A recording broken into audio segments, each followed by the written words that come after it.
We're live. Hello. Hi. Hello. Welcome to our very official Greater Than Games live stream. You might find this audio being very quiet. Or back up a little bit. Back up a little bit. We're not live. No. It's tapping out. You're a little too close. I'm too close. Yeah. We're testing that. I don't believe you. I'm too. We're gonna ask chat. Hey, chat. How does the audio sound? Yeah. How does the audio sound? Sounds great. Okay. Audio is good. You're live. Sounds great. People are saying that it sounds good. Okay, we love that. The audio has a bit of background noise. Yes, it does. The audio does have background noise, and that will be the case. We are in a bar. Pieces Board Game Cafe. Okay. All right. Okay, let's see. Here, yep. Sounds great. Sounds good. Christopher is louder. That's because I speak like this into the microphone. No, Daryl is louder. Daryl is louder. What about like this? How can you hear us if we lean over sideways? No, This is you the gotta- question. you gotta do it. That's the question, though, because it would be convenient if they can hear us when it's sideways like this. I don't think they'll be able to do it very well. We'll see. It's got a 5-ish second delay. Yeah, I see. That's fine. Yeah. Good. Paul, sounds good, Paul. So you could. Good, so I can just talk like this, and then Christopher could lean over, Hi, I can talk like this too. and this way we can say things, and we'll be right in front of Ray, but now Ray needs to come in and talk. Hi. Nice. Okay, yeah. Give us a review. 1 to 10. How is this audio? Yeah. Great. How do you? They're saying the audio sounds good. Matt, we did it. We did it. It feels Inexplicably. like a miracle. I want you all to understand. Can you hear Matt when he's speaking so far from the microphone? Does that work, chat? How That does would Matt be sound? cool. Yeah, let's see. I'm pretty loud. Wait 5 seconds. Well, yeah. We say sideways is good. People said hi, Ray. Professionals have come to expect from this team. That's a backhanded compliment. Best audio you've had in a year. Matt's pretty faint. Matt's good, Okay. kind of faint. So yeah, That's just lean forward more. So I'm just going to lean forward a little bit more. There you go. I need you to understand the panic attack that happened when we discovered that one of our USB cables failed. Yeah. But like about 20 minutes before we posted the video, we were just testing everything here, and we were like, okay, everything's good, all the levels are good, and then all of our audio just stopped working entirely, and we're like, oh no, and tested everything, and it was a bad USB-C, or USB whatever cable, C cable. USB-C. It was A to C. Yeah. USB A to C. I'm assuming cable. it was the A side and not the C side. Who cares? The Yeah, cable's bad. We're not going to replace half of the port. It's gone. Yeah. Now I want to test if my radio voice from over here can be picked up by the microphone in a reasonable way. So what people are saying is if you're further back, then the background noise comes in more. That makes perfect sense. Yeah. Yeah. The mic waits to hear a voice sound. I'm looking at the video feed and I can see a lot of me and I can see actually very little of Matt. I'm gonna rotate. The Sure. camera just You can give me a little more. I'm concerned that right over here I've got some light pollution coming in. Yeah, seems okay. How in? I'm good. Good? I'm in. My ear's in. So I'm looking at OBS, so I might be framed a little bit tighter in the stream as well. So Matt, I gotta scooch closer to this lady. yeah, Matt, also pull off your watermark in the corner because it's fighting with the YouTube watermark. Oh yeah, pull off. We're professionals. You want it completely gone, or do you want me to move it? No, I want you to murder it. Murder it. It is murdered. Oh, good. Just audio and video. That's great. Great. Love Awesome. Okay. We're doing it. Just gonna Yeah, I'm gonna get more Matt. get more Matt. More Matt. Just move it here. Perfect.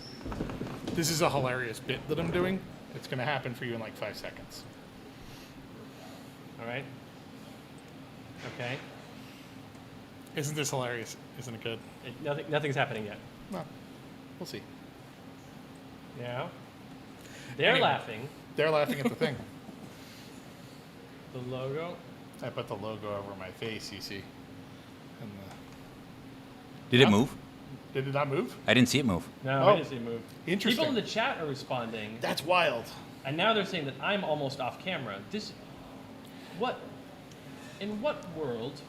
In a world. You're Yeah. almost off camera. So to get us all in the shot, we are using a GoPro-like camera. So he is a little fishy too, just because of the nature of those lenses.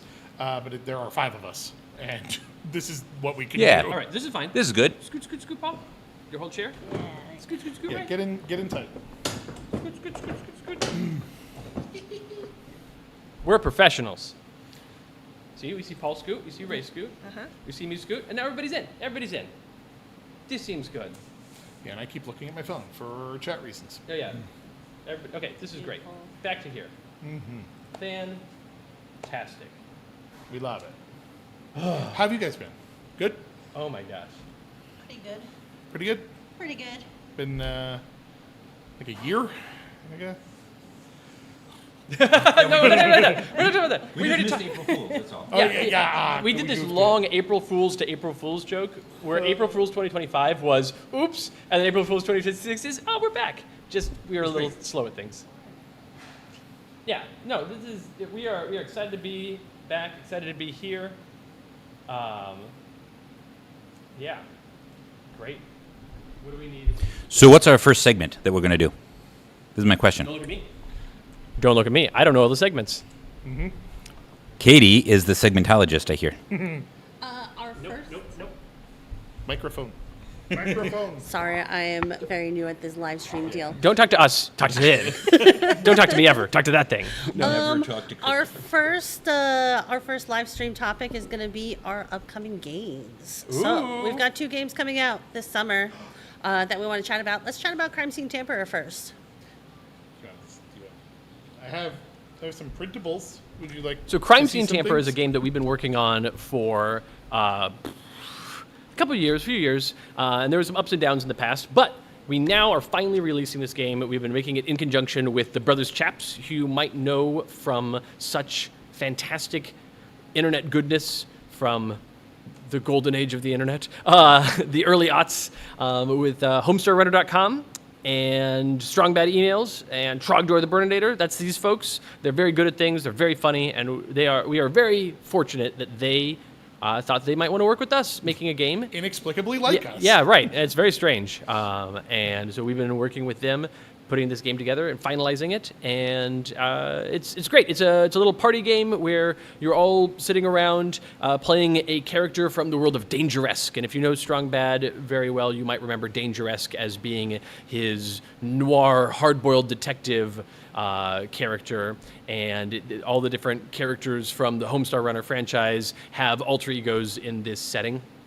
And you play as one of those characters, and everyone in the game is a criminal, and you are a terrible criminal. Not by which I do not mean that you do terrible crimes, but rather that you're very bad at being a criminal. And so in Crime Scene Tamper, you have various bits of evidence in the crime scene in the middle of the table. These are cards that are face up. And then you have pieces of evidence that are yours, and these are evidence that are in your pants, which is your play area in front of you. And you have to move the cards around from your pants and from the play area from the crime scene and your pants, so that you, at the end of your turn, are not guilty. At the start of your turn, in most cases, you probably will be guilty because other players have set things up for you to take the fall. But then over the course of your turn, you will move cards around and play cards and use the icons on the various cards to change the state of your pants / the crime scene. And then you're not guilty anymore. And the play goes to the next person who probably is guilty because you probably laid the blame on them. The game takes about, 40 minutes for all 3 rounds. Yeah, if you're playing a 3-round, which is the proper, like, all 3 rounds. Yeah. Then about 35, 40 3 minutes. investigations. 3 scenes. Yeah. No, investigations. Oh. So, yeah. Yeah. Scenes? Yeah. You got all kinds of fun characters. Yeah, Matt, you should show off some of the... Yeah, I can do this. Look. Yeah. Isn't that useful for No, you everyone? can. You got long arms. Not really. Not that long. So everybody wow, it's actually way better than I thought. It's a little too shiny in here, actually. So there's a lot of fantastic characters you might remember, like Sultry Buttons and Killing You Guy. Yeah. And Dagger Skew and the Undabbler, who knows who plays the Undabbler. It's the Poopsmith. Yeah, we all know it's the Poopsmith. Everyone here knows it's the Poopsmith. Yeah. Everyone here. Everyone does. So if you're familiar of the universe within the universe, it's Homestar Runner characters playing other characters in a movie that Strong Bad is producing. My favorite bit about this was when Katie started back at this new iteration of Greater Than Games about a month ago. The first thing she had to do is Google who the Undabbler Undabbler is. Yeah. like for work. Going through several fan wikis deep, Yeah. what Danger-esque characters were played by what characters, all voiced by Mike or Matt Chapman, and their wives and friends. Grackle Flint says you don't need to bring the back for that close. Even better. So that was too close now. Oh, really? It's too close. Too It was too close. close. So- Yeah, we are boosting So the it's audio. good if I can talk like this, it lets us speak a lot more naturally. Yeah. Yes. We don't have to Without us radio having voice. to be like. We are doing this microphone. on the fly. Yeah. So yeah, give notes. That's good. Yeah, please, thank you. We are really good at making board and card games, and we are doing a live stream. Have some audio and video equipment. We have have certainly it. own It's- audio and you're video looking equipment. at a lot of it. Yeah. In fact. But yeah, we worked on this a couple of years ago with the Brothers Traps, and it all started with the name, Crime Scene Crime Scene Tamper. Tamper. They were like, what's this? And then, it all nucleated from there. And it's a fun little pub party game. It's not a whodunit, because you done it. That's right. I didn't write that, but it might be the best tagline ever for a game. Good. It's pretty good. So we'll have that game at Gen Con this year. Yep. We already sent it to the printer. Yeah, we did. It's not gonna have this white line. Look at Ray to confirm. We sent it Right? to the printer, right? Yes. And they sent us the files, and we verified the files? Yeah. And it's gonna be on a boat. Soon. Soon. Yeah. Yeah, I think they're still a It's manufacturer. gonna be on a plane. Ray's very best friend Tony is doing a very good job of getting all this manufacturing stuff taken care of. Yeah. Right. Tony is our account rep in China. Very good. Very Yes. good. Very good. Yeah. Always been good to us. Yeah. And we keep pestering him with new and fun ideas, and he's like, "Yeah, I got it. This is literally not a problem for us." And we're like, "Can you do this silly thing, like pins?" We're doing a lot of pins this year. That's true. Another Oh, thing yeah. we'll have at Gen Con related to Crime Scene Tamper. That's called a segue. No, that's it's like one a of the little big- writing thing with the Gyroscopic. Yeah. Okay. We will have a lot of really nice enamel pins. Yeah, super high quality enamel pins for each of the characters from Crime Scene Tamper, as well as the Crime Scene Tamper logo, Yeah. the Sentinels, the Multiverse logo, the Greater Than Games logo. Right. And actually, if you want to see the best way to do this, instead of us doing it from memory, It's great. which is is if you go to greaterthan.games. Yeah. We have all of the products that we will have for Gen Con up on our new web store. But Paul, they're all sold out. They are all sold out. I want to buy them, Paul. They're already sold out. As soon as we work out the details of some of the background logistics stuff, we will turn them on for pre-order on that website. So we'll send out another announcement about that in the next week or two when that goes live. So they're sold out, but we're going to do another print run. And then Yeah, we're those going to do ones will another be- print run. Okay. We're going to do the first print run because the Another- zeroth print The run Zero's print run is sold out. Yeah, it's gone. It's gone. Yeah, it's right here. You're looking at And it. so I named a bunch of pins that we're going to have. Yeah. I'm excited to name a pin that it is very silly that we're making. Yeah. So one of the pins that we're making that you can see on the website greaterthangames.com. Nope. No. Greater than no, it's .games. not. Don't go to greaterthangames.com. That's You not should our type that website. out into the chat Greater than so .games. that people Yeah, type yeah, that yeah. link and don't go to I their have page. a decade and a half of Oh. rattling off greaterthangames.com as just like Every- at the end of every podcast. Every time I have to give my email address, I'm like, it's Matthew at greater than The- .games. Yeah. Greater than .games. Yeah, we're still very early in the working out a lot of this technology Oh my and gosh. switching it back over and things. So eventually, greaterthangames.com will be fine again. But We get to make a Homestar Runner joke. Greater than .games. It's not .com. that's true. It's yeah, It's not .com. greater than .james. Greater than .games. It's not .com. It's not .com. It's not .com. Anyway, oh my goodness. So the thing that is in there, the pin that we get to make, when we were talking to Mike and Matt Chapman, delightful gentlemen who are the creators of all the Homestar Runner, Strong Bad, etc. stuff, we were like, hey, you also have this game, Trogdor the Burninator, that I helped them with back in the day, and wouldn't it be cool to have a Trogdor the Burninator pin? And they're like, yes, absolutely, let's do that. So we're also, unrelated to Crime Scene Tamper, making a Trogdor pin. 'Cause it looks didn't great. exist. Yeah, And it should. Ray made it look awesome, and so we now have, besides all the Crime Scene Tamper pins and the Sentinels pin and the Greater Than Games pin, we also have a Trogdor pin. So go get that because it's awesome. I'm definitely going to take a handful of those. Just Because we want Just- to. That's why just- we're making it. Just live your best 2003 life. Yeah, right. Just absolutely smothered in trogdors. Trog's door. Trog's door. Yeah. Yeah. Yeah. Yeah, yeah. The, That's the attorney, the attorney's door. Yeah, yeah. Trog's door. It's like Whoppers Jr. Yeah. Cool. Oh, That was probably no good from an audio perspective when I turned my head to talk to Matt. why? I don't know. I just Nobody's complaining. I know. They're just happy to hear some of the Most words we're people saying. are watching with the audio off. They're just like, oh, look at them. Look, they're just Yeah. sitting Look at there. them. They're It's so nice. nice. Yeah. Ooh, we got quite the viewership going. Very yeah. good. Don't look at that number. Yeah, yeah, it's That good. number's getting scary numbers. No, it's fine. A little bit. What A little is scary. the next thing we should talk about? Oh, so we The other game we have we coming talked out about at one of Gen the two Con. games. Yeah, yeah. Yeah. Yeah, we have another game called. That was my gyroscopically balanced scooter as well. Yeah, that- there's that a worked out pin really for well. it as well. There is a pin for There it. is the pin for it. Yeah.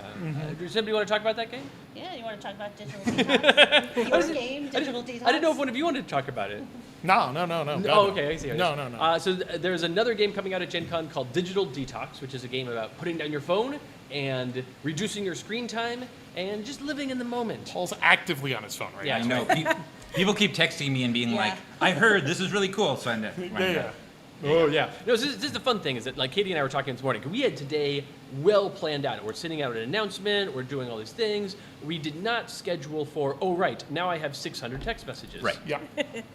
So I'm trying to once in a while do it while somebody else is talking, so that there's always talking content and things like that. So now I'm talking because Katie and Christopher are both going on their phones, and now Matt is as well. Ray, what would you like to say? I want to actually, Digital Detox, the art on Digital Detox is Yeah. like one of my favorite things that we're doing. So, I love actually the artist. like that segue into Ray talking about that artist. Oh, Yeah. God. These Yeah. are so hard to open. Okay. Yeah, for Digital Detox, we Open it into worked with Alexandra Zudo, who's from New York, and she got the theming and aesthetic perfect for this game. And it was really joy to work with her. Oh, it's okay. It's okay. Everybody, just make sure you It's full adorable. screen so that you can see. There's a Yeah, I love how this turned out art-wise. Amazing. Yes.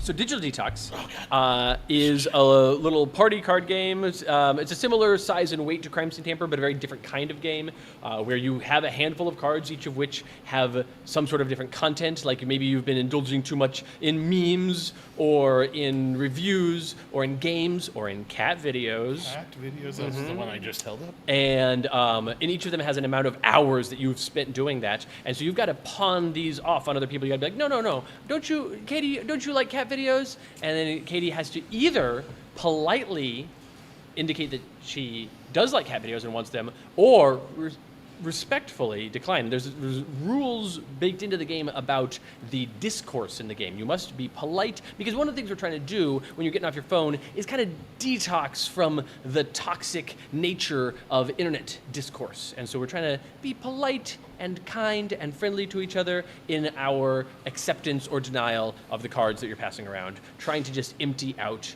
your hand of cards. And whoever has no cards in hand first wins. Again, it's like a 20 to 30 minute game.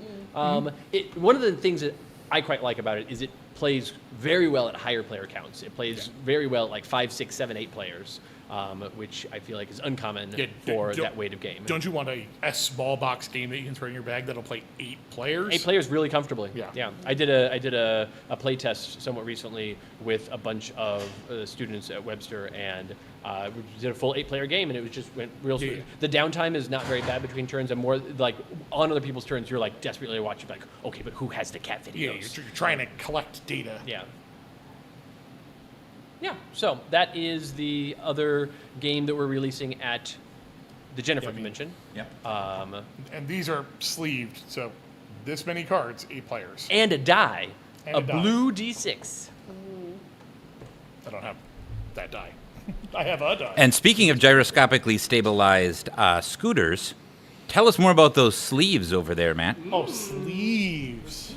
Sleeves. So, Clear forged sleeves? the clear forge sleeves. I don't know why I went full Alex Jones on that one. I just put a mic in front of me. I am a big fat guy, so. What? So some of you might be aware that we've made sleeves in the past. And one of the things that we found was that making an economy sleeve is great, but what people want is a premium sleeve.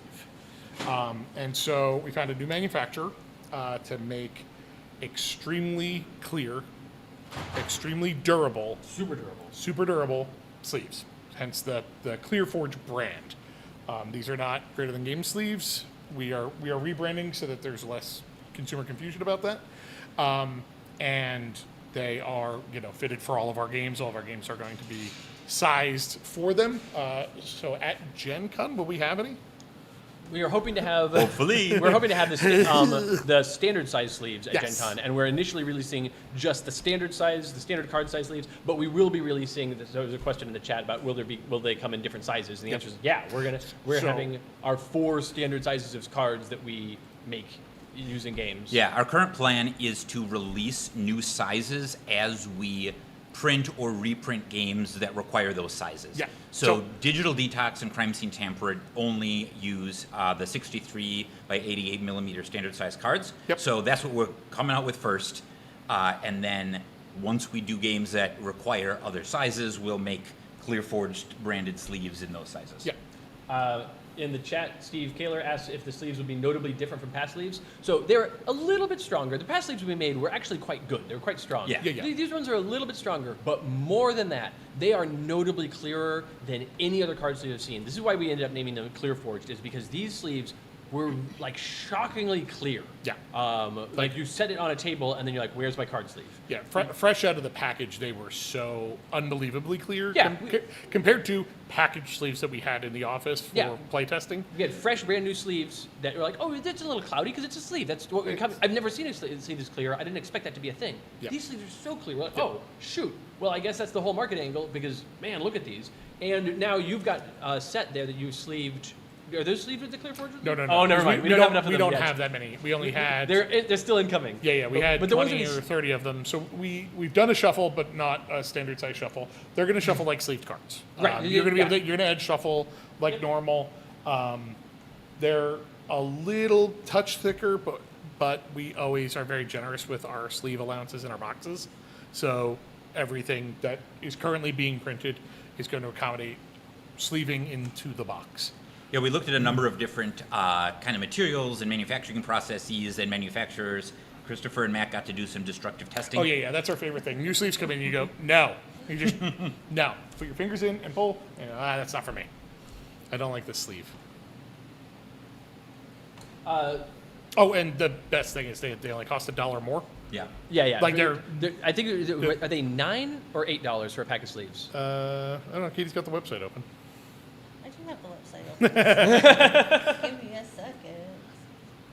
$9? She's got a lot of things. $9 Yeah. for 100 Yeah, sleeves? the part of my Is that brain right? that thinks about the math that Yeah, it's I not. did like a week or two ago Right. is now not on. $8.95. $8.95. $8.95 for 100 sleeves is pretty dang good, Yep. especially considering these are high quality premium sleeves. These are not penny sleeves. They're anywhere Yep. close to it. Somebody had a question about the sleeves. The best or Yeah, now there's enough people talking that it's like, well, if I lost a question, it's gone forever. Yep. So it's at a glance. When I'm looking down at my phone, it's whatever you typed 3 minutes ago. Oh, right. So, Fosuke, Lord of Air, that says the oversized villain cards are very uniquely sized compared to other games. The oversized villain cards from Sentinels, the Multiverse Definitive Edition, are the size of 2 regular-sized playing cards side by side. Yep. That's the size they are. Pretty normal. Pretty normal. Pretty normal. Like, all right, so I assume that you're all smart, sexy people that know things. Not you. The Okay. chat. God, no. Okay. No. I was concerned for a second. there. You know things. I mostly make things up. So, the idea is that this is like the A standard for European paper. The A standard. A standard. So So many A4 articles. paper is 1/2 the size of A3 paper, is one, et cetera, et cetera. So, Mindwander in the chat asks, who, pray tell, designed the art packaging for the sleeves? And the answer is Ray. Ray designed the art packaging. Yeah. oh, But the artist... they who's haven't the- haven't seen the packaging. They've only seen No, the but I teased placeholder. Oh, you in the letters teased? page, You did Discord. I didn't show them, but I told them that there was an artist they might recognize doing... Who's the... Ray, Toast them. Ray, who's doing the art for the sleeve packaging? We have the fabulous Nolan Nasser. Nolan Nasser? Yeah. What? Amazing. Amazing. Very cool. Yeah. It's such a pleasure to be working with him again. Yeah. Yeah, it's very true. This is the exciting thing about being back. It is such a pleasure to be working with all of you again. Right. Yeah. Like, yeah. Like we all want to work together and get to work together, but it's also the and you tell two friends number of people that we all get to now do business with again. That is very fun. Because there's a lot of people even that we worked with before that we're still getting to work with, at least as contractors. So Adam is going to be doing a lot of art for us as a contractor. Nolan Nasser obviously will. We're going to be working with Daryl Lauder on a chunk of stuff, which I'm very excited about. And that includes Defenders of the Realm and Bottom of the Ninth and stuff like that. I'm sorry, Defenders of the Realm? Yeah. So there's a whole So bunch it's a gyroscopically stabilized mobility device. Yeah. Okay. Never heard of it. No, just curious. So there's a lot of fun surprises.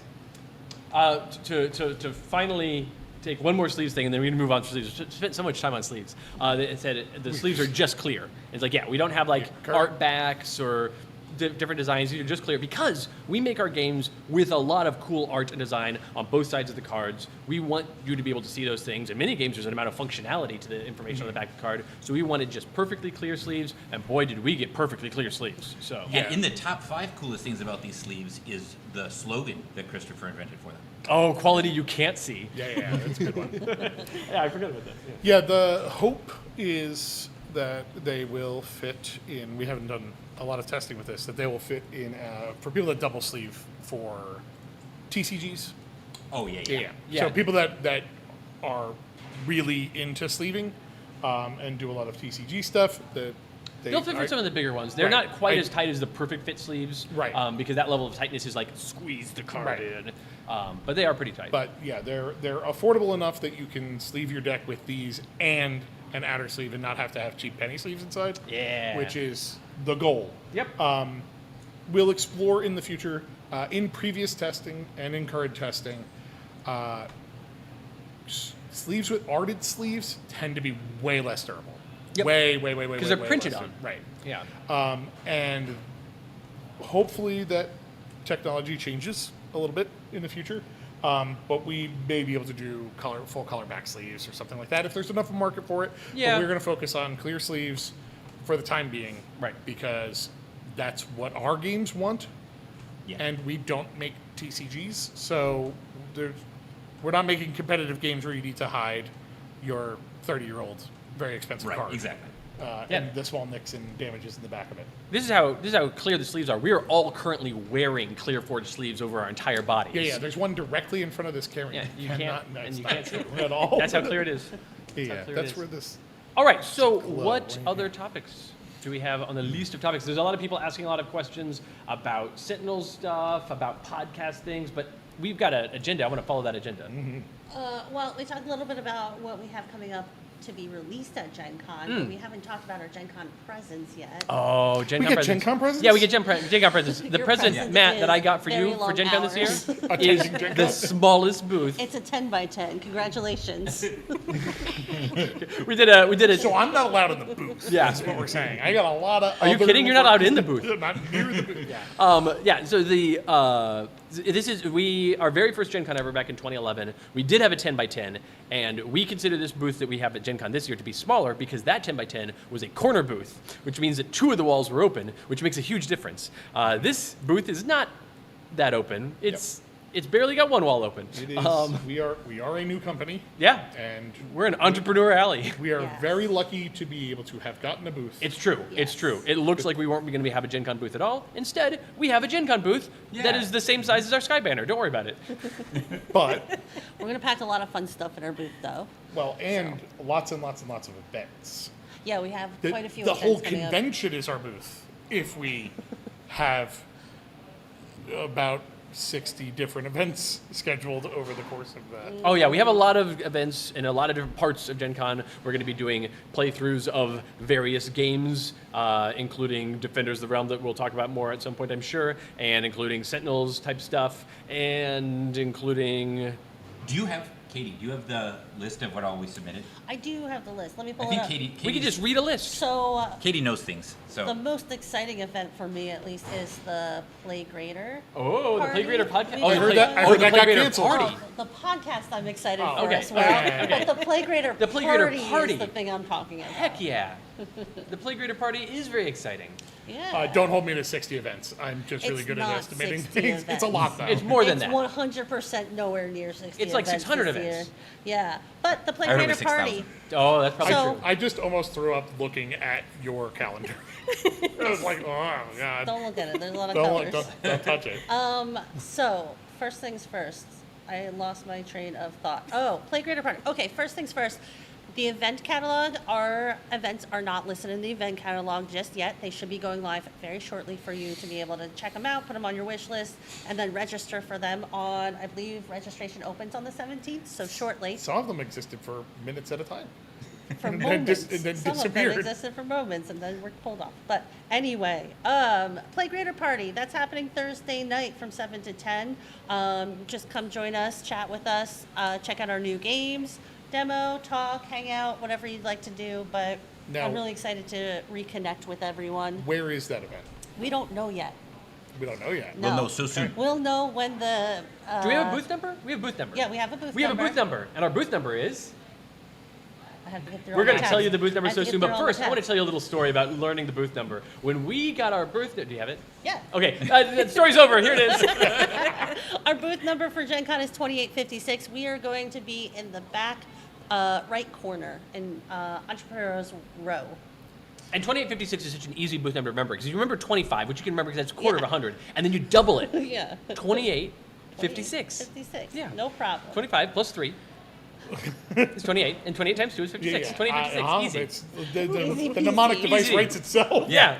All right. No, Well, everyone here will remember this conversation better than the number. 2856. 2856. Anyway. Do you know what, other Katie? I things. actually bet we could figure out where these events are by secretly logging into the back end. Oh, yeah, you're Of Gen correct, Con. Probably. Give me a Anyways. I'll try to do that while Katie tells you about events. Oh All right. man, this is fun. Yeah. All right, so we got the Play Greater Party. That's Thursday night. Other things we have going on. We've got a Letters Page Live going on. A what? This year. I bet you that Letters Page Live happens immediately after a different podcast recording. It does. Do you want to talk about the Play Greater podcast? The Play recording Greater first? podcast is A, back, and B, better than ever. So, Paul and I have already recorded the next episode of the Play Greater podcast. It will be coming out this very week. It's pretty exciting. Yeah. Trevor's already done editing it. Trevor Casterline, our famous editor. That's another contractor that we get to work with more. Yeah. And anyway, so yeah. And the best update about that podcast is that, unlike before, is going to be both bi-weekly and bi-monthly. it gets to be both buys, bi-weekly and bi-monthly, somehow. How is that possible? It was neither of those before. Yeah, There was true. a lot of not. And now it's both. Now it's There's a both. lot of zeros. Yeah. Yep. So that is going to be coming out soon, and thus we will be doing a live Play Greater podcast at Gen Con on Saturday morning at 9 a.m. Yep. And then at 11 a.m., right after that, we'll be rolling right into a live Letters Page podcast recording starring me and Adam Repertaro. Adam Repertaro is coming to Gen Con for that very purpose. And For he and the I- second time. for the second time ever. Yeah. What a stupid joke. I don't know why that was funny to me. Yeah. So there we go. Those two things are going to be back. Now, yeah. Other Gen Con events? We got a couple learn to plays for different titles, but our other pretty fun events are going to be with a special puppet celebrity, where people will be able to play Crime Scene Tamper. With We will not say what puppet celebrity it is. very secret. It's very secret. Top. But they're going to play. It's Big Crime Bird. Scene. It's Big Bird. Big heard it Bird is here. playing Crime Scene Tamper, Oh, and no. honestly, I would Puppet sign up Now for I'm that sad event. about PBS. Yeah, right. But yeah, Paul's still looking up locations for things. I but am. That's what Okay, we got. I'm gonna. So while Paul's looking up location, there's a question we keep getting over and over and again, and I have to address it. It has nothing to do with Gen Con. We don't have any news about Spirit Island because Spirit Island is beyond the purview of the current deal we have in terms of getting back Greater Than Games, getting back Sentinels, great. Spirit Island has nothing to do with any of that. So we love Spirit Island. We are so excited to bring Spirit Island to you in the first place years and years ago, and we have no news about the present or the future of Spirit Island.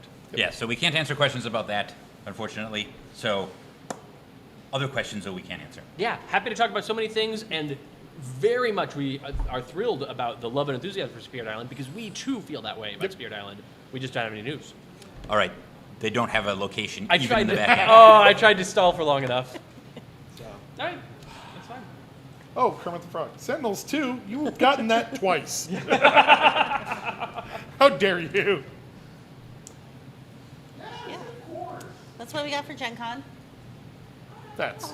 Oh, hi. We have many friends here. Yeah, there's people They who were- work at the bar that we are live streaming from. So Yeah, if you're- our friend Steve-O, who used to work many years ago in the warehouse at Greater Than Games, now works here at Pieces, which is a really cool board game bar in St. Louis that we're filming this at, and he's in the kitchen, and we're waving at him.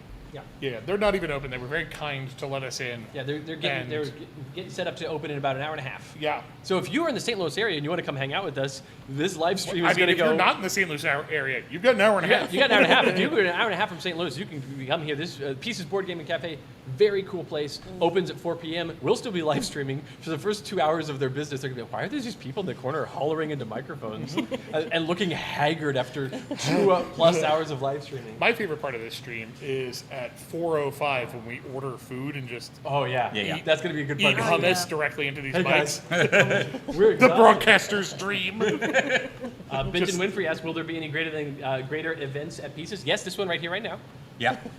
Today we're doing a live stream at Pieces. And we do want to do a party here at Pieces at some point as like a welcome back sort of thing, but we have not yet planned that. It's, Yeah. it's, Yeah. it's coming up. We would like there to That be is events a- at Pieces in the future. Let me- people who have never professionally attended a Gen Con, Yeah.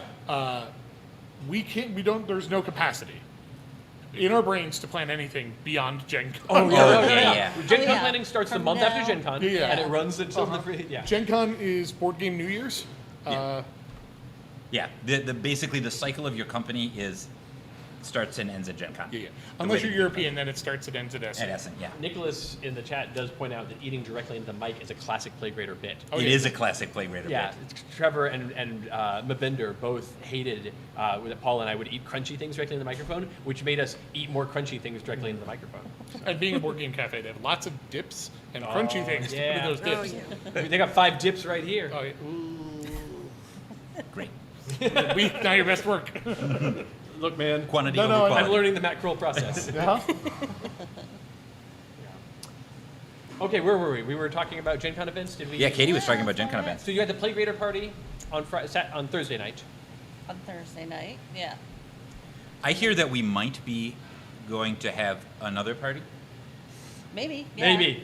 Maybe. It might be premature to We'll announce see. that one. Oh, yeah. We're going to try to have a second party at Gen Con Yes. as well, which we will have more news about once we've heard back from certain people that can tell us whether or not we can have that party. Exactly. Stay tuned for that Stay information. tuned. Stay tuned. Stay tuned. As for soon when as we well- find out during this live stream, we'll let you know. Specifically, stay tuned to our socials because that will not be an official Gen Con event. And where are our Yes. socials? Where So- can you find our socials now? Those are new and different. We actually do have new socials, new Facebook, new Instagram. If you're on our site, you can find links to that on our site. If you were part of our newsletter announcement earlier, they're listed in our newsletter. Please go give those pages a follow, interact with us there. I'm also there, so I'll respond to you as well. So People in the chat are saying excitedly, "Oh, the new party that they haven't announced yet is the Sentinels costume party." Clearly, to which I responded, "Yes, definitely. If Yeah. you show up to Where? the party that we have not yet announced in Sentinels costume, I will 100% give you correct. a drink ticket." If you were true Yeah. fans, every day is a Sentinels costume party. Yeah, so our socials I'm sorry, please. are a little bit complicated because of this transition and stuff like we said before with the website and with socials. So meta branded things, Instagram and Facebook, Yeah. everybody seems to be locked out of the old ones, so we've got new ones. Whereas obviously this YouTube is the same. Yeah. Yes. Yeah, we have Thank YouTube. God. That's how you do Yeah. that. Yeah, we So- have YouTube, and we have other things. We also have a TikTok account, I hear. At this time, we have an Instagram and a Facebook and a YouTube. There's a Hey. reason it's not on the website anymore. Will be coming. Okay. Forthcoming. We will have a TikTok. Nice. Yeah. There were attempts to make a TikTok happen. People and are then asking. Things happened. People are asking about newsletter. Where do I sign up? I must have missed it. Good news. You go to greaterthan.games, and there is a newsletter link right on the main page of greaterthan.games. Yep, right at the bottom. Right There's at the a bottom. sign up for a newsletter. We also have a page for. It should be at the newsletter bottom of sign up. every page, and if it's not, Please let me know in chat right now. Andy Aronson asked if is YouTube also Meta, but no, YouTube is Google. No, yeah, YouTube is Google. Yeah. Meta is Facebook. YouTube Right. is Google. And Twitch is Amazon. Okay. That's true. Blue Sky. Well, we're saying All things. things are other things. Blusky. We don't have a Blusky. No. We don't have a Blusky. We do not have a Patreon, but the Letters Page podcast has a Patreon, and that is coming back, but it's Yeah. not there yet. Rockafire asked if they've announced anything yet about the Letters Page. Just that we have a Letters Page live at Gen Con, but we'll talk more about the Letters Page when we get to it in the list of things. Mindwater says technically YouTube is Alphabet. That's true. Yes. That's true, and so is Google. And so is Google, right. You're That's how correct. they can get around that "don't be evil" thing. Did we They made a new catch- company They can be evil. that said "be evil." Sometimes evil. What else? What else? So many. How are we things. doing, everybody? We're so excited We're to be going here. very quickly for We a 4-hour are- stream. No, it's true. I like that we're going at breakneck paces if we have to get it all in. Yeah, we don't. We But have so much no, but time. Here's the the trick is deal. we want to respect these people's time. Absolutely. We want to give them all the information they want to They know. don't want to sit here and watch us eat for the last 3 hours. Well, and then which there's is going to okay. be Q&A. We Yeah. can do Q&A Oh, kind of yeah. toward We're the not end even where yet we to the answer. Q&A. We're Yeah. just occasionally taking. Okay, so the thing that people. Okay, back to you. Back to you. What do we? I What is mean, it? we could take a Q&A session if you'd like. If you're finding that there's a lot of questions in there. The questions are about the things we're talking about. So whatever Okay. we talk about, there'll be questions about, and we'll get them in as we go. It's Okay. great. Do you want to talk about the Sentinels RPG plan? Yeah. Sure. Yes. Okay. Sentinels RPG. We can talk about Sentinels in general, which is a number of chunks. And All this right. is one. So, Sentinels in general, I think we start with Sentinels the Multiverse, the card game, because that's Okay. where it all started. And with Sentinels the Multiverse, the card game, there are 3 extant products for that, right? There's the core game of Definitive Edition, there's Rook City Renegades expansion, and there's the Dispiration expansion. These 3 things we are in the process of working on getting back into print. We are going to be doing new print runs of those that have like little errata fixes and just like little like spruced up, cleaned up, not rebranded or anything, but like with the proper branding and everything for our new company on them. Yeah, right. Yeah. And getting those files made and sent to printer this year. Those will likely come out early next year, right? I mean, it depends on how long it takes. So, and we'll probably do them sequentially. So probably we'll do core game and then Rook City Renegades and then Dispiration. So It does look like we're at a movie theater. it depends, basically. Yeah. But Yeah. probably toward the end of the year at least. Certainly the second half of the year you'll be able to pre-order them at the very least. For sure, for sure. Yeah. And to expand on that, the reason these things are going to take a while is that we are trying to be a better company digitally going Yeah. forward. So we're trying, like, even if we have files that work fine, we want to modernize all of our file systems for everything so that Yeah. We have to remake everything anyway. we have to Right. remake everything anyway. So we're we don't have to modernizing the make files. We're- assets, but we have to rebuild all of the templates and everything. Yeah. So they are in our modern style so that it's easier to catch errors. Right. So it's easier to iterate. And that will also make it a lot easier for Handelabra, who is going to be working on Sentinels 2, which is the digitization of Definitive Edition. Yeah, because they're going to have a And bunch of so- questions about errata anyway, and Yeah. so we will resolve that so that the video game and the re-release of the core game, Rook City Renegades, and Dispiration all match up. Right. Yeah. So, But that's a time-consuming process. Exactly. And it's not It'll take a just bit. print a thing. yeah. It's a lot of stuff. This is not a new edition. This is still Definitive Edition. This is just cleaned up. It's just a new print run that Yeah.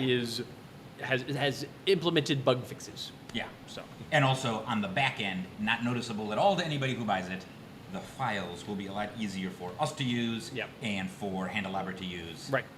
And for, really that's it. Yep. Just us and Yep. Handelabra. This doesn't hit a library. But it'll be better, don't worry about it. Yep, it's good. It's good. Then after that, next year we will have a new expansion for the Sentinels of the Multiverse line of games that will, at the end of next year, come to crowdfunding. And there's lots of news to talk about that because there's some unexpected twists there. But I want to save that news for talking about on a podcast where we can get more into the in-depth nitty-gritty stuff about Sentinels of the Multiverse and the lore and the world, because that is really where this where the next expansion is going. So that's the story for that. Yeah. Then there is the RPG. Yep. The Sentinel Comics RPG has a number of products that are not yet printed, but are all in process of being made. None of them are 0% done. All of them are at least some percent started. And we need to take all those products, which includes the zine, which is like 100% done, but we just never got to finish it for reasons, who can say? So there's the zine, we have the urban settings book, we have the Dark Watch source book, we have an adventure book that has Zitsulish adventures and the Diamond Book of Monsters adventures. Is that everything? No, we have the History of Sentinel Comics book. Yep. We have all these books, all of which need to be finished, finalized, and then sent to the printer, all of which will take time and all of which cannot happen in parallel because they have the same set of people working on them. There are contractors working on various of these books, and we are going to bring back some of those contractors and talk to them about getting things finished, and that will necessarily have to happen. But even still, there is an amount of bottleneck that these things cannot just be happening in parallel and happen very quickly. They are going to take the amount of time they take. So rather, the thing that we are going to do a worse job of than we intended in the first place is shipping these out. And by worst job, I don't mean that we're going to do a bad job at it. Our plan before was to make these things and then as soon as they were done, ship them to you and just eat the cost on the shipping every time, and that was fine. And that was the original plan. But that is no longer possible for this tiny startup company that And the cost of shipping. Right, because the shipping has increased in cost greatly, and also we are an established company with Greater Than Games. We are a tiny startup company, and weirdly, we are a tiny startup company with a significant debt of the things that have to be made for the Sentinel Comics RPG, which we are jazzed to make. We are excited to make them. We're going to make them. They're going to happen. What's going to happen is as soon as we finish any product, great, we will send you the PDFs for the product. If you've ordered it and you're a person who gets the thing, we'll send you the PDFs. There you go. Boom, you get them. And then as soon as all of them are done, then we will bundle them all together into one big package and ship you one physical thing all at once. Which means that if we send you the PDFs and you find a typo, great, let us know. We have time to fix it before you send it to print. But if we print those all at one time and then ship those all at one time, that will financially hurt us much less than if we have them going in sequence. Yeah, and there's quite a few contractors that are going to be involved in this process that, like, we have not yet been able to even reach out to. Yeah, Like- we are just now able to Like, reach out like to them. this week, we're able to talk to people and go, hey, would you like to work on this again? And what's your schedule like? Person who had time set aside for this thing in the past and then didn't hear anything about it for a year or more. One thing that is fun about the RPGs is that specifically with the Sentinel Comics RPG books, I work for Ray. Yeah, A lot of us work for Ray. Because Yeah. unlike anything else, so any of the board games and other stuff that we do, Ray does the graphic design for it. Yeah. But for the RPG, which is its own entire thing over here, kind of, I do the layout for it. And I wound up doing the layout for some of the most recent Gen Con one-shot adventures. Yep. And so now I've got that down. So now I just... And you did the layout for the zine, which nobody ever I got to see. did do the layout for the zine. So anyway, so Ray doesn't have to do those, but I just work for her and then send them to her. Yeah, and he's doing a really great job too. Thank you. Oh, that's so nice. Yeah. I assume that I know the answer to this, but I'm going to say it out loud. We'll be able to submit new addresses for those. Yes. For those, yeah. Yeah, And we I would- don't think that any one of us ever expected people to sit still for 8 years or Yeah, whatever. we'll solve that issue whenever the shipping time shows when, up. We will when, figure when this it's out. time to actually ship this giant parcel of all of the games that we owe you, we'll be like, okay, everybody, now is the time. We'll, a month or more in advance, be asking for addresses, and we will get everything in the right way, and then we will ship you a giant box of joy. Yeah, but that is a future problem for several years from now. But this is another situation where we get to work with some contractors I'm excited to work with. Yeah. Because obviously Adam is going to do a lot of the art for these. And Not all then, of it. yeah, not all of it. And then Nick, And I said, if not all of it. yeah. Oh, sure. And then Nick Yes. is going to do a lot of the editing and development stuff. Yep. Nick So- was doing a bunch for us before, did a ton on the zine, did a bunch on the Terraforms one-shot adventure, and has done a bunch already on the Zitsula, on the Diamond Book of Monsters stuff, and moving on to Zitsula. Anyway, a lot of exciting things going on there. So, yeah. What other Sentinel Comics related stuff is Oh, there? and then there's a Letters Page podcast. Yeah. The Letters Page podcast is coming back next week, next Tuesday, today, a week from today. there will be a new episode of the Letters Page podcast. Adam and I are back in the recording seats for that, and we will be recording that next Tuesday's episode, actually this coming Friday, and then we will have episodes coming out regularly on a weekly basis, as you have come to expect in the past. We just took a little year off, just took a little break. It was in no way a break, and then we're getting right back to it. So there will be exciting things there. And for both of the podcasts, the numbering doesn't even change. that's right. We're just Just picking goes right back on. up where we left off. Like nothing happened. Like nothing ever happened. I think the Play Greater podcast we have coming out is episode 31. That is correct. Yeah. Good job. Good memory. Thank you. But it has a new outro. It does have a new outro. And it's newly bi-weekly and bi-monthly. That's right. That's right. Awesome. We also want to do new podcasts of various sorts. We've got some plans. And new for it. media. Yeah. Yeah.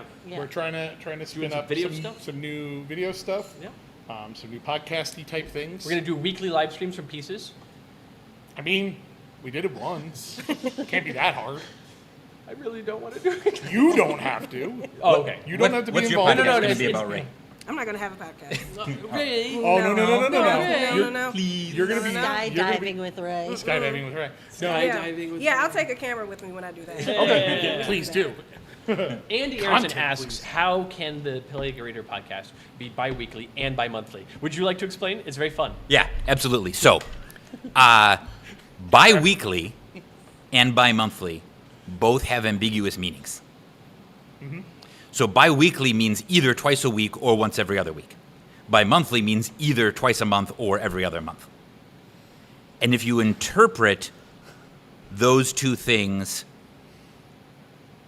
in opposite directions They meet and in the fudge middle. it a little bit, There's a Venn diagram. then that's basically true. Yeah.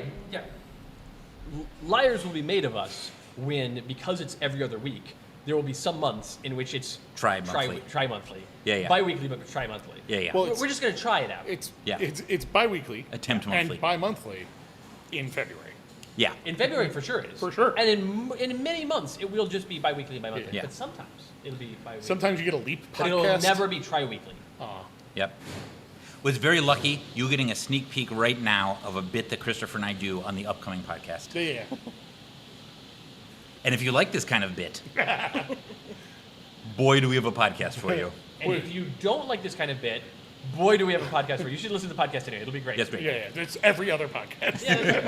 You can listen to every other podcast too. Ace asks if there's any plans to do editor's notes again. Yes, the Letters Page podcast will once again return to a format of writer's rooms and creative process and editor's notes. And Adam and I have some plans about things we're going to do slightly differently. We're going to try some things out.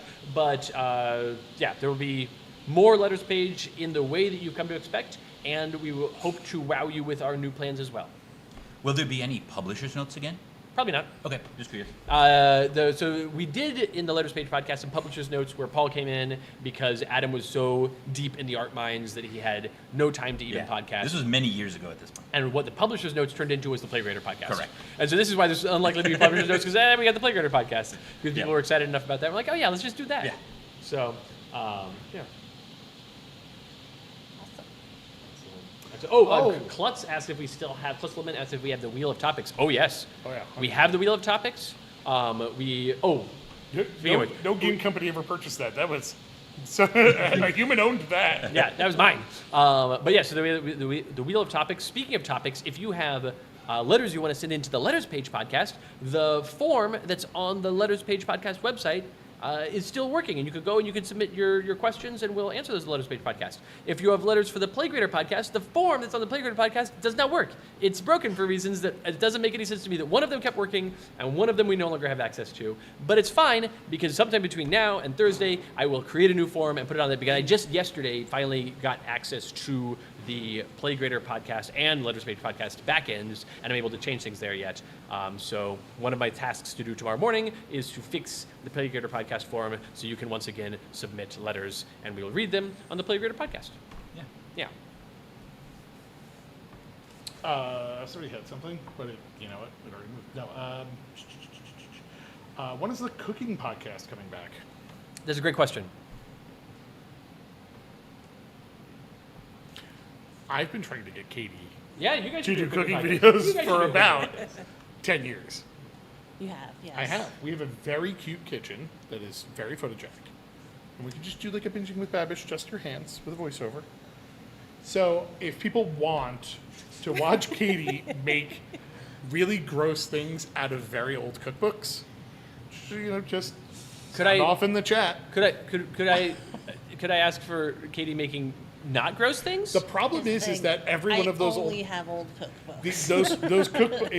It's a lot of aspects. Yeah, Oh, it's yeah. like the cookbook you got with gelatin or with lard or something. 1934. She has a huge collection of It's those. beautiful. And every single recipe is like, what if you put wieners inside of this block of cheese you can't get anymore and then buttered it? And you're like, What like if? maybe. What if? Also, why if? Also, how if?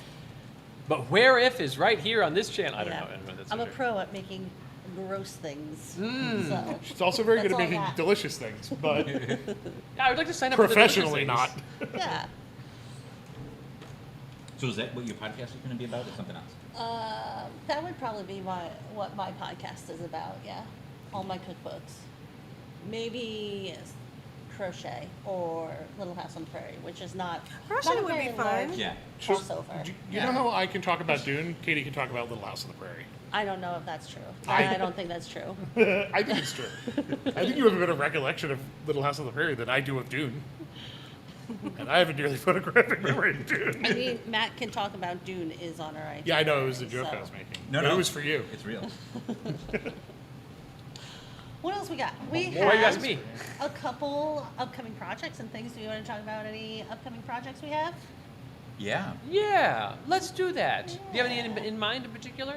Well, we mentioned Defenders a couple Defenders times. of the Realm? Did mention We Defenders. mentioned it a couple No, it's times. Defenders. It's when you take the front wheel coverings off of a car. Yeah. It's Defenders. Defenders. So Just defense. here's a thing we Get can rid of some guitars. officially announce. We are going to be publishing Defenders of the Realm, a new edition of Defenders of the Realm.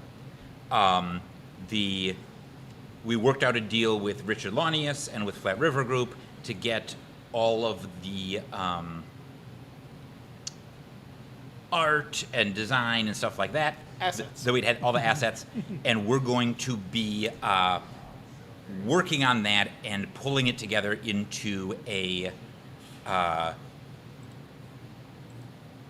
basically Defenders of the Realm Definitive Edition. Yeah. It's going to be different from what we had been crowdfunding. The products are going to be different from what we were crowdfunding. We're going to work with the factory. Well, and we're updating the graphic design. There's so many things that We're changing a chunk of things about them to improve them based on the feedback from Yep. the crowdfunding campaign and some more internal playtesting and things like that. So I don't know if anybody in chat has been paying attention, but the economy is vastly different than it was 2 years ago, 3 years ago, currently. So, yeah, we are definitely rethinking those products, which was the thing that we had been doing anyway previously. And we're excited to get back to work on that one as well. That's very, very new news, by the way. yeah, very new, That and we're is, very excited about. Extremely, extremely new news. So it is our intention and hope that we have Defenders of the Realm Definitive Edition on crowdfunding sometime this fall. Yep. And if you're at Gen Con and you come to the Play Greater party, you will be able to play it. Yeah. Yes, Yes. absolutely. And I there's say also confidently. There's also events at There's a Yeah, couple there's events Learn to for it. Play It's gonna be events. great. Yeah. Yeah. So speaking of which, if you're interested in helping us demo games at Gen Con and or in playtesting upcoming games, what should you do? I'm sorry. I'm distracted by the message I got. I mean, you should probably sit around and pine for a time where you could maybe do some play testing, stare off into the middle distance, going, man, I wish I could somehow do anything with Greater Than Games at Gen Con. Like, that's probably what you do. Just sit around Probably and hope, right? Just hope. Just hope? No, Just hope. check out the catalog that Gen Con posted. We should be in there very shortly, so you can sign up and register for those events. That's particularly But- the Yeah. Creator Pack. But also, If you want to help us at Gen Oh. Con. Make the you're going to help in Thank the you. booth. I Or do completely lost playtesting. the fruit of Yep. everything. This is your thing. You can email me at contact@greaterthan.games. Contact at greater than Contact games. at greater Man, than we dot enunciated games. It's so not hard. .com. It's dot games. It's not .com. Thank you. Yeah, we are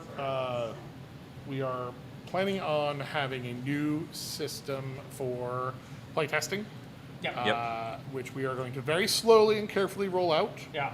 Because we want to have a little bit more of transparency directly for us, Yeah. so that everybody at the company can see what's going on with the project at a particular time, and then also so that we can roll playtesters into a single project at a time. Yes. So it is almost certainly going to be happening on Discord, and we're trying to decide. We're going to do some things. I'll be reaching out to some of you that you know who you are soon. But to- if anybody to has test some things is for like, me. oh, I would love to work at Gen Con, or I would love to do Yes. playtesting, email contact@greaterthan.games. Yep. And we will, We'll point you in the right direction. once we figure out what the right direction is. Yes, absolutely. Yeah, that's over the next couple of weeks. We're gonna start rolling that stuff out. Other things that we definitely can talk about that are a little bit farther out. I mentioned before, bottom of the ninth. Darrell Lauder got the rights to bottom of the ninth back and would like us to publish it again, so we're excited to do that. And we're going to work on, again, this is also really recent news, so we're going to work on what that looks like going forward. And then we've got a few other farther out things that we'll talk about later. Yeah. Probably, so. Yeah. We do. A question that has come up in the chat a bunch that I do want to address, similar to Spirit Island, the deal that we have with returning and the things we have and what we are doing does not include the game Compile. Yeah. So we don't have any news for you about Compile. We don't have any words to say about Compile. Again, we love Compile. Very thrilled to have brought Compile to the market. Very excited to see Compile go on to do great things. But it is not within the purview of Greater Than Games at this point. Yeah, games that we published in the past that were definitely not part of this deal, that we're not publishing now, are, as we mentioned, Spirit Island and Compile, and also Medium and Get Bit. Correct. Those are the games that, Yeah. those games aren't involved at all Yep. in this, so they're with other publishers. I mean, there are a bunch of other games, but those are the games you Yeah. probably care about. Those are the core, those are the core core ones. Obvious games. And then most people probably knew this. The games that were associated with Dice Hate Me games, those several years ago reverted back to the to Dice Hate Me games as a separate company back in 2021. All of the cheap ass games reverted back to cheap ass games over the course of the last 18 months or so. Chad is asking about Medium. Medium is not, that's one of the ones, yeah, Medium is explicitly, so Medium and Get Bit, along with Compile and Spirit Island, are all specifically with other companies, other people doing stuff with them. The chat is asking about deck building, the deck building game. So that one is up in the air. So there's Yeah, a few, man. there's a few. What about it? There's a few games. Yeah. Yeah, but There's a few games that aren't part of this deal that either the rights reverted to a previous designer, like which is what happened with Bottom of the Ninth, or Get Bit. Get bit, yeah. Yeah, it's another. There's a bunch of and things. but the deck building game is in actually a strange limbo state. I think I think no one has it. no one has it, or Flat River Group does technically still. Yes. Because it wasn't part of this deal. So Yeah. who could say? I mean, that's speculation. Who knows? And there's what a else few is other going games on. that are in that state too, I believe. But Gitch Lonely asks, is GTG going to continue to make new non-Sentinels games in the Absolutely. future? And the answer is like, well, gosh, I hope so, because we're doing so in the present. Yeah. So not to talk about games in specific, but we have 2 heavy hobby games in the pipeline. Yep. One competitive, one cooperative. Yep. That you're going to love. Yeah. Yeah. Yes. But they are far enough out that we are not going to talk about them. Yeah. Yeah, it's just Beyond- know that we are in the development process on a high single-digit number of different games right Yeah. now, and Yeah. we are excited for you to show you more as we get closer. Like we're excitedly talking now about Defenders of the Realm Definitive Edition and talking about it by name and talking about parts of it because we're at that stage, and we're Yeah. excited to get to that Close. stage on these other games too. Yeah. But we're not there yet. Yeah. And some of them maybe will be at a show-offable stage, or at least pieces of them at a show-offable stage at the Play Greater Party. Yeah, Play Greater Party is a place to. But to it's a see mystery. stuff You have to like come that. and see. Yeah. Right. Don't be shy. We won't Don't be shy. know. We don't know what we're going to have at the Play Greater Party. We know certain things we would definitely have at the Play Greater Party. Yeah. But we don't know the depths of what we will Yeah. have at the Play Greater Party until 2 weeks before the Play Greater Party. Right. Yeah. Yeah. Yeah, and I mean, a lot of that's just, hey, we can show this off. Do we have time to build this prototype? Yeah. Yeah. Well, Do you're we have the asking about components? Laser Riders 2. This is the sequel. I actually yeah. don't know where Laser Riders. That reverted, didn't it? I don't know. I think that reverted before. Did it? I don't think so. think so.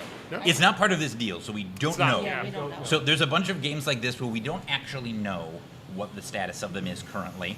Nolan And Trapp asked, what's the Play Greater party? Great question. Play Greater Party. So at Gen Con on Thursday night, we'll be having an event called the Play Greater Party. Please come by and hang out. Yeah. We don't know where it is. I think we're getting into a more Q&A part. Something that might make sense from a logistics of microphones thing is to just go down the line and do let's do some Christopher Q&As, and then some Ray Q&As, and then some Paul Q&As, and then some Katie Q&As, as people have them. Interesting. But not Mac Q&As. And not Mac By the Q&As. time they get to me, everything will be answered. Every question will be answered. That makes sense. No. I'm into that. Oh goodness. Yeah. I think that may be kind of nice. Okay, cool. That's a fun idea. How do we organize people into asking questions of people? But what we do is right now. Does anyone have any questions specifically for Christopher? Right. Okay. Like I don't know a better way to do it. Yeah, that's what Yeah, we yeah, do. okay. So what we're going to do is we're going to do Q&As about directed towards people in the in order of me through Matt. And for the Christopher questions, Matt will read the questions from people Sure. and ask them of me, and I will answer them. And then we will move on down the line, and Yeah. yeah, we'll Yeah. go from there. So for the next chunk of time, we'll do Christopher questions, and we have stalled long enough that people are figuring it out. And Matt, This is a fantastic one, Christopher. How do you like your coffee? decaf, black, and rarely. Yeah. Would you like to elaborate on that while I get more questions in? No, that's Fair enough. pretty much everything That's about the it. whole thing. Yeah. What about your tea? Oh, decaf, licorice, Herbal. and well, no, so like specifically licorice teas, like the. I was mostly a tisane drinker as opposed to a tea drinker before going to China, and then when we were in China last year, I had amazing tea, and so now I'm like, oh yes, I happily continue to drink tisane rather than tea, but I will happily drink tea from China. So and now I am a tea drinker who is just the utmost of snobs. Yeah, you just get something else to be a snob about. Yeah, Yep. yeah. I needed more things to be snobbish Add about. it to the pile. Yeah. This is not for you. I mean, So you we're can ask gonna- any so we're question. gonna move on. Hey, No, which one? Will the Play Greater Party be a ticketed event? Ask me them. Ask me every question. We're in Christopher question Yeah, mode. that's Every true. question's That's for true. Christopher. You gotta follow the rules. Yes. You are rules. So what's the question? Will the Play Greater Party be a ticketed event? Yes. Next question. I am here to answer every question in the Christopher section right now. What's the status of Freedom 5?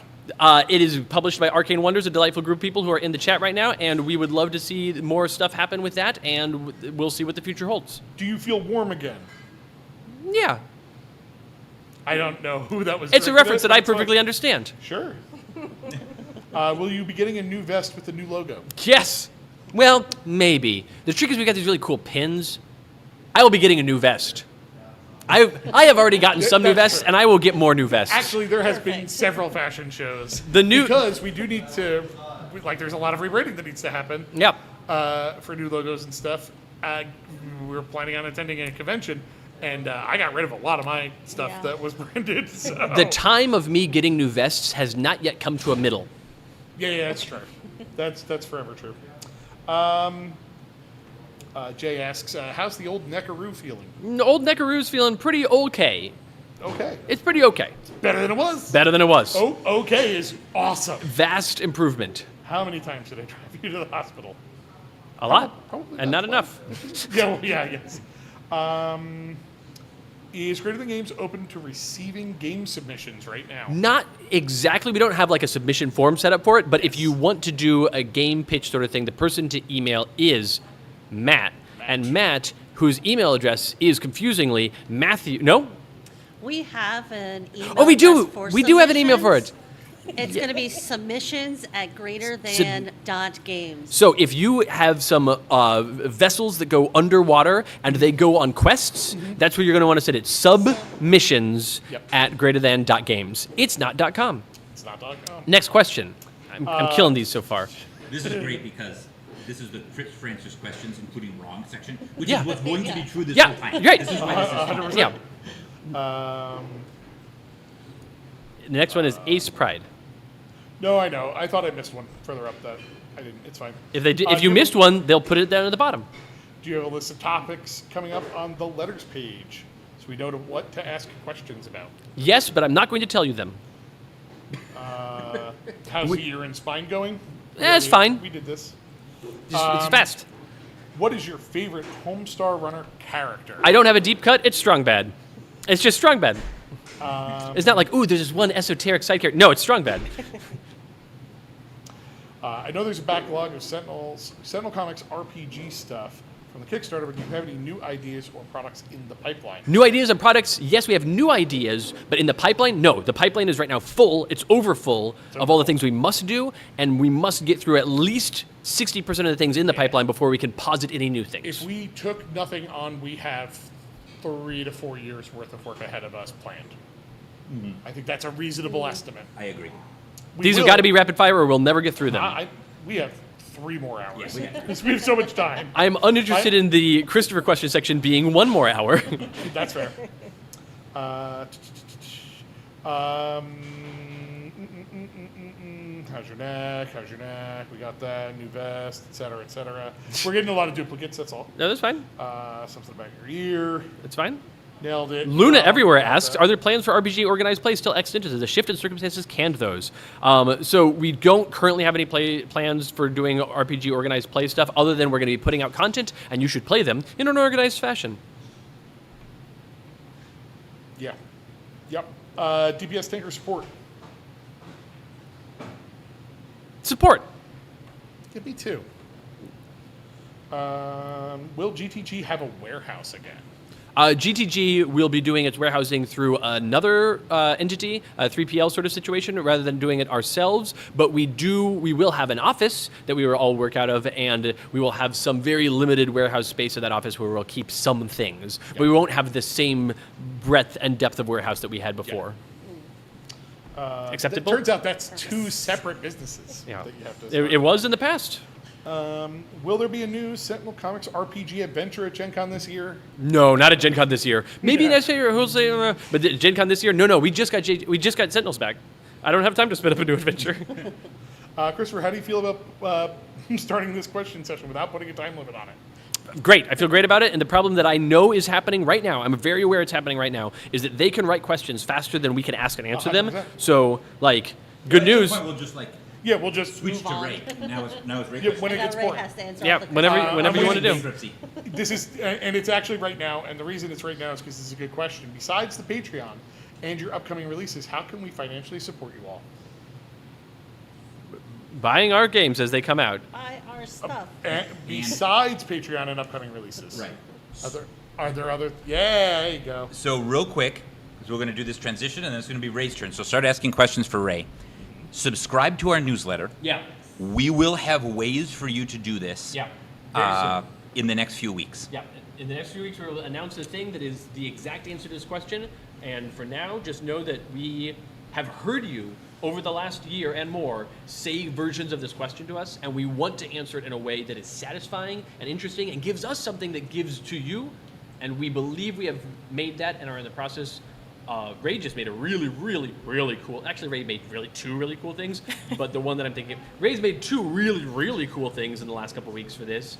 But that is another live stream. Yeah, this is a separate topic that we'll put out there, but Yeah.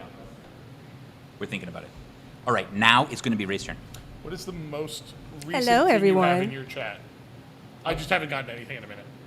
Oh, I mean, I don't know because I'm so far back because of things. Yeah. So, the place that you have to start with questions for Ray is. Oh, there we go. Okay, I got nothing for a while, and that was the first time this entire stream. Yeah. Like it was like 3-ish minutes of just like, and nothing came in. Yeah. Ray, how does it feel to work for a startup? Oh, it feels good. You know, getting to know these fine individuals and expanding on, our games and stuff. It's really nice. It's really nice. What is your favorite Sentinels character? Ooh. You can cheat. I allow you to cheat. Because they said Sentinels character. They didn't say Sentinels of the Multiverse character, so it could be an RPG character. Okay, because I do have a favorite. Sentinels is And it's a universe. Yeah, yeah. I think my It's a favorite multiverse, would but- have to be, I think her name was Stella Nova. Oh, interesting. I've heard about this character. Tell me Yeah. more. Why Yeah. is she your favorite? Oh, she had this power of the universe where, you know, she carried around a crystal moon ball and was able to use her powers of space and stars to be able to help out her team and, you know, defeat the villains. She was really nice. I liked her. She was fantastic. She was fantastic. Related to that, do we have any plans on doing any future RPG live plays? We have not We made don't We have- haven't discussed it. we don't have plans. I We- figured now is the time. Yeah. Yeah, We're here. It's It a lets thing us that fan. absolutely could certainly happen that we currently have not scheduled or planned out. Yeah. Yeah. Yeah. Or live plays of other things even. I don't know. That's right. That's Yeah. more like it. Yeah. What do you want? What's fun? What would you watch? Ray, what's the worst Adobe product you've encountered? Oh, All of them is a valid answer. the worst? Ooh, remember today when you were literally exporting a file that was like 1080p and it was like, well, Yeah. what if it was 6,000 pixels tall? Yeah, I wouldn't For say unknown that. reasons. I wouldn't say that there's one that I worked in that was the worst, but I do favor Illustrator, Photoshop, and InDesign. So Yeah. those are my core three. Yeah. And so the other programs, they're good, but I just don't use them as often, so I don't really see them as bad. Yeah. I've been having a weird problem, and please, chat, if anybody here is an Adobe Suite wizard, for printing cards and things like that, we often just 9-up them 3x3 on a page. And the first page, so the upper left card, regardless of the size of the print shop, the upper left card on the first page only, darker. Don't know why. Consistently this happens to the point where I've started copying the first card and just have a sacrificial card in there. It's very annoying to me, and I don't know why it does this. I don't know if it's a Windows thing or if it's a Acrobat thing. But if anybody has an answer to that, email me at greater. Hey, Ray. Yes. Question: what has been your favorite project to return to? To return to. Well, I'm looking forward to working with in Sentinels again, and redesigning that from the ground up and making it even better than it was. And yeah, I'm really looking forward to Sentinels. Sweet. 'Cause there hasn't been a lot of returning. It's mostly been new stuff. Most of the new Yeah, stuff. That's yeah. the fun thing. Have you enjoyed doing branding stuff? I do. I like giving our company a fresh new look, and with graphics and social media and things like that. Yeah, it's been nice. I think it's about time to start moving on to Paul, so let's give them a couple of seconds. Do we have anything to vamp about while chat catches up with us? I've got a question for Ray. Yeah. What's your tea or coffee order?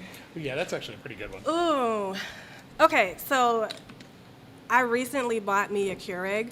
So I've been kind of dipping and dabbing into different coffee brands and, like breakfast blend or Colombian, like stuff like that. But if I were to go to a coffee shop, I would get something iced. I do drink warm coffee, hot coffee a lot, but I do prefer my drinks iced. And so I'll get like a caramel frappe or something sweet with extra whipped cream and yeah. Nice. With almond milk. Almond milk is, preferable. What's your favorite coffee shop in St. Louis, and why is it the Antagonist Cafe? And that's the only answer that you're allowed to give right now in this building. Ooh, that's You fine. could actually yeah. say Protagonist Cafe also. I don't have a favorite coffee shop. Please visit if you're ever in St. Louis. Both Protagonist If I'm ever and in St. Louis. Antagonist Coffee. If you haven't seen that. And Pieces Board Game Cafe, because they were very kind to let us annoy them while they set up for their dinner shift. Let's see. People have started putting Paul questions, but we do have a few. We still have a few Rays, yeah. Yeah. That's good. Ray, what's the process for arts? Art mines seem to be a A false front. Christopher keeps pushing. I explained that artists have to spend time in the art mines, and then they come out of the art mines with arts. What is the actual process of the art mine? Yeah, so we'll sit down as a team and discuss what art direction that we want the games to go in. And with that information, I'll seek out artists on different platforms, whether it be ArtStation or Behance or any other art sites, and find somebody that fits our style. And once I find a couple of people, I'll do a pitch to the group and show them the different styles, the way that they present their arts and things like that, and we'll discuss it as a team, and we'll go through and narrow it down.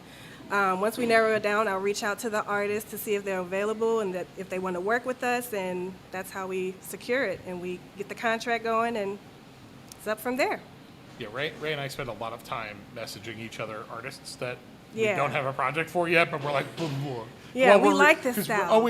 You always find an artist you want to work with when you're looking for something completely different. Right. You're like, well, I need this exact Like, thing. let's save But, this like, artist for if we ever come up on this direction. Exactly. Right. Just add it to the favorites list. I've got a quick follow-up for you, Ray. Yeah. Aside from the ability to draw the style of art that you're looking for, what is the top thing you look for in an artist? I look for consistency, and I like portfolios that have kind of, you see their direction or their aesthetic, and they have different versions or variations of that same thing that lets you know that they work within a style, but they're able to branch off if need be. So if we're ever going through art notes and we like a certain thing, but we want it to go in a different direction, they're open to be able to, show it that or expand on that. So yeah. All right, we got some weird ones, Paul. I'm sorry. Oh, is it mine? I think so. Thank you, it's Ray. Those mostly- are really good mostly answers. what we got. Yeah, yes. All right. I'm ready. I don't know what this means. Okay. This has to be some weird inside thing, or somebody in chat is really just. I can answer the any expert question. for different- Cool. Easy. What do you think of Banana Ball? I know what this question Yeah. is. So I think it's really cool. I am really I hope he talks vaguely in a way that I excited never figure out. what it about is. the expansion of interest in the sport beyond just like very, very highly paid people or kids. And also I like that it's co-ed, which I think is really, really cool. And so I think it is just like strictly fun and good. Yeah, I tried to sign up for tickets to go to the Banana Bowl. Oh, really? Yeah. Yeah, I would like to. They're adding more teams. Oh, nice. Yeah. Yeah. Paul, is GCG licensing Sentinels the Multiverse from the Sentinel Comics Media Holdings? Yeah. So, okay, there's like a whole complicated structure that's being forged. Perhaps at what you'll need to Created, do. Not forged. Not forged. Very clearly. Not forged. is No, the forged lead in term. the like blacksmith way. Yeah. Not in the clear way, in the card sleeve way. No, what what you'll want to do is find me and Jay Handel at some event or activity like at Gen Con, and then ask us this question, and because by then we'll be able to like go down. There'll be a whole web. There'll be like one of those boards where you put red yarn between things. Yeah. Yeah. But anyway, basically yes is the answer. Looking forward to seeing you at Gen Con. We're looking forward to seeing you. I'm looking forward to seeing everyone at Gen Con. Hey, Paul, Yeah. what are some bad decisions you plan on making at Gen Con this year? Oh, really interesting. Yeah. It's one of those starting a board game. No, that's a decision. No, that's an Gen Con last awesome. That's an That's awesome how decision. you get. That's how you get into Gen Con, actually. Right, exactly. year. Barely. I definitely plan on getting way too little sleep. I also definitely plan on eating at least one of the hot dogs or pieces of pizza from the convention center. That's a terrible idea. It's a terrible worst Very plan, bad idea. but that's a terrible decision I'm going to make. Okay, that's good. Fortunately, I'm not going to make the terrible decision of taking fewer than 3 showers. I would never. Oh, no. Why would you? You mean daily. Yeah. You don't mean 3 showers I'm at sorry. Gen Con. You said fewer than 3. Yes. You mean 3 showers Per day. daily. Right. Yes. Yeah. Agreed, of course. But Yeah. also, thank you for mentioning it. Yeah, 3 yeah, yeah. hours of sleep. 2 meals, 1 shower a day. No. everyone. No. That's the coward's For way out. everyone else. No. 1 hour of sleep, 2 meals, 3 3 showers. Showers is sleep if you do them right. Yeah, absolutely. If you take a shower in the right way at Gen Con, what do you need sleep for? Yeah, Shower. that's true. And speaking of fun contractors, Tawana and Matt Bender will both be at Gen Con as well. Yes, if you've demoed for us in the past, you've probably worked with Tawana and Matt Bender, and they will be joining us for Gen Con this year. I was reminded of that because of showering and sleeping at the same time. Reminded me of Matt Bender and Gen Con. Why? No, we're not going to tell that story. That's his story to tell. It is his story to tell. On my podcast. Matt shows Matt a thing. Paul, do you have all new spreadsheets now too? Yeah. This is a thing that I've been meaning to do, but we've been very busy. Sorry, I'm reading this question because the answer is yeah. Yeah. I found the best spreadsheet, and I need to show it to you. Okay, yeah. It is a publicly available spreadsheet. Okay, amazing. That I got off of from an indie RPG. Yeah, It's yeah, like a helper spreadsheet, and it is the most amazing Google sheet. Sorry guys, it's our show now. This is phenomenal live stream content. No. Really, really good live stream content. You know you're supposed to be running a Q&A right now? How's that going? I'm waiting for more questions. It's really good. It's That's really awesome. good. You will I'm love so it. excited. Profile misleading. No. Some of these are not questions. Hey, Paul. Yeah. Hot dog style, pizza flavor? Chicago style hot dog for sure. Pizza flavor for like a standard pizza. My favorite probably is sausage and banana peppers. I've never had sausage peppers. Yeah. I've had... Sausage peppers and banana peppers. Yeah, that's what I You thought. need them both. Yeah, right. That's good. Yeah. That sounds good.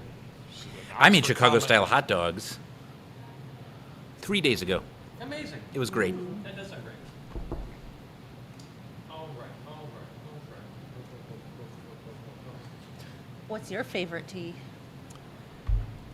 That's a really good question. Probably my favorite tea is a Chinese black tea called Dianhong, which sounds right to me as an American, but I know is an incorrect pronunciation for someone who is a native speaker of Mandarin. Something that Christopher and I discovered when we were in China this last spring is that someone can say a word to us, and we will repeat it back, and to the two of us it sounds exactly correct. Yeah. And they're like, oh, no. But they're like, no. that's not even the same word. What are you doing? They said you said a different word. Yeah. Tonal languages. Yep, tonal languages. Whew. I have a hard time with German, which is the most literal language on the planet outside of maybe Dutch, and I'm like, yeah, I'm not even gonna try Mandarin. Yeah. No. Paul, License to Grill was your baby, right? Is it one of the properties in Limbo? I don't know that I would say that it was my baby specifically. It was a collective. It was everybody's baby. Everybody. Yeah. Mackerel put a huge amount of work into it. Yeah. It was very fun. It is one of the projects in Limbo, Yeah. for sure.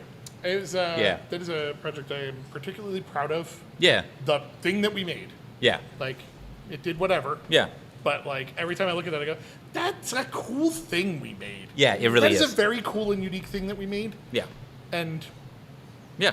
like, it just doesn't go sometimes. Yeah. And that's okay. What obscure Lord of the Rings fact would you love GTG to make a game around, assuming the license can be obtained? This is an awesome question, Put it into the and lore. I'm going to interpret it as not specifically a Lord of the Rings situation, but as a Tolkien's Legendarium.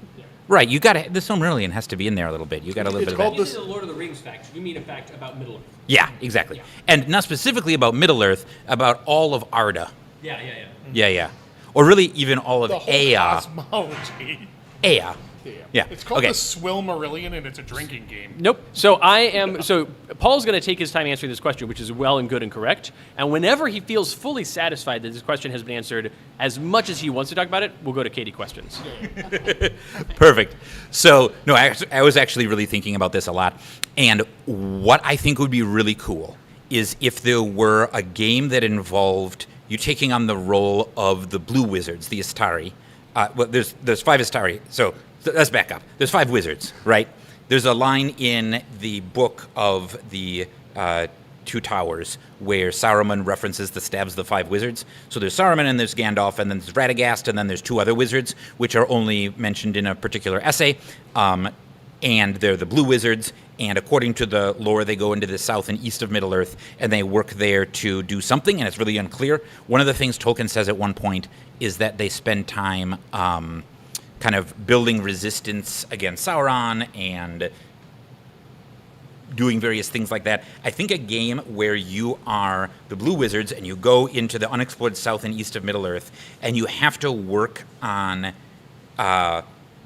pulling various vassals and people in groups away from Sauron / distracting Sauron with rebellions and other things like that to minimize the armies that he can pull to Mordor for the War of the Ring would be really cool.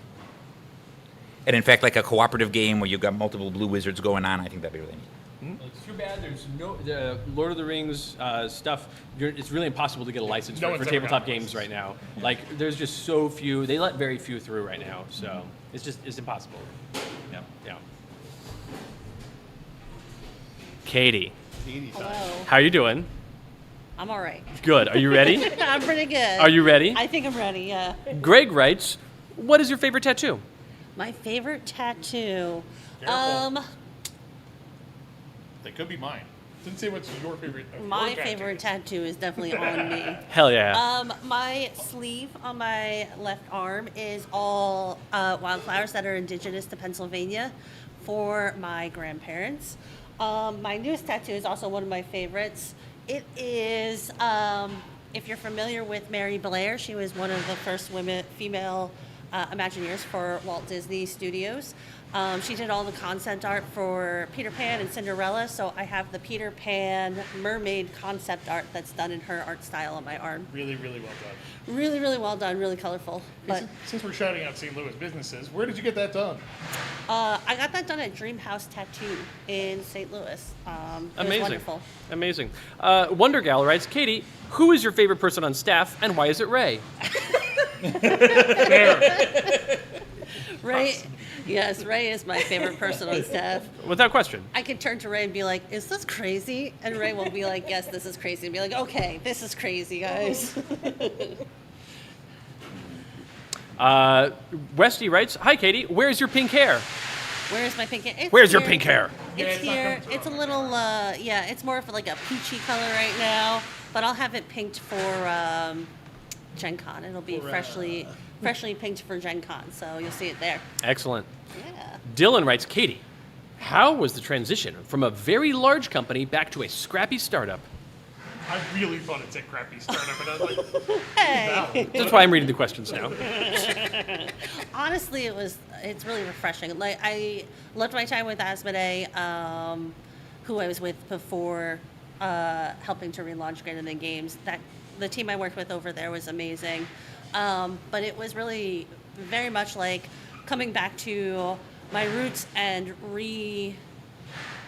kind of remembering how, like, I get to do a lot of independent things here, and I get to kind of have an idea and kind of run with it and get the support I need to run with it.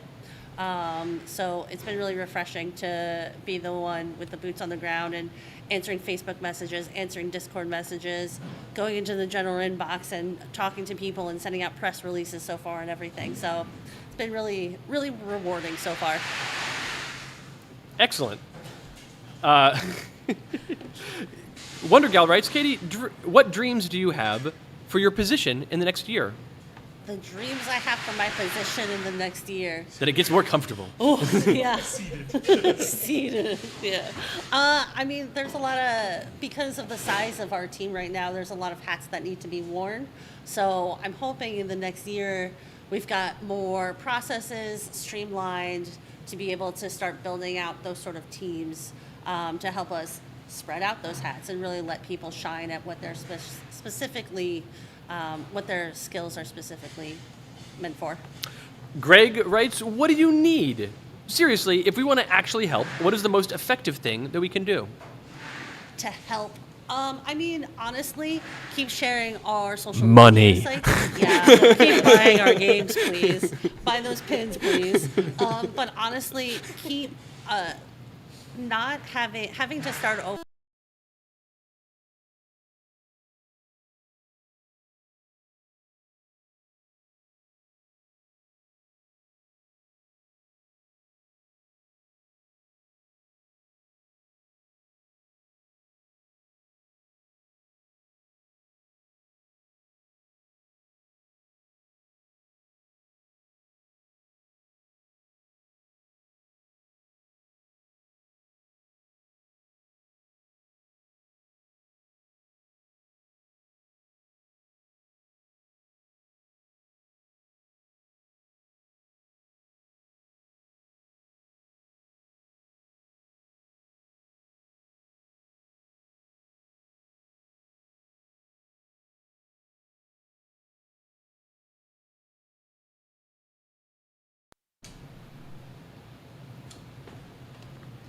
Oh, is that working again?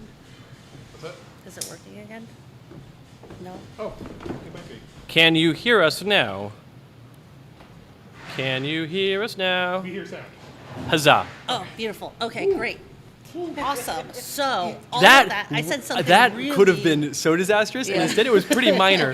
Wait, sorry. Sorry, Katie. No. Before this thing started, the audio set up like an hour before we did the live stream had a minor hiccup, and Matt and I spent 20 minutes fixing it. Yeah, everything else worked fine, but swimmingly. we could not get the audio thing to work, and then Most importantly, after it had worked in testing for 1 hour here at this place, it worked fine, no problem. we Then touched nothing, and then it just suddenly died. stopped working, and we couldn't make it work again without resetting everything. So as soon as it went down and people said they didn't have audio in the chat, Matt and I both internally just now went, "Oh no, everything is ruined," because we knew what it took to fix it. So the fact that plugging it in and turning it on a different way, and it just kicked right back in. Hi everybody, Matt and I just had a little panic attack, and we're done panicking now. Katie, back to you. Perfect. For a penny. So I don't know how much you heard of that answer. Basically, keep sharing our social media, keep sharing and engaging. Make sure people who love our products are also engaging with us and are connected through Facebook, Instagram, our newsletter, our website, at shows. All of that is really, really important. Yeah, marketing is going to be a thing that we are unable to do at the level we would like to do it at for a while. So we're going to rely on you to act as like a street team. Thank you, Matt. It's not your turn right now. Our- Katie, can you also pitch a Lord of the Rings game, alternatively a Little House on the Prairie game? Oh, God. I got to think about it. Make several games. Katie has several very good game ideas that she has not. All right. Let's think. It is a game about creating the best lunch meal that Laura created for all of the railroad workers Oh, yeah. in Until she said Laura, I was like, These- this could be Lord of the Rings. The Shores of Silver Lake. the Shores of Silver Lake or something, or these happy when they're golden, building yeah, the Shores of Silver Lake. Yeah. There we go. Perfect. Great. There you go. I've got you on some. Very close Little House to on the like, Prairie look. yeah. But then we brand that also Lord of the Rings. Like that's a Hobbit game too. That's Like, a same campfire game. meal hobbit game. Same Yeah, game. 11 Very piece skinnable. meal. The crossover between Yes. Little House on the Prairie and Lord of the Rings is Hobbits. That's just true. I mean, Paul and I can do that. If there are two people in the world that can make that crossover, it's probably Paul and myself. Gotcha. No problem. Cthulhu Illithid says, just a general question because I came in late. Do we have a timeline on Desperation reprint? Yes. It's a yes or no question. Yes. There you go. Good job. This is the thing. When they ask yes or no question, you just say, give a yes or no answer. It's fine. Are all of the GTG staff currently employed, or are there more that couldn't make it to the stream? Are these all of the? Are these all the This GTG is staff that are currently the employed? team Space. right Yeah. now. Yeah, I was like, whoa. I was like, all all uh of the GTG staff currently employed. Yeah, me too, though. You could, so all five of us are the five people behind Greater Than Games at this time. You can read all about us on our website under the Meet the Greater Than Games team blog post that Christopher posted. Yeah. What is that? URL again? It's greater than .games. It's not .com. It's not .com. Penguin writes, hey, Katie, what's the best cozy game that I probably haven't played yet? Cozy game you haven't played yet. Cozy game, so Perfect Match is a great cozy game that we used to have. Right now, I really love Harmonies by Lubalud. It's about building different ecosystems for different Environment. animals. It's very fun. It's very casual and relaxed. That's probably my favorite cozy game right now. Well, we did just play a little bit of Cozy Stickerville as well. Cozy We Stickerville, only yes. we only got through the intro Yeah, the prologue. prologue. Cozy Stickerville is also really fun. It's pretty much a choose your own adventure where you're slapping stickers on a map. Yeah, we Super fun. very much enjoyed it, but also played it in the worst possible scenario, which Yeah. is at a convention. Yeah, we played it where in it was a- very loud and not cozy at all. In a big room full of lots of loud people, so it wasn't as cozy as it could be. The potential's there, But there though. were stickers and bills. Yeah. Gets Lonely writes, what is Katie's specific specialty right now? What's your specific specialty right now? My work specialty is probably wearing multiple hats. That's true. That's true. Being adaptable. I'm very good at. I'm pretty good at lots of things. That's true. Migrant P writes, Katie, you mentioned TikTok. Anything you can share about video strategy going forward? So like to have we would like to have one. We would like to have a video strategy. I'm very new to TikTok marketing, so we have to do a bit more research and everything. And I know Matt has a lot of really good plans for our video strategy for TikTok and short form videos. Yes, please. I am going to be learning all of this video editing and whatnots. As we launch things, Yeah. because it does need to happen, but also. Dr. B writes, new game. Describe a game pitch and see how long you can keep it ambiguous about whether or not it's Lord of the Rings or Little House on the Prairie. It's I about love this cooking game. food Uh-huh. and traveling. Right. There's short There's people. cloaks. There's shorter people. Yeah. Sometimes the weather is really, really bad. No shoes. Mountains. Horses. Not mountains so much. They're really they're the There's no mountains on the prairie? Yeah. What the heck? There's horses. Little Yes. house on the nowhere near the friggin' mountains. G. Thomas says, I was so excited to have you back. Will the letters page be returning soon? Yes, it will be. Yeah. Coldfire Surge asks, other than Digital Detox, what's your current preferred larger group game for like 8+ people? I don't know. Yeah, that's a tough one. I don't have a lot of good 8-player games, which is part of the reason for Digital Detox. Yeah. You like Blood on the Clock Tower more than I do. I do like Blood on the Clock Tower. I'm terrible a- at Blood on the Clock Tower. Anytime I'm a villain, a bad guy, or anything in that, bad villain guy. I can't do it. So, Yeah, I'm trying to think if there's anything that we play regularly or that really stuck with us that's 8 players. yeah, I don't know. Last question for Katie. Yeah.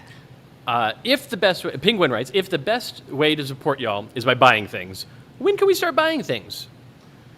Our newest products will be releasing around Gen Con. So, at Gen Con and right after. And the web store, you should be able to start pre-ordering things by the end of this month. by the end of this month, you think? By the end of this Thank God. month. All right. Oh, thank God he said month. By the end of this live stream. So- Well, he was like, By the end of this it's not sentence. true. We've got a bunch of items releasing around Gen Con and at Gen Con, but then before that, you should be able to pre-order on our website starting probably at the end of this month. Yeah.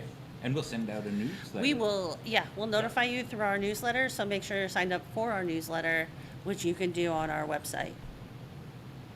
I have a message here that says, hey, Christopher, it's your mom.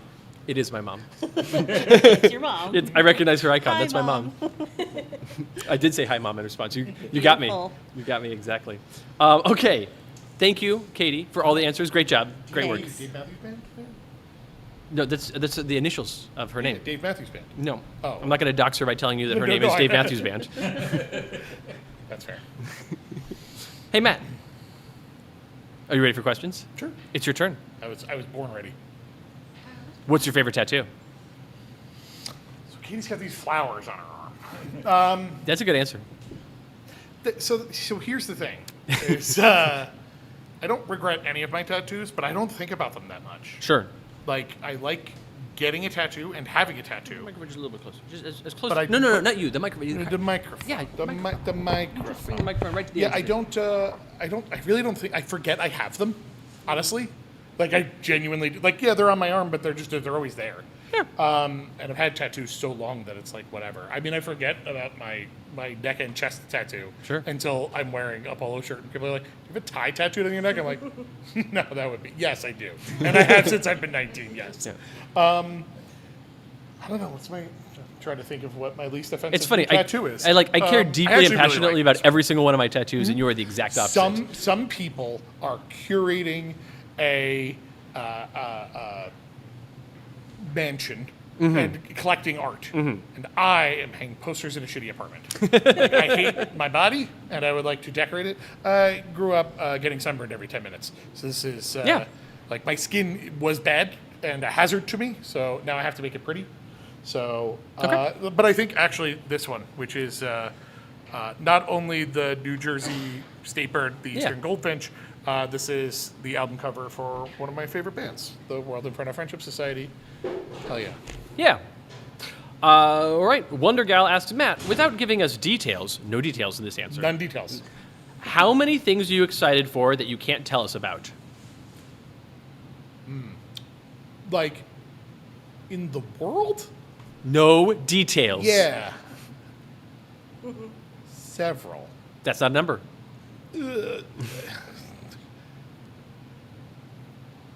About 10. Great. Thank you. Like 10 things. Yeah. Greg, from Matt, what day do you want to go to Wawa when you're here in Indy? Okay, so the Wawa's reaching Indianapolis is great. You have half of a Wawa at several different locations. You're missing some key things that I want from a Wawa. But Katie and I drive back and forth to New Jersey several times. We go down Route 70, and we know which is the closest Wawa out and the closest Wawa back. And we do stop every time. So, Wednesday? Okay. Wednesday. Westy writes, hi, Matt. How are you planning on the setup for a smaller booth? Well, we're all going to be doing setup this year. That's correct. Because This is the whole It's team? going to take 1 hour. Yeah. Tops. It's going to take us longer to walk to the booth. Oh, yeah. Load in and load out will be way longer than setup or tear down. 100,000,000%. Yeah. It will take so much longer to walk to the booth. Not because it's particularly far, but because the booth setup it's a 10 by 10. I can do that in my sleep, and so can everyone else here. Yep. G. Thomas asks, follow up on the letters page question. Does the old form for questions still work, or will there be a new one? It works. Wrong. The letters page one doesn't. That's Oh, no, the- sorry. No, I was wrong. No, you were right. I was wrong. Letters page one does work. Yes, It's the I Playgrader was right. podcast one. I was You were right. right. You were right. I was That wrong. question time. yeah. I was right. Yes, you were right. I was wrong. The letters page one does work. It's the Playgrader podcast one that doesn't work. Yeah. Yeah. Nope. All right. Zero Takenaka says, here's a serious question. How hard was it to work with Handelabra to bring back Great of the Games? Just lots of waiting? Easy? Hard? For me, relatively easy. Yeah. Nerve-wracking, but that's generally my state anyway. That's true. And both insanely fast and way too long, because obviously we're very eager to be doing this, and so every second was 1,000 years long, but generally painless because I didn't do anything except for reap the benefits of it. So that There we go. that rules for me. Tiger Vamp writes, Matt, name 3 cyberpunk IPs that you'd love to turn into a board/card game, and why is one of them Strange Days? So Strange Days, I dodged Strange Days somehow for a very long time. I only watched it in the last 5 or 6 years. It's very good. It just isn't one of the ones that like snaps to mind. I would like to make a Neuromancer game and separately a Johnny Mnemonic the movie, not the book game. Yeah. Or the novella, short story, whatever. Yep. Because I really, really, really like that movie a lot.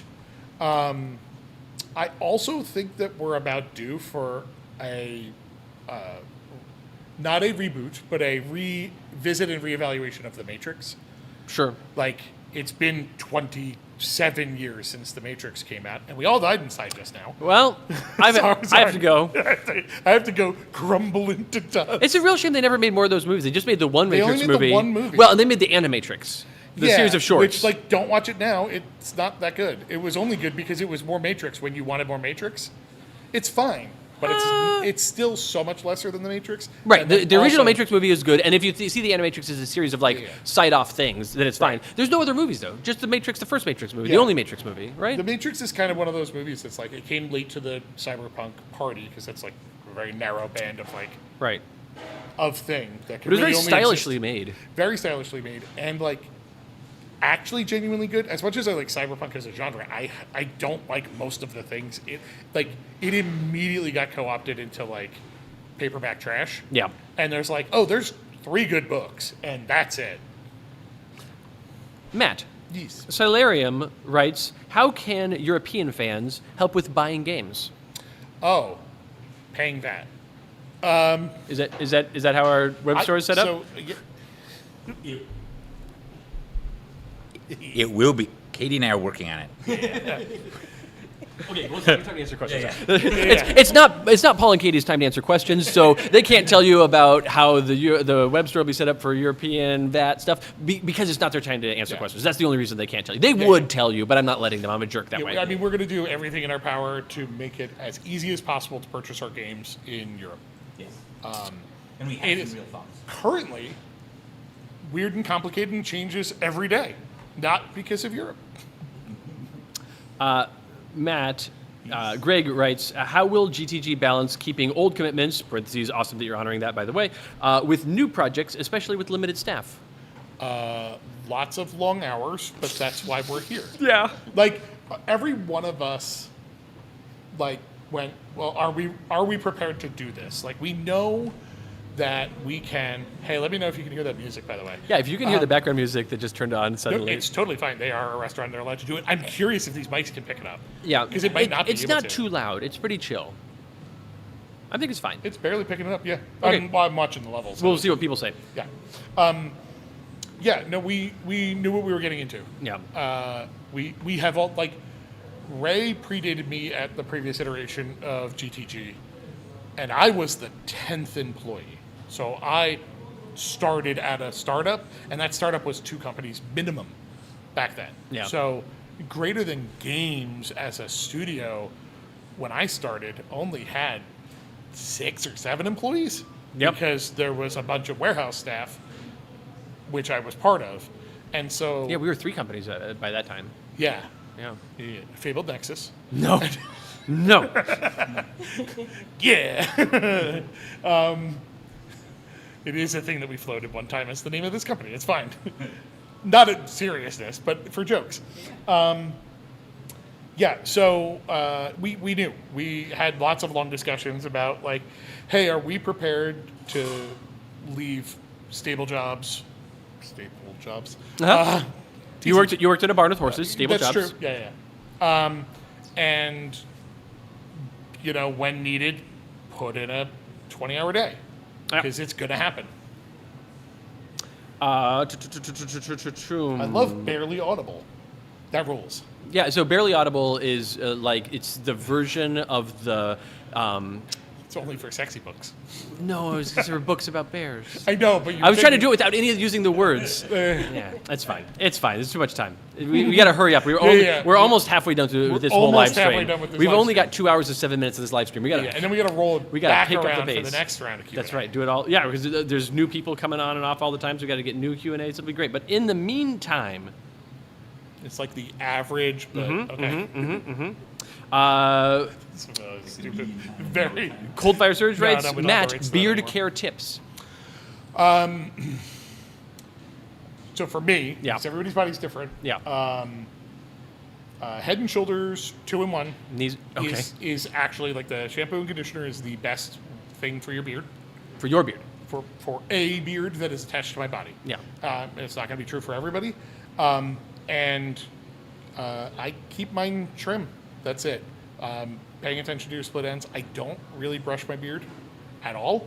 but I also keep it short enough that I don't have to. Occasionally, I will fix my mustache or something, but like I don't touch it. Stop touching it.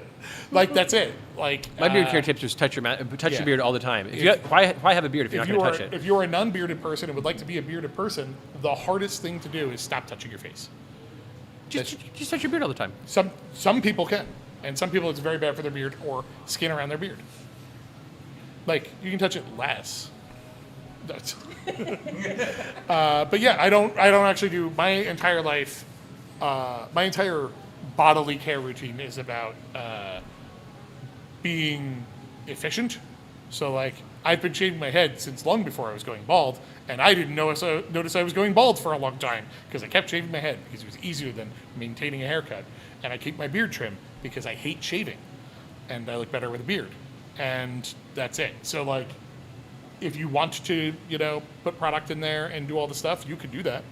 I used to handlebar my mustache when that was very cool in the early 2000s when there was like that good summer of handlebar mustaches, and I was like, no, this is awful. As soon as it gets hot outside, then you just have waxy cheeks.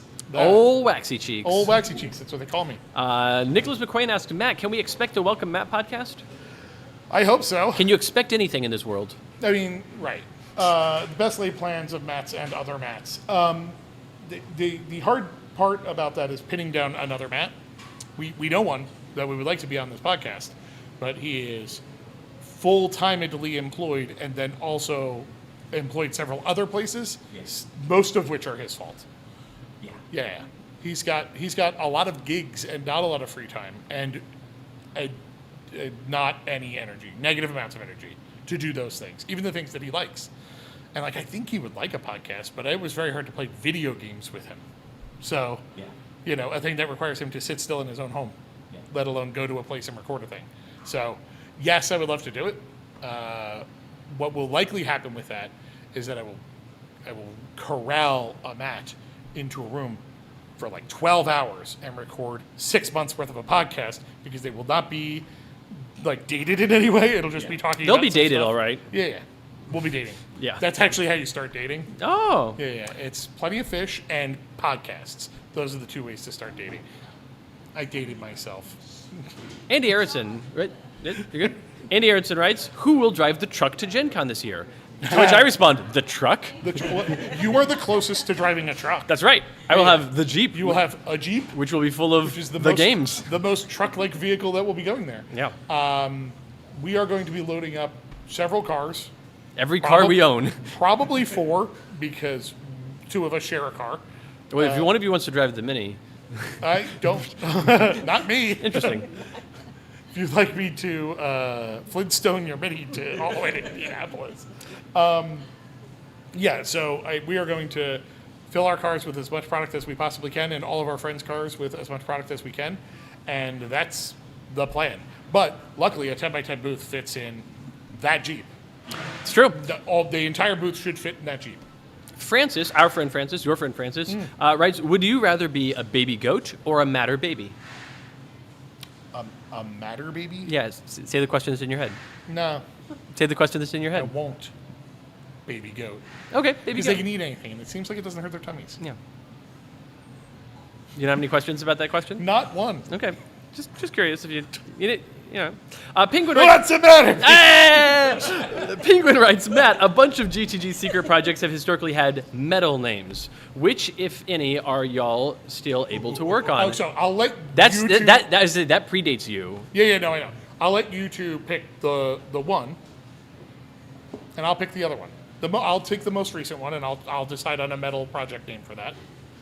And we have 2 heavy hobby games. I see what you're doing. Okay. So That's the you're... way to go as well. Okay. Interesting. And so I'm gonna. I say that this is a thing that we can say because it's non-committal as hell. Okay.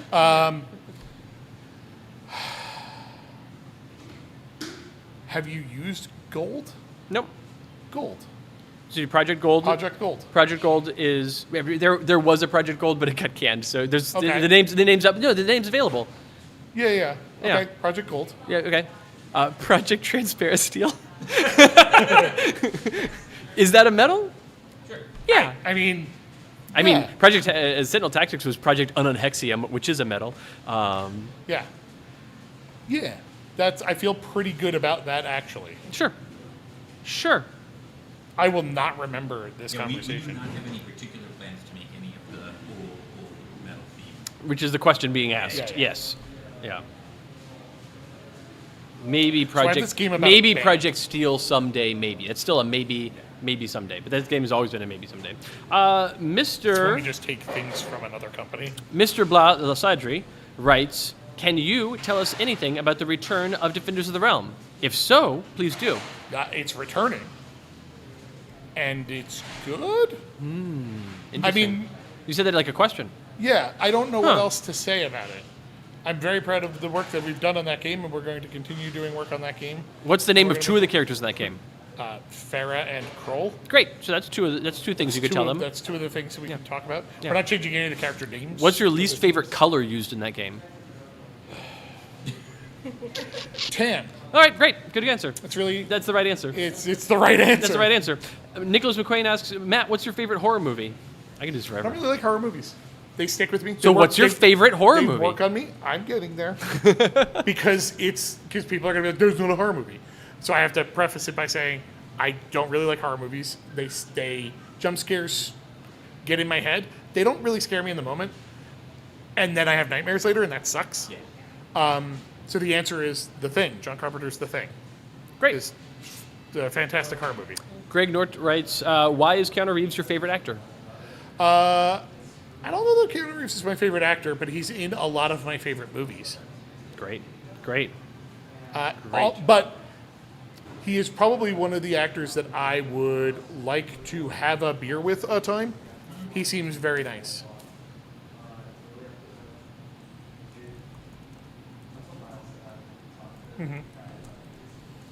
He's also apparently really incredibly generous to like regular folks that work on movies with him. All right. Thank you all so much for all the questions. These are wonderful questions. And now we're going to move on to the next regularly scheduled segment, which, of course, as Katie will tell us, is called the segment about the... Well, now we've run out of the Surely main not. segments that we planned on doing that aren't. You said names of segments Yeah, that yeah. have not yet done. Okay, so the segments we can do right now is Matt can talk about Dune or Paul can talk about drinking songs. Okay. All right. Yeah. All right. So what I was going to say is we can now since it's at 4 p.m. Central, that means that Pieces is opening. So I think that what we should do for the live stream is it might make a lot of sense for us to break down into rolling dyads of people who are streaming. Well, other people take breaks and get drinks and food and stuff like that. Switch to two microphone setups. Yeah, exactly. There's two people in conversation. And Yeah, it yeah. pops out whenever you want to have a Right, exactly. So if we want to cue this, All right. set this up as a two-person. I think that makes a lot of sense. So, number one question. Who here is the most hungry of the five of us? Who's starving? Who hasn't eaten yet I today? am starving. Ray is starving. So, Ray, you're on food duty for first shift. Who else is starving? It's Katie. Sure. All right. Which one of you two is more starving? Because I do this all day. I will happily go eat, but I will eat last. I think you should start with the two of us. That sounds great. Yeah. We'll That sounds great. Good. We'll do effectively a Plague Raider podcast Yep. live episode, and then we'll cycle people in. Also, as a reminder, if you're in the St. Louis area Yeah. and want to come by Pieces and Yeah. say hi, we Go will down. be here Yeah. until 6 p.m. and they are open. Don't be shy. We'll be, come say hi. We'll be live streaming until 6 p.m., and who can say what happens after that? Yes. Yeah. Beautiful. All right. So yeah. All right. We're all gonna stand up. Yeah. And not bump the table. Oh, big stretch. Here's your bodies. Something fell. Something. Can you take Are you that guys for going me? that way or this way? That way. Okay. Do you want to go that way? Yeah. Then we'll get it all Yeah. cued. All cute. All cued. Here, why don't you bring that mic? Do we want to? Okay, yeah. Yeah. Just be on the corner. Yeah. Because I'm looking at the stream. Right. Like, reframe this. Yeah, actually, yes, I think so. I think we should reframe it for a Yeah. two-person situation. So I think my guess is that it wants to go. Pretty good. That's turn it not a little bad. bit that way. Yeah. Pretty good. Well, actually, yeah. Yeah. Because you two are in the corner. Right. We're going to go like this. Yeah. You're seeing the sausage get made. All right, and then if you will actually scoot a little bit so that we are Yeah. on different planes. Yeah, so now we've got, this chair is actually in the shot as well. So it's basically the two of us on this chair. It's not necessarily a bad thing. I'm just kind of...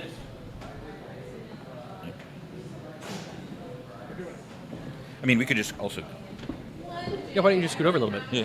Okay. Yeah, why don't you I scoot love over? scooting. It's one of my Yeah. favorite things. That way we don't need to be quite as close when we're not all crammed in here anymore. All right. Hi, and now we should be able to actually just kind of talk Yeah, exactly. normally We can into these. Yeah. So with these, we talk differently than we do in the Play Creator podcast Yeah. because Matt and I cranked the audio gain on these Right. to make them work at the thing. Yes. So if you're talking like this, Then it's bad. It's bad. Yeah, Right. yeah. So we can just talk like this and kind of talk at the camera and look at each yeah, other, we and it look should at be the good. camera, we look at each other. Nice. We look at each other. We look at the That's camera. fantastic. Okay. That's fantastic. All right, and we say what the chat has to say about all this. Yeah. When is Christopher never? Yeah. Great. Fantastic. Oh. Boo. All right, so yeah, we're just gonna do some chats, do some live streams. You guys get food, and then whenever somebody's off of food shift, we'll rotate somebody in, and it'll be great. Yeah, it's like wait for them to. Yep. Yeah. Legit. Do you want a beverage? We should have beverages. We should have beverages. It's been I think so that'd long. be You good. want to get you beverages? Yeah. Ideally, Do you want a menu? yeah. Yeah. Could you bring us? Oh yeah. We'll. Dear chat, we're gonna tell you about the menu here at Pieces, and then we're gonna order off that menu. It's gonna be great. It's gonna be brilliant. great. It's gonna be great. Paul, how you doing? Pretty good. How are you? Good. Oh, you want to? Doing Yeah, this. some I rotates? like this a little bit better. Yeah, It by makes all me means. feel better when this is going up. Yeah. This is How's so the fun. audio? How's the audio doing, folks? Are you? Yeah, as we're talking here, Yeah. what are we? How are we feeling? What's the vibe? Mer? Oh no! Cancel! Don't do that. This is so far behind, and I don't know why. It just has There to we be out go. there. I just did that. No, it's almost not behind. So let's see how far behind it is. Yeah, that's true. Is it kind of frozen there? No, it's. You see, my mouth is moving. No, okay, it is. It's good. That's excellent. You know what I'm gonna do? What are you gonna do? I'm gonna do an annoying thing. So Yeah. that's how far behind it is. Oh, wow, okay. I'm gonna do an annoying thing. Yeah, yeah.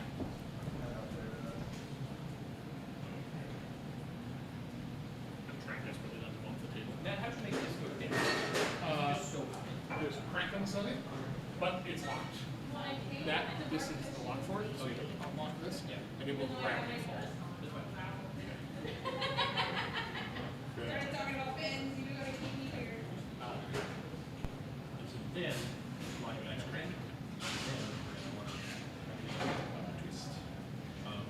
So let me tell you. Angle it up a hair more. Oh no, sorry, down a hair more. Perfect, right there. Is that good? Yeah, that's much better. That's much better. Okay, now we are no longer quite as. I'm actually curious what your rotating drafts are. Do the drafts that you have, are those like on a lazy Susan and they're slowly They just slowly turning? spin? The rotating drafts? I see. No, we have the server coming. Oh, perfect. That's what perfect. we Very good want. answer. Very good answer. Very good answer. What? Can I get you guys? Yeah. What are they? The ones that spin? We can spin any of them. Nice. What are the rotating drafts though? The ones that aren't in the menu? Right now we just have the one which is, I believe, are just changed. Let me check on that. Sweet. This is the thrilling live stream of Paul and Christopher order drinks. Yeah, right. So this framing looks good. Yeah, yeah. We got nice hazy IPA. Okay. Squirrel Works from Urban Chestnut. Oh, I do that's like Urban great. Chestnut. They do a very good job. I'll have one of those and an unsweetened iced tea. Would totally like to drink on YouTube. Yes, but not on Twitch, which is why this stream Yes, is we not are. on Twitch. Sorry for invading your space today, by the way. Yeah. Could I get the household fashion? Is that made with real or imitation houses? We use imitation. Okay, perfect. Housing market's not good enough. It's Yes, no, yeah, by all yeah. means, right? I'm sorry. Yeah, that's legit. And then could I also get a water? Yeah. Thank you so much. Were you guys all on one tab or separate tabs? Yeah, one tab. Yeah.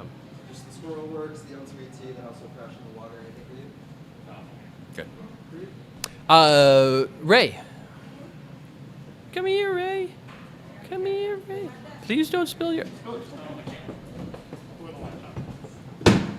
Ray, you have... I'm going to just slide this in. I'm going to slide it in. Ray, you have this really delightful beverage. So pretty. It has a duck in it. What is this beverage? It is What the Duck. What? You can't say that on the podcast. What the wink. Whoa! Yeah. Thank you. Nice. Ray. Thank you, Ray. I was just curious about that. Don't drink. ask me exactly what's in it, because There's a duck in it. Yeah, that's all I really paid attention to. There's also a straw. Straw, and it's a very blue color. Is Yeah. it the same color as yours? It is not. I'm wearing teal. But it's close. Really, It's- great job it's with this shirt. close. Really good Yeah. shirt. Yeah, I don't really wear blue a lot, but I found this in my closet. I'm like, yeah. colors. That's good. Nice. colors. That's Yes, good. yes. Cool. All right, Paul and I are having duo time, but I had to ask about your drink. Thank you so Yeah. much. Thank you. Okay. All right. All right. Oh, look at that. Yeah, we're back to framing. Yeah, these are non-alcoholic beverages. Migrant P says, don't forget to mention that you'll be enjoying non-alcoholic beers. Is that YouTube is happy about it? I thought that... Yeah, Whatever. we're good. Yeah, these are all non-alcoholic beverages or whatever. So, what are we going to talk about on this podcast? This episode? Well, this is you know how sometimes you have like a such and such after dark? Yeah, yeah. This isn't that though. This is Before dark. Play Greater Podcast Before Dark. It's not dark yet. So Yeah, it's not dark yet. Yeah, it's fine. It It's won't. normal. It won't even be dark, even vaguely, throughout this entire live stream. Right. Because we're in the northern hemisphere. You might be surprised to learn. And it's the summer. It's not. When does the summer start officially? Yeah, it depends on your June, point right? of view. In St. Louis, it's Yes, late April. yeah. Yeah. We had a couple thrilling weeks of spring. We really did. Yeah. It was good. Yeah. Yeah. Talking about the weather is a thing that people derogatorily like. Oh, it's just like talking about the weather. But in St. Louis, it's quite No, thrilling. it's really good. It's a good conversation. Yeah, about it's the what you weather. want. Yeah. Like, we had several instances of tornado this year, which is, a normal amount of tornado, which is really good. This is fair. There's Yeah. people in the chat already asking us questions, and I think that's correct. Yeah, they should. Please ask us questions because this is what we're here to do is to answer your questions, but also we're here to answer your questions in ridiculous ways or your ridiculous questions in serious ways, your serious questions in ridiculous ways, also different things. We can answer serious questions in serious ways. Yeah. Serious questions in ridiculous ways. Yes. Ridiculous questions in serious ways. Yes. And ridiculous questions in ridiculous ways. I think that is the bare minimum of what we can do. Yeah. Thank you so Thank much. Appreciate it. Okay. All right. Other questions. So Solarium asks, how long did you need to hold in the good news? So, Oh boy. So we've been working. it's a complicated question. Yeah, and a lot of it we can't talk about. There's other things Right. we can talk about. There's certain things we can't talk about. We have been working towards being able to bring you something satisfactory for months, But what that exactly is has changed. multiple times. And so the good news that we were holding in is different from the good news that we're telling you now. And I would say that the good news we're telling you now is better yeah, than the good news we were holding in. that's true. But we were starting in late January, we were making plans, incorporating things, etc., to figure stuff out. So, the water has arrived. So so that's the difficulty of answering that. So this particular news, we've been kind of like hoping and working on and everything, but there's not like a sense of like, oh, there's good news, I just want to tell it, I'm holding it in. It's more like, oh, we've got to get a lot of stuff done before we can say any news at all. So that's how it's been the last few weeks for sure.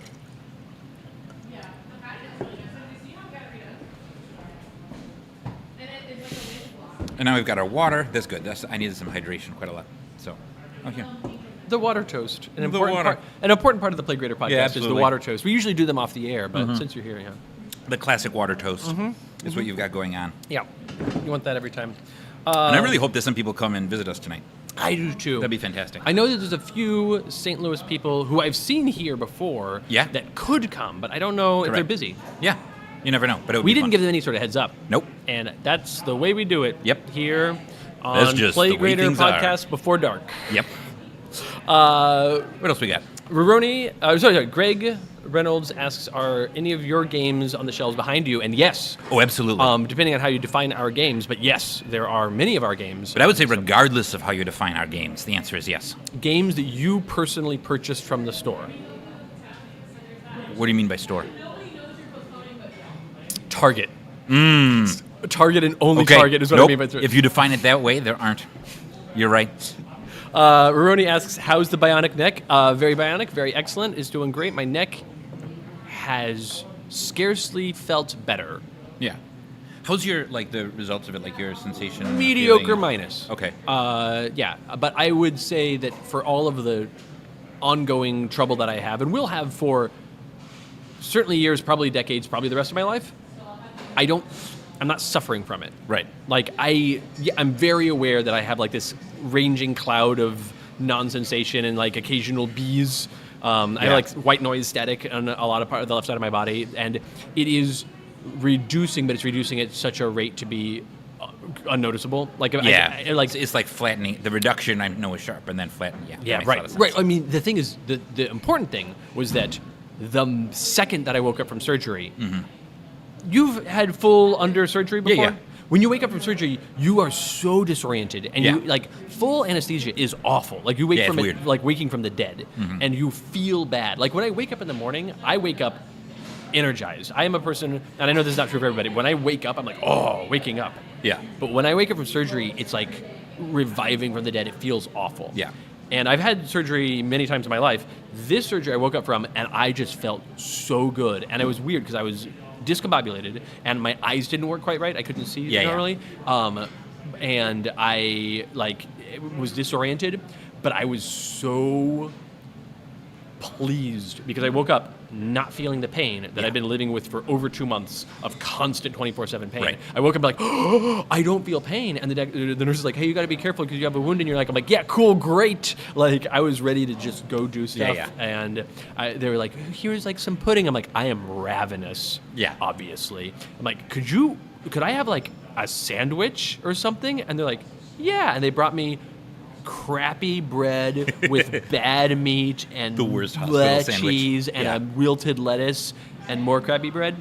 And I was like, yeah, this is great. And it had the thinnest smear of mustard on it that was like mediocre, but it tasted like mustard. yeah. And I was like, could you bring me more of this mustard? And they're like, yeah. I'm like, yeah, sandwich and mustard. I'm just gonna stale bread and mustard. Yeah, and they're like, you have an open hole in your neck. I'm like, anything that you say that I can eat, I will eat right now. Yeah, yeah. Because this is the first meal I've had in months that wasn't painful. Right. It was So good. So this is the thing, is it? Yeah. And the perspective, right? So you're doing so much better. So much better. I'm That's climbing amazing. rocks. Right. I'm living life. Yeah. I am aware of the amount of like stretches and and crunches and things, but Yeah. thrilled to have it. Exactly. Much better in comparison than things were. Mr. Blah Lasadre asks, how about answering serious questions? Oh, no, serious questions in ridiculous ways. Oh, we could do that. I think We could do that. We could- Oh, look at this. I don't know if this will show up on the Oh, stream. that's It's got like cool. a die. That's very cool. you. And that's a non-alcoholic beer, of course. Oh, so serious. Benton Winfrey in the chat says, I have been seen. I am unfortunately busy. Yo, cool. No, it's fine. It's fine. Whatever. you know. It's fine. We weren't hoping that you would come here. It's fine. Anyway. All right. What else we got? Question-wise. Noah Hartshorn asks, is Project Iron, aka Sheer Force, still in the works, canned, or is it in limbo? It's not in limbo. It's not in the works. Like, we could hypothetically make a Sheer Force game. Sheer Force is the Sentinels offshoot property that is like a G.I. Joe setting, but Oh, with that's plant right. people and Yes. sheer force. Yeah. And like, that's where all the like super extreme gardeners come from. I was like, we could hypothetically make a Sheer Force game Yeah. any old time. Anytime. It's we want. not in the works, Right. nor is it in limbo. Right. It's on the side of a side burner. Right. It's like in the space of being theoretically conceptual. Like one can conceive of a game, and now the rights to that come back with the rights to Sentinel Comics. Yeah. Yeah. Penguin says, if you couldn't have gotten Greater Than Games back, what were the backup names? I think, because it's on the products, Yeah. that we can talk about it. So, Absolutely. we incorporated a company a few months ago that has a name that I'll talk about soon.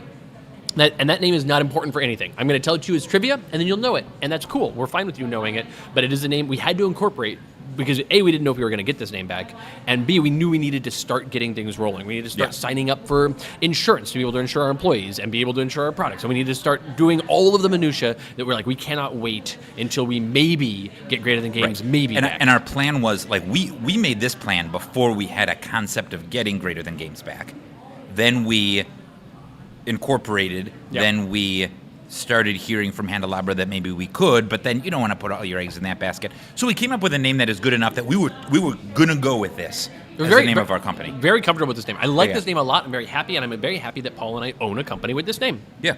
It is not the name. So, like, officially, the company that we incorporated as name still exists, but it's doing business as Greater Than Games, which is a very common thing. A lot of companies that you've heard of and that you know the names of, that's not actually the name of the company. The company has some other, like, boring sounding name, and then they're doing business as Coca-Cola or whatever. So, the name of our company, which we agonized over for months and eventually came to, and I'm quite happy with, is Once and Future Games. And Once and Future Games LLC is the name of the company that Paul and I own, but it officially in the marketplace does business as Greater Than Games. Yeah. So, Yep.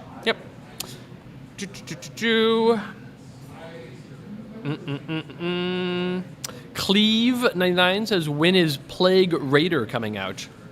Oh, yeah, absolutely. That's also on the conceptual burner, you know, where you go in and you try to steal plagues. Oh, see. Yeah, see. I was, we've been working on cross purposes. I've been working on a different Plague Raider where you're like a guy and you're like doing raids and you are plagued. And so, like, your health points are going down because you're plagued, but you're the Plague Raider. Yeah. Yeah.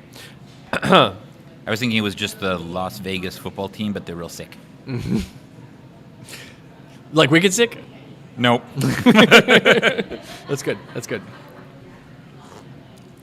Nicholas McQuain writes, Christopher and Paul, favorite horror movies? I'm in a similar boat to Matt in that I don't like horror movies. I like some. The horror movie adjacentist things that I enjoy. Let me see. Like, I like I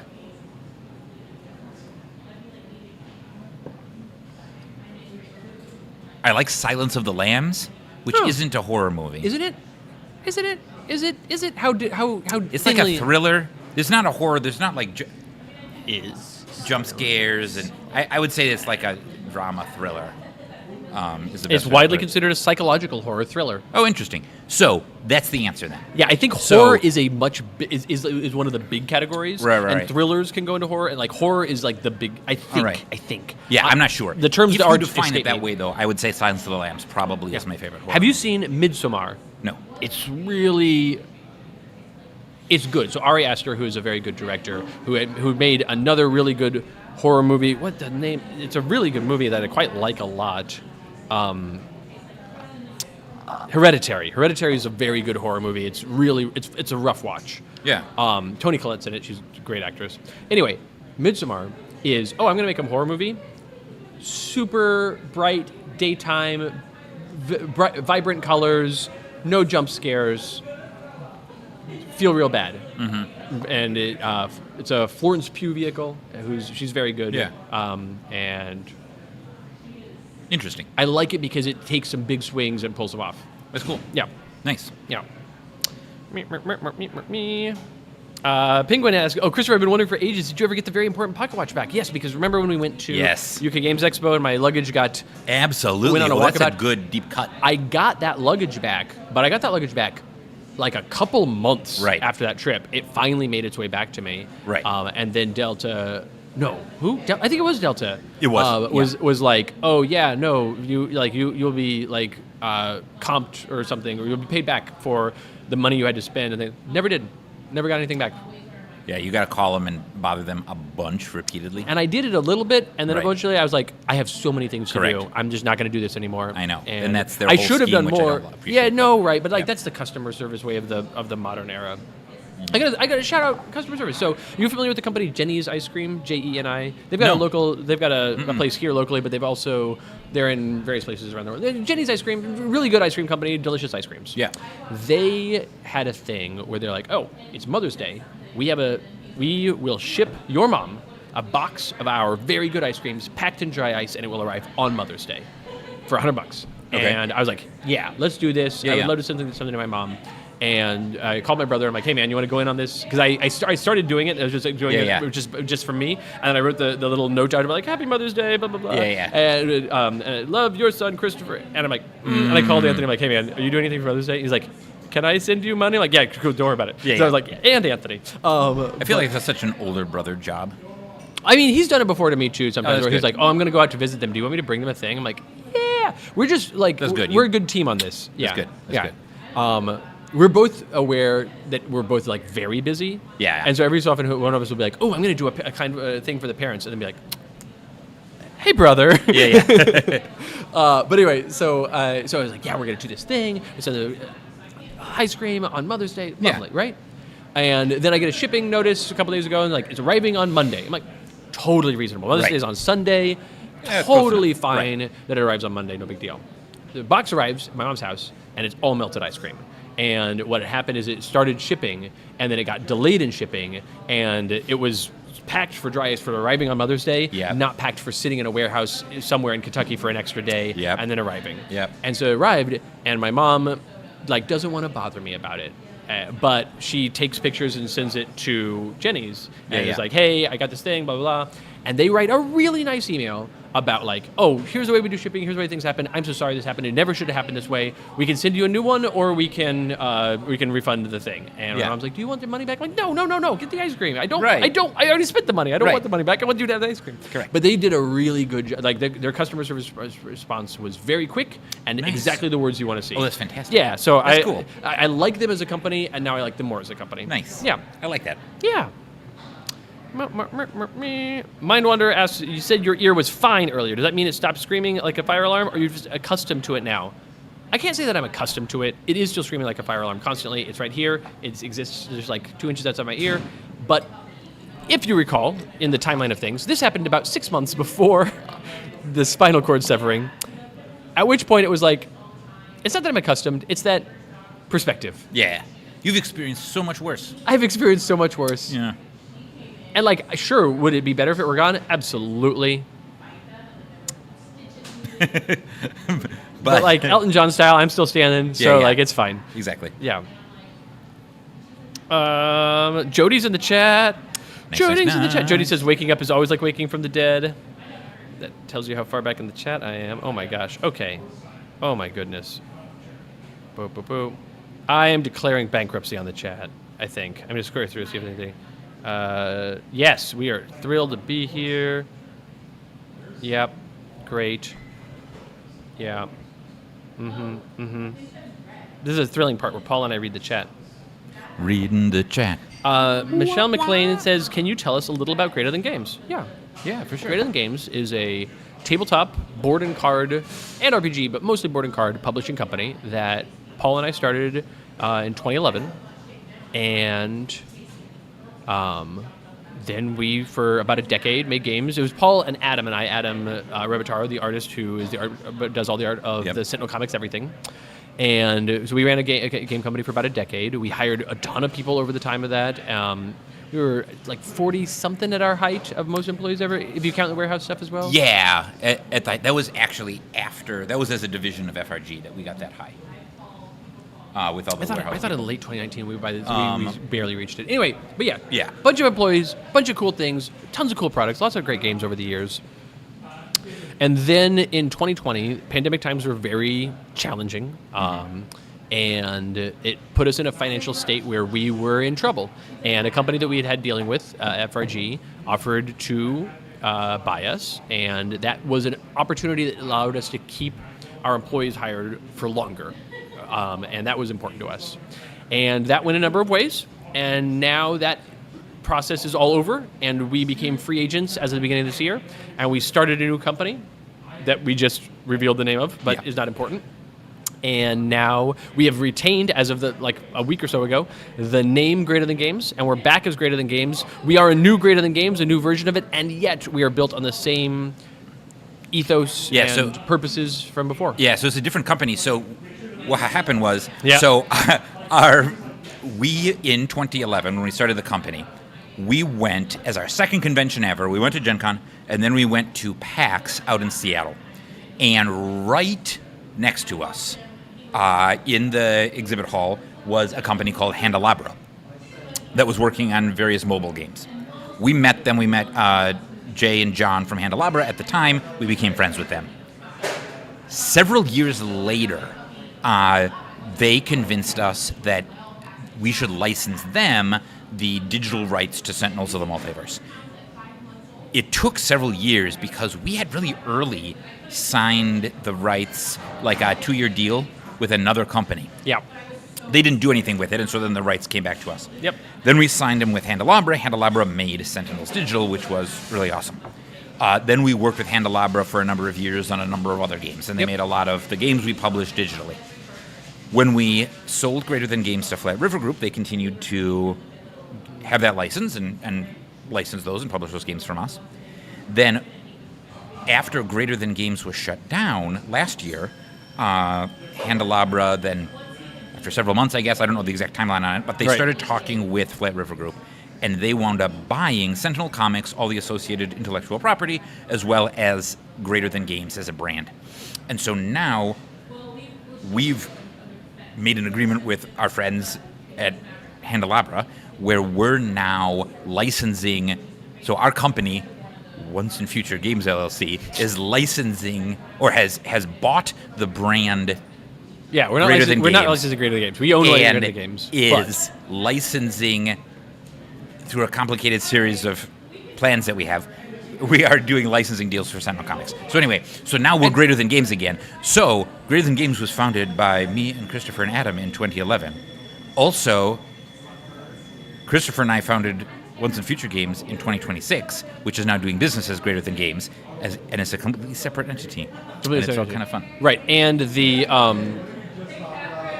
if you're to the question of like, well, where's Adam? The Sentinels media rights holding company that is Handelabra, but is also Paul and Adam and me, and so Adam is still part of it in terms of the like media side of things, and Paul. That's why Adam and I will, Sentinel Comics side specifically. That's why Adam and I will still be doing the letters page and things like that, because Adam is still an inexorable part of Sentinel Comics. We have it no other way. Right. But is for in terms of the game publishing side is doing art contracting for the game publishing side. So this is part of also the reason why now we have a whole complicated set of LLCs, because Sentinel Comics is owned by an entity that includes Adam and Handelabra and things like that, and then the game publishing company. So it's all very fun. Yeah. Question: are there plans for GTG to have a booth at Spiel at Essen? I got to attend last year, and I planned on seeing the GTG booth right before the unfortunate news. So this year is too soon. Yeah, we'd love to. We love going to Essen Spiel, and we will go again. Our goal is that next year, we'll go to not just Essen Spiel, but also UK Games Expo. UK Games Expo. So 2026, brand new. We're starting out. We got 2 little games. We won't have the budget or the product line really to go to any international shows. Certainly, we're going to go to Gen Con. We'll go to PAX Unplugged. Yes. At the very end of the year in Philadelphia, but then starting in 2027, when we get we begin reprinting Sentinels Multiverse, printing Defenders of the Realm, all that kind of stuff, then our plan is to kind of expand our slate of shows and go to UK Games Expo in Essen, as well as Gen Con and PAX Unplugged, and possibly a couple of other consumer stores. We got to figure that out, but that is our goal. It's 2027. Pencil it in.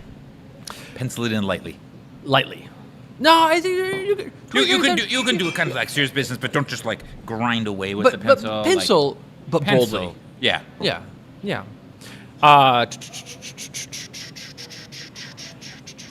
There was another question. Yeah, here we go. G. Thomas writes, during the shutdown, reorganizing, reopening, was relocating ever a consideration? No, not at all. So here's the deal.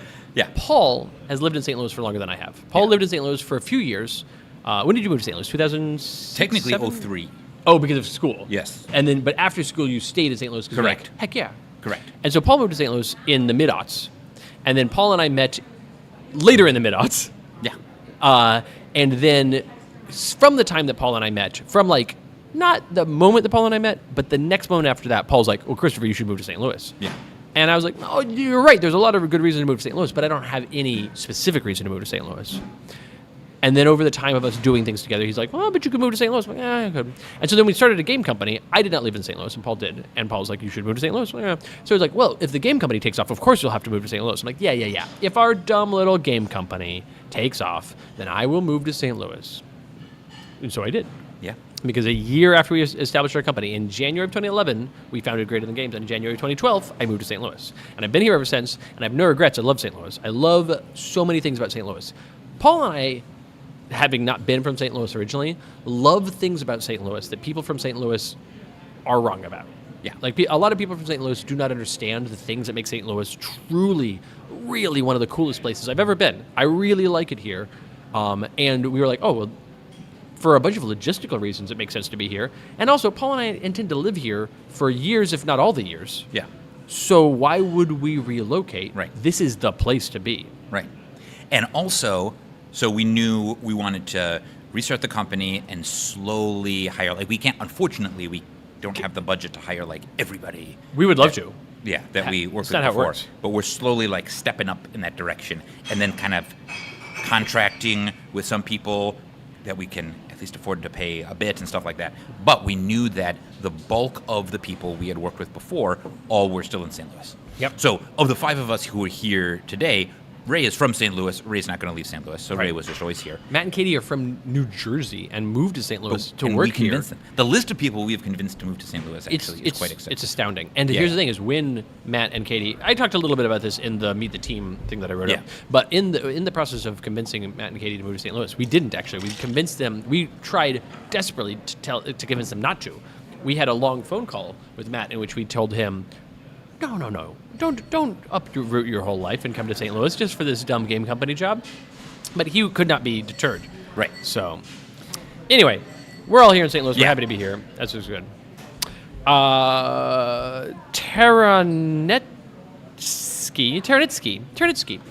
Ternitsky. You know them. Yeah. Writes, any news on the history of Sentinel Comics? Yes. Absolutely. The news is there's a book called The History of Sentinel Comics, and we're working on it, and it's going to come out at the same time in physical copy as all the other Sentinel Comics Yeah. RPG stuff, and it'll come out in PDF form before that. Yeah.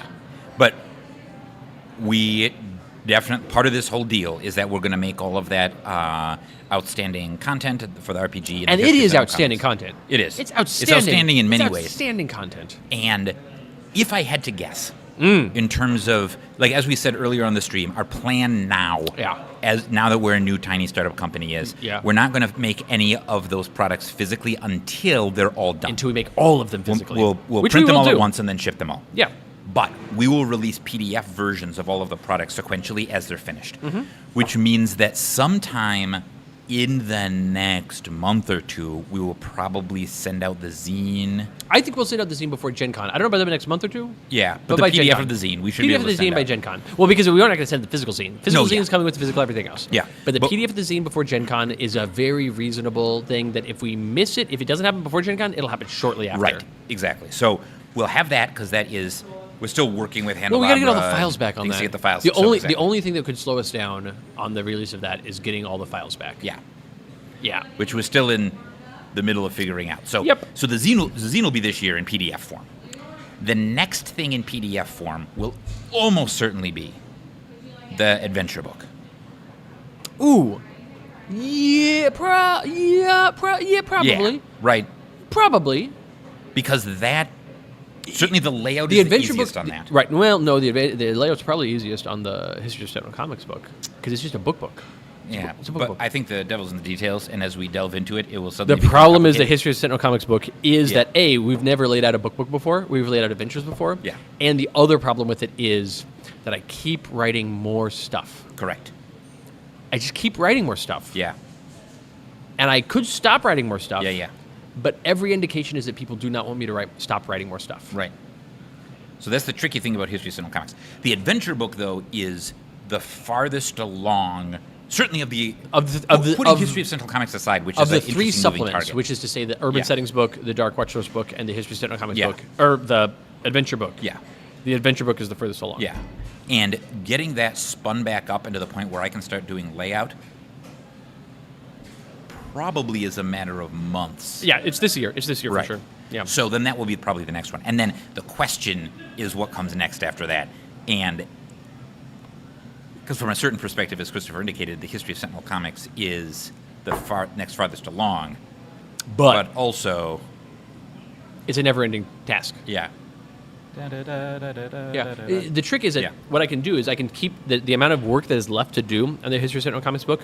At any point in time, I can do half that work. Mm-hmm. And then I can do half that work. Yep. And then I can do half that work. Yeah. And then I can do half that work. It's Zeno's Sentinel Comics book. That's right. It's cool. Well, just at some point, when we print it, we'll just put volume 1 at the end. Yeah. No. We can't. We have to. No, it has to. No, because the end of it. The end of it talks about. We can't do that. I have to. I just have to write the whole thing. It's fine. No, it's good. It's good. We're Oh good. God. Ruby asks, "Are you at the same location still?" No, right now we're in pieces. We're at pieces. Not, We're at we're pieces, not Ruby. anywhere. Yeah. It's good to see you, Ruby. Yeah, UK Games Expo in Essen. That's right. People ask, what is the news on Spirit Island? We have no news on Spirit Yeah, Island. so we said this earlier, but if you're new to Yeah, the people stream. are new. Yeah, right. Yeah. Yeah, we can't talk about Spirit Island or Compile. Yeah. We have no Spirit Island news. We have no Compile Yeah. news. There's not us. Yeah, there's there's a chunk there's of not things us. that aren't us anymore. We have the same amount of Spirit Island Compile news that we have news about Codenames, Dominion, and Legends of Sleepy Hollow. And the Lord of the Rings, the Fellowship of the Ring, cooperative trick-taking card game. I don't think Cooperative is in the title. Is it? I I don't thought it think so. was. I don't think Cooperative is in the title. It is a Anyway. cooperative game, but I don't think it's in Yeah, the yeah. title. I think it's just the Lord of the Trick-taking Rings, card the game. Fellowship of the Ring, trick-taking game. Oh, interesting. Yeah, I think. I mean, I'm sure there's a copy over there. Probably there should be. There should be. Anyway, It's it's very game. good. But we have the same amount of news about that. We Yeah. also have the same amount of news about Brass Birmingham. the Sheriff of Nottingham, Arc Nova, other games, X-Wing. Castles of Burgundy. Puerto Rico. The Lord of the Rings TCG. Settlers Oh, of Catan. Sorry. This is such a dumb game that we're doing. All right, what's next? No, I'm saying I'm sorry, Paul. Oh, yeah. No, apology accepted.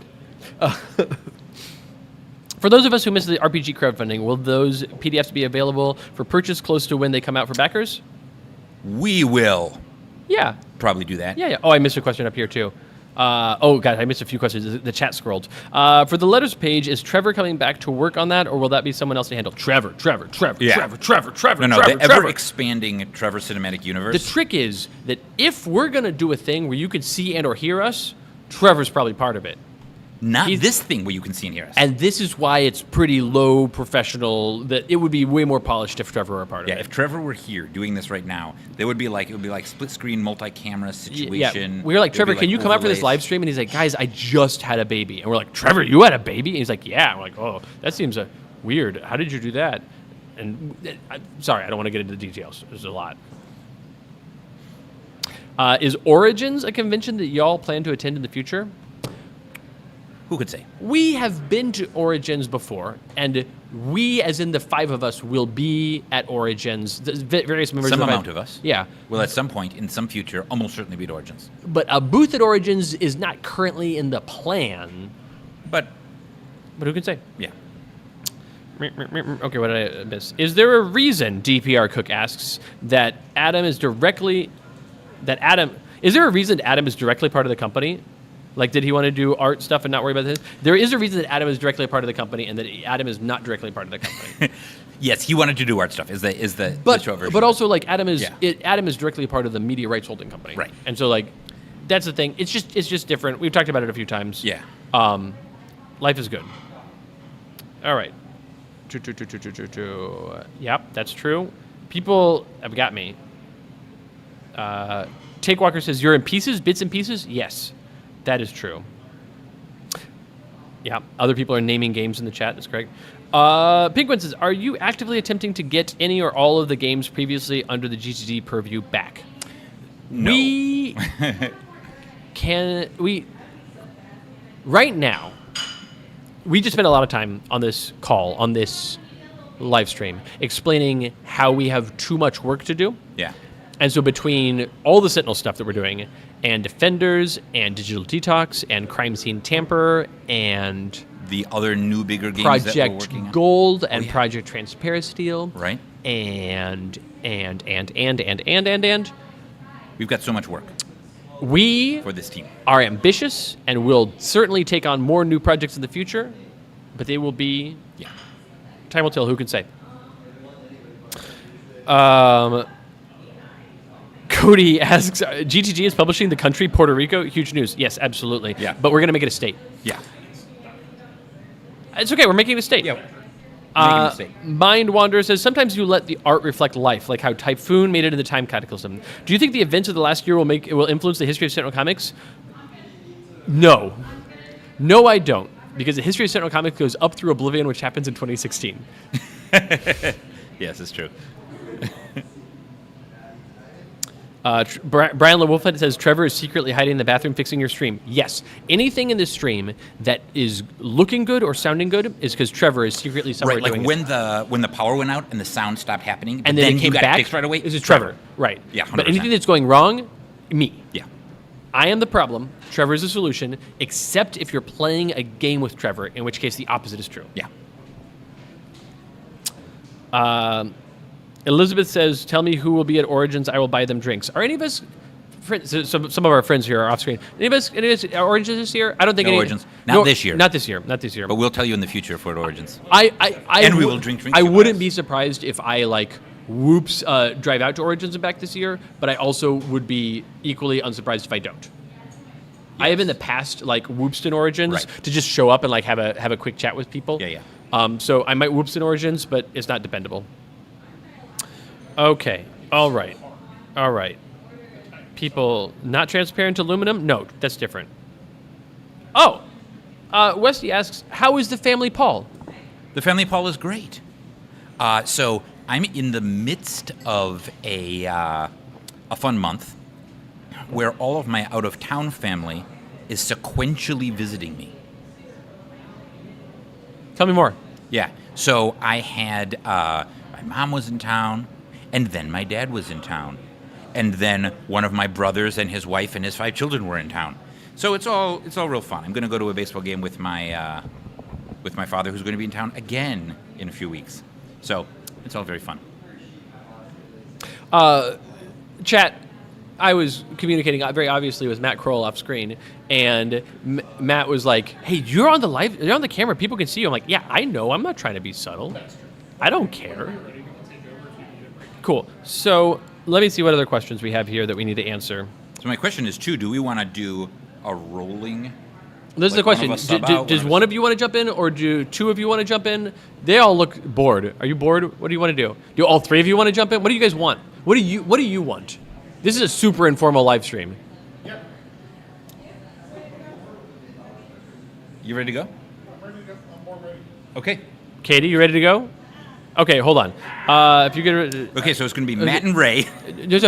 So Matt and Ray and Katie are they're gonna figure this out. Okay, Paul, That's great. rapid fire questions. So everybody, no more. Last chance for questions for Paul and me. I'm gonna.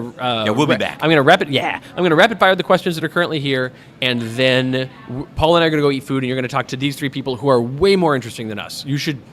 It's gonna be great. Mm-hmm. But anyway, okay. And while you're talking to them, also try to figure out what new podcast they're going to start. Or, Yeah. Nicholas says, if you could resurrect Organic Tolkien to structure. write another book in Middle Earth universe, what would you want it to be about? So I would love more. So I would actually love the entire Lay of Yarendel. That's what it is. Ooh, I would like. that's good. Well, okay. Sequentially, I want him to finish the prose tale of Tuor and the Fall of Gondolin, because he only got up to Tuor reaching Gondolin. I want him to finish that because it's excellent. Then I want him to write an entire, ideally prose, late legendarium version of the Lay of Yarendel, which he never revisited after the 20s. This is rapid fire questions, Paul. Yeah. Rapid fire questions. Yes, but this one's Rapid- about rapid- Tolkien. rapid- Listen, that was so rapid. Okay, that's true. for a That's Tolkien that's true. question. That's true. Can you explain your connection to Puerto Rico and Castles of Burgundy? We were just literally just naming games. Those are games we've Go. played. Yeah. We've played. Is the Play Greater podcast going to be on Amazon Music like the Letters page is? They're now learning. Amazon Music? What is Amazon Music? Anyway, Trevor is the answer to the This is question. it. Trevor. Can you make that go, Trevor? Trevor. I don't know how you did the first one. I'm making a blueberry pie for potluck today. This is vaguely a question. When was the last time that Paul made Christopher a pie? This is a really good question, Brian Harping. When is the last time that Paul made Christopher a pie? When's the last time you made me a pie? I think you've never turned me into a pie. I think you've never once taken never me once made and Christopher made into a me pie. into a pie. Yeah. I'm offended. Yeah. I would be a great pie. Got to work on that. This guy. I'm not a little drunk. I'm a lot tipsy. Really super excited. Pikachu says, hi, how are you both? Good luck. How are you both? We're both great. We are both. I'd say we're both greater than. Take Walker says, this man has always wanted to be a pie. Have you eaten your trees? Okay, last question. Have you eaten your trees? Yeah. Do you know about trees? Broccoli? No, trees. So every person, you know the thing about like there's a number of spiders you eat when you're asleep or Yeah. Yeah. So every person before they die Yeah. has to eat 400 trees. Okay. You're gonna eat 400 trees before you die. Sure. And these are things that's come up many times on the letters page, Yeah. of course. You could tell? Yeah. Um, This seems like a letters page. What? I don't know what you're talking about. So yeah, you're gonna eat 400 trees before you die. And if you haven't, and you're like on your death's bed, the trees, they just come in. It's terrible. The trees come to, Yeah. and it's just jumping down your throat. So Yeah. you gotta start now. You can pick your little saplings and just, not a big deal. But if you wait, Big problems. Yeah. thank you so much, everybody. We're going to get the heck out of here and leave you with more competent people. Please be patient with the goodbye, and we'll be back. The transfer of power. Oh, what a wild choice.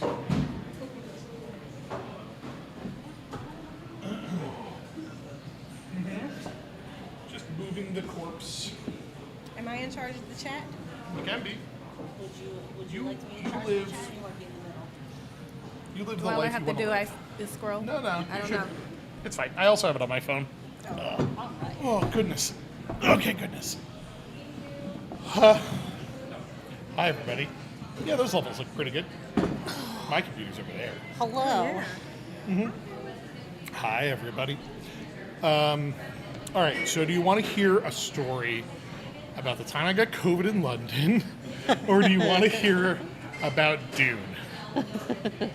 It was mostly trying to make Katie roll her eyes, and she's like, this is great, I won't have to talk this entire time. Perfect. How did you get COVID in London? I'm not going to name names, but somebody very specifically gave us COVID in London.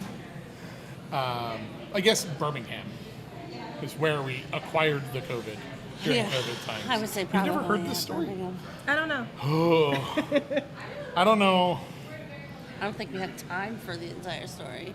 Okay, well, I mean, Elizabeth McDougall said very specifically.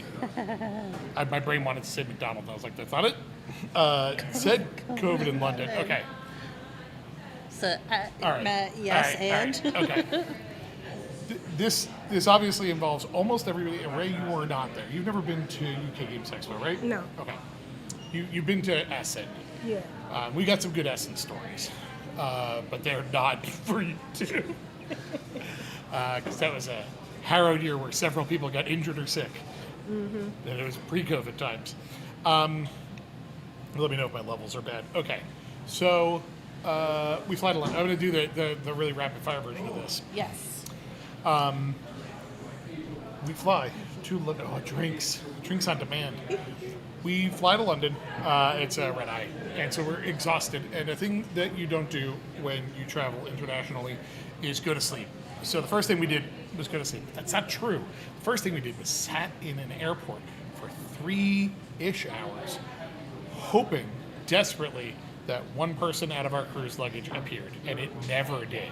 And in fact, it disappeared for like 6 weeks. It was very bad. So we sat around waiting for luggage to appear that never appeared. And we all just desperately want to go to sleep. But it's like noon by the time we get to our hotel. So we're like, okay, we can't go to sleep. Because if we go to sleep forever, we wake up at midnight, and then we're never going to have normal sleep the entire time we're here. So everybody can go, like, take a shower, take a nap, rest, but do not get to REM sleep. Everybody set an alarm. We're going to get up at 2. We're going to get some food. We're going to hang out until dark. That's the trick. Every time you fly internationally, whenever you land, if it is daytime, stay up until it is dark time. And then you can go to sleep. And then if you wake up early, fine, whatever. But, like, you went to sleep at night, and you'll be, like, 90% of the way through jet lag. It's better to have one bad day than it is to have a bad week. And, like, we've got to work. And so we all get into our hotel, except for the one person that had to go get a bunch of new clothes, and because their bags just never showed up. And we lay our heads down, and we all fall asleep for about 15 minutes, and we all zonked out immediately. And then the fire alarm starts going off in this hotel. Yes. And so, Just a casual midday fire alarm. and I don't know if you know this about Katie and I, but we are married. This has come up several times in our career, that we are married. We're sharing a room and a bed. And Katie goes, "Your alarm's going off." And I, in the sleepiest of stupors, am staring at my phone, trying to figure out how to shut off this alarm. So that doesn't work. It's a very bad day. It's a very bad way to start the stream, the show. Sorry, I looked over at a thing because people were looking at a thing. Anyway, so then we go to Birmingham and we do Birmingham things, and like UK Games Expo and all of those fun things, and we're having a grand old time. But one of the nights, afternoons I should say, before the show, we decided that we want to go to a local pub. We don't want to go all the way into the city, and where UK Games Expo is like theme parky. Like there's a couple of hotels, and like I just don't want to eat at the hotels. Kind of want to get away from the con crowd, and like we just wanted to have a relaxing meal and not eat in a hotel. So we're like, hey, let's look at Google Maps and see where the closest like just a locals kind of pub is. And there's one, and it's like 2 miles ish walking. Like it's a little bit of a hike, but we can get there. And it takes us through all like the back loading docks and stuff of this convention center, which is very weird. And we were being followed the entire time by a flock of crows. I don't know if Katie remembers this. Yeah, I know. Like they just kept being on the building. It was very spooky. And we're like, this is weird. This is weird. This is an omen, I'm pretty sure. I don't know how to read this one, but like something bad's gonna happen. Yeah. And we had to cut through this park. And it's unclear how to get into this park, so we hopped a fence. Don't worry about it. We all just hopped a fence and got into this park because the entrances were not on, it turns out, like the back parking lots of this convention center. And we started hearing calliope music. Do you know what a calliope is? It's like a pipe organ, but creepier. Okay. So we start hearing cartoon circus music from the 1800s. And we're like, huh. So we've escaped. We're still in the preamble of the story. We escape the crows and fall into the fey circus that is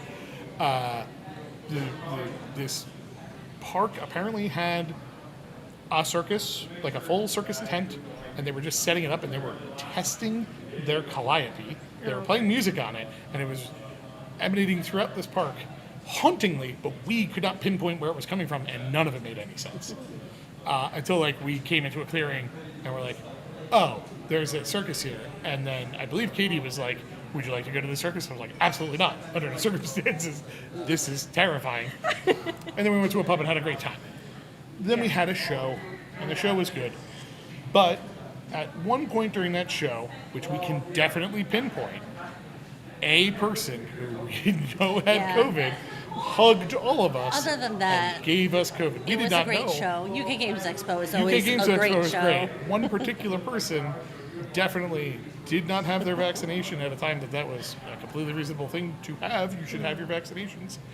And was not wearing a mask and was feeling ill and didn't let anyone know that he was feeling ill and still showed up to the show. And he didn't tell anybody until like after the show. Like the show's until Sunday. He tells everybody on like Tuesday. So we go throughout the show. We're all wearing masks. So this is still like generally outside in public you're wearing a mask time. So we're all wearing masks. We're being responsible human beings. But like there's just nothing you can do about hugging a guy who has COVID. It's just gonna get you. Yeah. And so this is 2022, I want to say, 2023. I forget what year it is. But it is still, to get back into the United States, you must pass a COVID test. And so Paul and Christopher and some other people all passed their COVID tests. And they go. Katie and I were supposed to go to Asmodee Nordics, which is another show. It's a hop, skip, and a jump from London. So we all, we leave Birmingham, we go back to London because that's where the international flight's going to be out of. You spend one night there, and you go back to the United States. We're staying for a couple extra days because we were supposed to leave from London to go to Asmodee Nordics for a couple of days, then come back to London for one night, and then fly home. But our flight got canceled, so we just had like a couple extra days, and it was so much extra money to fly back early that it was cheaper to just stay in a hotel for 3 days. So we're like, cool, little mini vacation in London. Little vacation. Little vacation. So everybody else passes their tests, and we're like, cool, but we don't test for a couple of days. You have to take the test within 24 hours of your flight. And Katie's like, I don't feel so hot. And I'm like, okay, well, like, we'll just, we'll stop into a pharmacy and we'll get like a home test. And then Katie takes a home test, and she has so much COVID. Like, it's one of those things, like, when the line goes past, and it's like, this is, you might have COVID line, and then there's this is the test to see if, like, the line to see if the test is still good. And that line to see if the test is still good always turns red.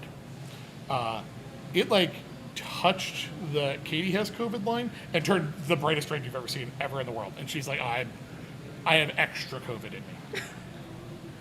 And so I was like, well, I better test as well. And then I tested, and I was like, I have also so much COVID, but I am completely asymptomatic. Which is good because I don't feel bad, but it's bad because, like, I don't know.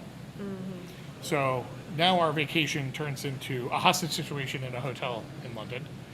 And, That's unfortunate. Right. Yeah. And so, but our flight's in like 3 or 4 days. So we're going to fly home, and this is great. We're going to fly home. And we'll be, COVID should be out of our system by then. We definitely picked it up at the show. It's already been a couple of days since we got exposed. We should be out of the woods by then. We'll test negative in 3 or 4 days when we fly home. So 24 hours before comes along, and we test, and Katie tests negative, which is great. She's still not feeling great, but she tests negative for COVID. I, however, do not test negative for COVID. And it turns out you can't take another test. If you test positive for COVID, they consider you having COVID. Rightfully so. And I definitely cannot fly until the next calendar day. Or can't test again until the next calendar day. But the next calendar day is our flight, and our flight is at like 10 a.m. And I'm like, what's the earliest COVID test I can get? And they're like 6 a.m. at the airport. So I mask up, get on the train, we get all of our luggage. Katie's getting on this flight. And I go, cool, you're going to take the check bag. The thing that I haven't told you is that we are moving like 3 days after Katie gets back. And we have been gone from our home for 23 straight days because we went to several conventions. And our brand new dog is in boarding for the first time since we've had him. So, like, we're all very stressed out about the situation. And so I go to the airport and I test, and I have to like wait an hour, and there's a nose swab, the whole thing, and I definitely still have COVID. Now, not only do I have COVID, but I don't have a place to stay in London. So I start walking around London trying to check into a hotel. Well, why don't you use your phone, Matt? Well, it turns out when you've been traveling for 23 straight days, you have used up all of your data. There isn't any left. And that really doesn't matter so much in the US, but when you're on a UK data plan, like we use Google Fi, so we have unlimited data, but like data. I could send an email, I could send text messages, that's about it. I literally cannot get these hotels' web pages to load enough to book a hotel. it is also right before the Silver Jubilee. So this is before the Queen dies, and it's her whateverth birthday. This is bad. There are no hotels. Yeah. There are no hotels in all of London. And what? This is an odyssey. Oh, Yes, absolutely. It's We're right around when I meet a Cyclops, and that Cyclops is Holiday Inn. So I go to. I've now stayed in like 5 hotels on this trip. I go to the first hotel that we went to, because I was like, that was a nice hotel, and they seemed not that popular. And I walked to the front desk, and I went, I'd like to get a hotel room for tonight and the next 4 days. And they went, you can't book a hotel room in person. And I was like, why? And they're like, we just nobody does, so we don't, like, I have no way of booking a hotel room for you. You have to book online. I was like, completely understand. Can I have access to your Wi-Fi? And they're like, do you have a room? And I was like, obviously not. I was just like, but can you let me on your Wi-Fi so that I can book a room? Also, you were part of a hotel chain that has several hotels. Can you check to see if there's availability anywhere else? And they're like, what is the response right now? This is the rapid fire version. Yup. So I go And then to undergarment mentality says, this is as short as a story can get. that's Kevin. That's our good friend Kevin. He's the best man at my wedding, and he did a very good speech. The one that threw up in the sink? Yes, Oh my this is- God. tell that story next. So, no. Focus. So, I go to 10 hotels. Katie is on a flight. She Still is. tell you the same story. Oh yeah, 100%. They were. Christopher ordered food, ate, had a drink. Yeah. So I go to a bunch of hotels, and nobody has a room. And most hotels just won't let you book if you're there in person. They're like, you look haggard. I didn't even tell the part about my laundry. Anyway, it's fine. I'm also carrying around a giant backpack full of hot laundry that just came out of the dryer. So I'm just like sweating grossly through all of London in late May. Yeah. And so I go, okay, let's stop trying to have a London experience here. There's a Holiday Inn. Because Google Maps works. And I'll go to this Holiday Inn, and they are low rent enough that I can walk in and go, hotel room. They'll go, yep, or no. But they won't say, you can't. And it's a long walk. It's like 2 miles, and this backpack is heavy, and I'm carrying my laptop around because I need to do work and stuff like that, and I'm having the worst time. And I see the Holiday Inn. And it's the backside of the Holiday Inn. I have to go around it to get to the front. And when I get to the front, they are actively tearing the building down. Like they're hitting it with wrecking balls. They're just deconstructing this Holiday Inn in front of me. And I just sat down on the sidewalk and was like, okay, new plan. People will soon be awake in the United States and they can book me a hotel. So I went and got lunch, and then Katie's sister texted me and was just like, how can I help? I just got up. It's like 5 a.m. here. Katie texted me. I know everything that's going on. I was like, I need a hotel. Here's my PIN. I'm going to eat some food so that I don't die. Thank you. And she books me a hotel, and it's fantastic. And I stay there for 2 days. Now I have Wi-Fi. And I go, okay, I have to move my flight or book a flight. Right? I have to figure out how to get home. And Delta has not helped me in any way so far. Like the UK version of Delta, like they weren't open. I stayed on hold with them for hours at a time. The entire time I'm looking for a hotel and walking around London, I am in a queue, a text queue, that they told me would take 7.5 hours, and it did. Oh, wow. And they're like every 15 minutes or so, they would update my spot in line and send me a text, be like, are you still there? And I'm like, yeah, I still need to get home eventually. And so I finally get them on the line. I've got Wi-Fi. It's great. I can type. I don't have to type with my phone. I can type with my fingertips on a laptop. And they are like, we will help. What has happened? And I was like, COVID, can't get on a flight. And they're like, dope. That flight already took off, so you missed your flight. And I was like, that's not true. I was at the airport. You didn't let me on. Rightfully so, but no one could rebook my flight then. And they're like, okay, well, this is going to take some time. And then they get me a new flight. And they're like, hey, where do you want to fly into? Because there's going to be a layover. And I was like, you know what? I flew out through Detroit. Let me fly back in through Atlanta, live a little, see another airport. And they're like, absolutely. Clickety clackety. We have rebooked your flight and Katie Nail's flight for whatever day, 4 days from now, going through Atlanta. And I went, no. Katie's on a flight to Detroit, and now her layover is in Atlanta 4 days from now. Please to be fixing now. Oh my goodness. And they're like, oh God. So now this turns into it takes 3 hours for them to figure this all out. Katie can't get text messages, so she lands, she has to get her bags, get through customs, get a new boarding pass, and then get on a flight to get home to pack our house to move in 3 days. Because I'm going to be stuck in London. All of this happens. I get a text message from Paul that says, good news. Because Biden was president at the time. As of Sunday, midnight Sunday, which is only 2 days from now, you don't have to take a test to fly home.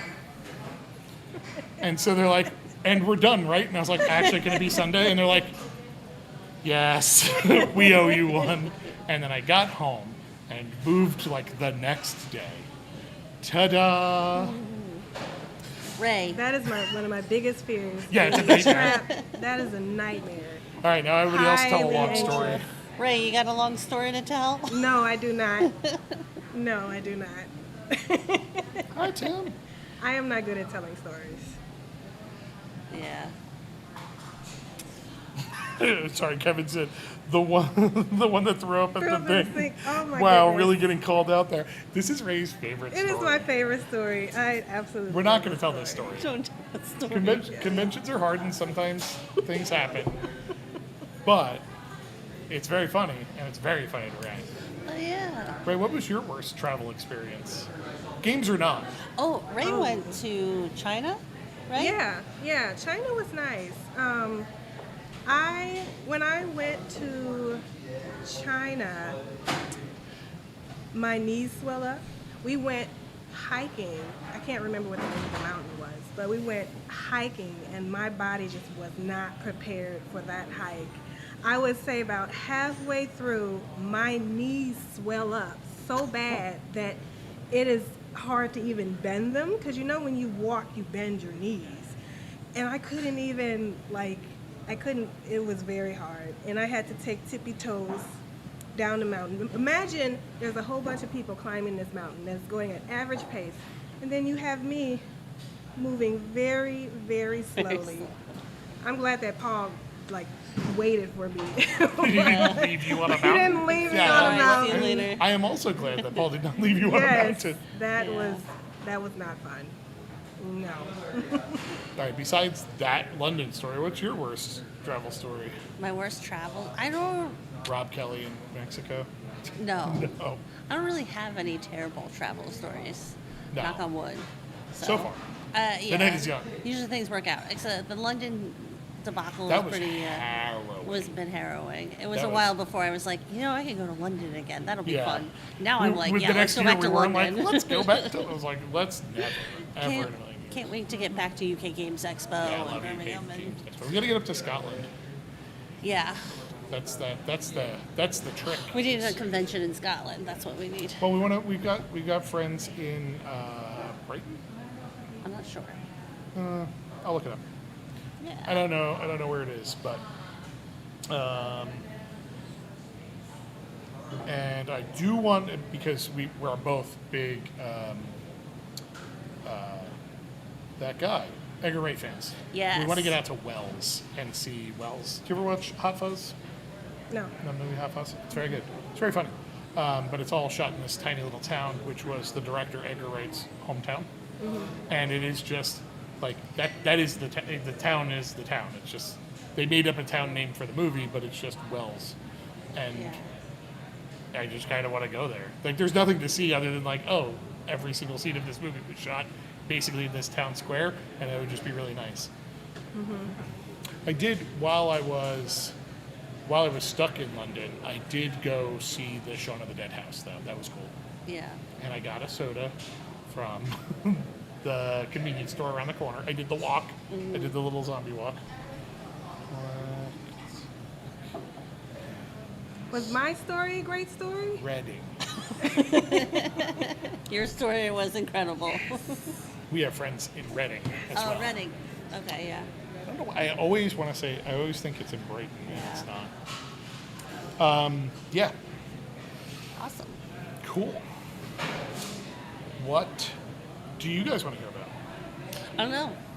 You want to answer some questions? We had that Uber in Chicago that was an intensely bad experience. Oh, that's Emily. Yes. Oh, that's our Emily? Yes, Emily. We did take an Uber in Chicago that was mostly incense. What? And we had a very ill Emily in the back of that Uber. I don't remember this. That's the last time we were in Chicago. I was the only time I was in Chicago. Yeah. Coming back from the show, one of the shows. Oh, yeah. We went to see our friend's band. And then we took a Lyft back, or Uber back, because you got car sick on the L. Yeah. And then it was like, ooh, what if that was worse? Yeah. What if this was so much worse? What if this guy was in an SUV doing like 70 through Chicago? A city that's not built for 70 miles an hour, just bouncing all over the place. Ray, what are you most excited about with the resurrection of GTG? Honestly, I'm just glad to be back with the people that I've been working with for so many years. You know, I'm the type of person that doesn't open up a lot around people, but I've been working with this group for years and they just know me, and we work so well together, and it's just glad to be back. Like when we were all back in the same setting, Yeah. you know, it just felt really nicely. Yeah, having even like meetings over Discord or whatever, it's just like, oh right, it's really like we all just work very well together. Yeah. You know, we've done all the hard work of figuring each other's personalities out. Yeah. Yeah. You know. Yeah. And, like. Or even also, honestly, the community is really cool too, because you have people that are excited to see the things that you're doing, Yeah. which is Yeah. always so so fantastic and so much fun. So Yeah, when you're at a bigger company, you're just kind of a part of a machine a lot of the time, and that's Yeah. hard to. You don't have a lot of say. yeah, you have a ton of say in the projects that you're making and what's going on with everything. So very scary, but Yeah, very we're, fun. We're all built for small teams. Yeah. Awesome. No, you have to give us topics. Shaun of the Dead. Ray and Katie, what are your favorite horror movies? Oh, I love horror movies. They Yeah. both do. Right off the top of my head, I'm going to say The Visit. I don't know if it's like usual horror, but it's creepy. Uh-huh. It has a sort of creepiness to it that I really like, Yeah. and a twist. I love a good twist. Yeah. Yeah, I definitely saw the cover of that and went, no. Yeah. Hard Yeah. pass. That's not for Matt. That's not for me. Me, Yeah. I really, really loved the Sinners when it came out. I'm very much yeah. like, if I see a horror movie, I'm like, that's my favorite horror movie. It's- yeah, and I then don't- is it a horror I can't movie, remember though? all of the other horror movies I've ever seen. Like, I don't think of that as a horror movie. Like, there's horror elements. It's certainly there are adjacent to elements. horror. Yeah, there's element. I guess it's horror adjacent. It's like the same horror adjacent as like Cabin in the Woods. I love Cabin in Oh, the Woods. yeah. So Yeah, I don't really think of Cabin in the Woods as a horror movie. yeah. The Strangers. Ugh. Oh, have you ever seen The Strangers? Yeah, I've seen it. Ugh. Yeah, the that's original one. Matt's like No, that's not. Matt It's hates- too real. Yeah, Matt- It's too real. that is a very scary movie for me. Yeah. It's way too spooky. Yeah. Like, you're like, oh, ghosts. Like, yeah, okay, I don't believe in ghosts. That's fine. It's like Yeah. some guys, and I'm like, ugh. I've Yeah. seen some guys before. That's It's like terrifying. horror video games. I love horror video games, but I can't play them. I'm too scared of them. See, So I okay. have to watch the playthroughs. I do that too. I've recently I gotten can't over play 'em. my fear of playing horror games because I played Alan Wake 2, and that I feel like that opened me up to the like hiding behind my controller when I play the games. So now I'm playing Last of Us, and I'm Yeah. like messing with yeah. the Oh, man. zombies and We were yeah. chatting the other day, And Ray's like, oh, so I started Last of Us 2. And I was like, did you play Last of Us 1? And she's like, no. And I was like, stop right now. Right. Stop. You cannot. Yeah. You can't do that. And I'm very not a spoiler person, but I was like, no, you really need to play the Last of Us 1. Yeah. I went back and I finished Last of Us. And then you were first like, part. and then you were like, I need a break from The Last of Us 2. Yes, You that's need what a I'm currently breather. doing. I need a break. Let's see.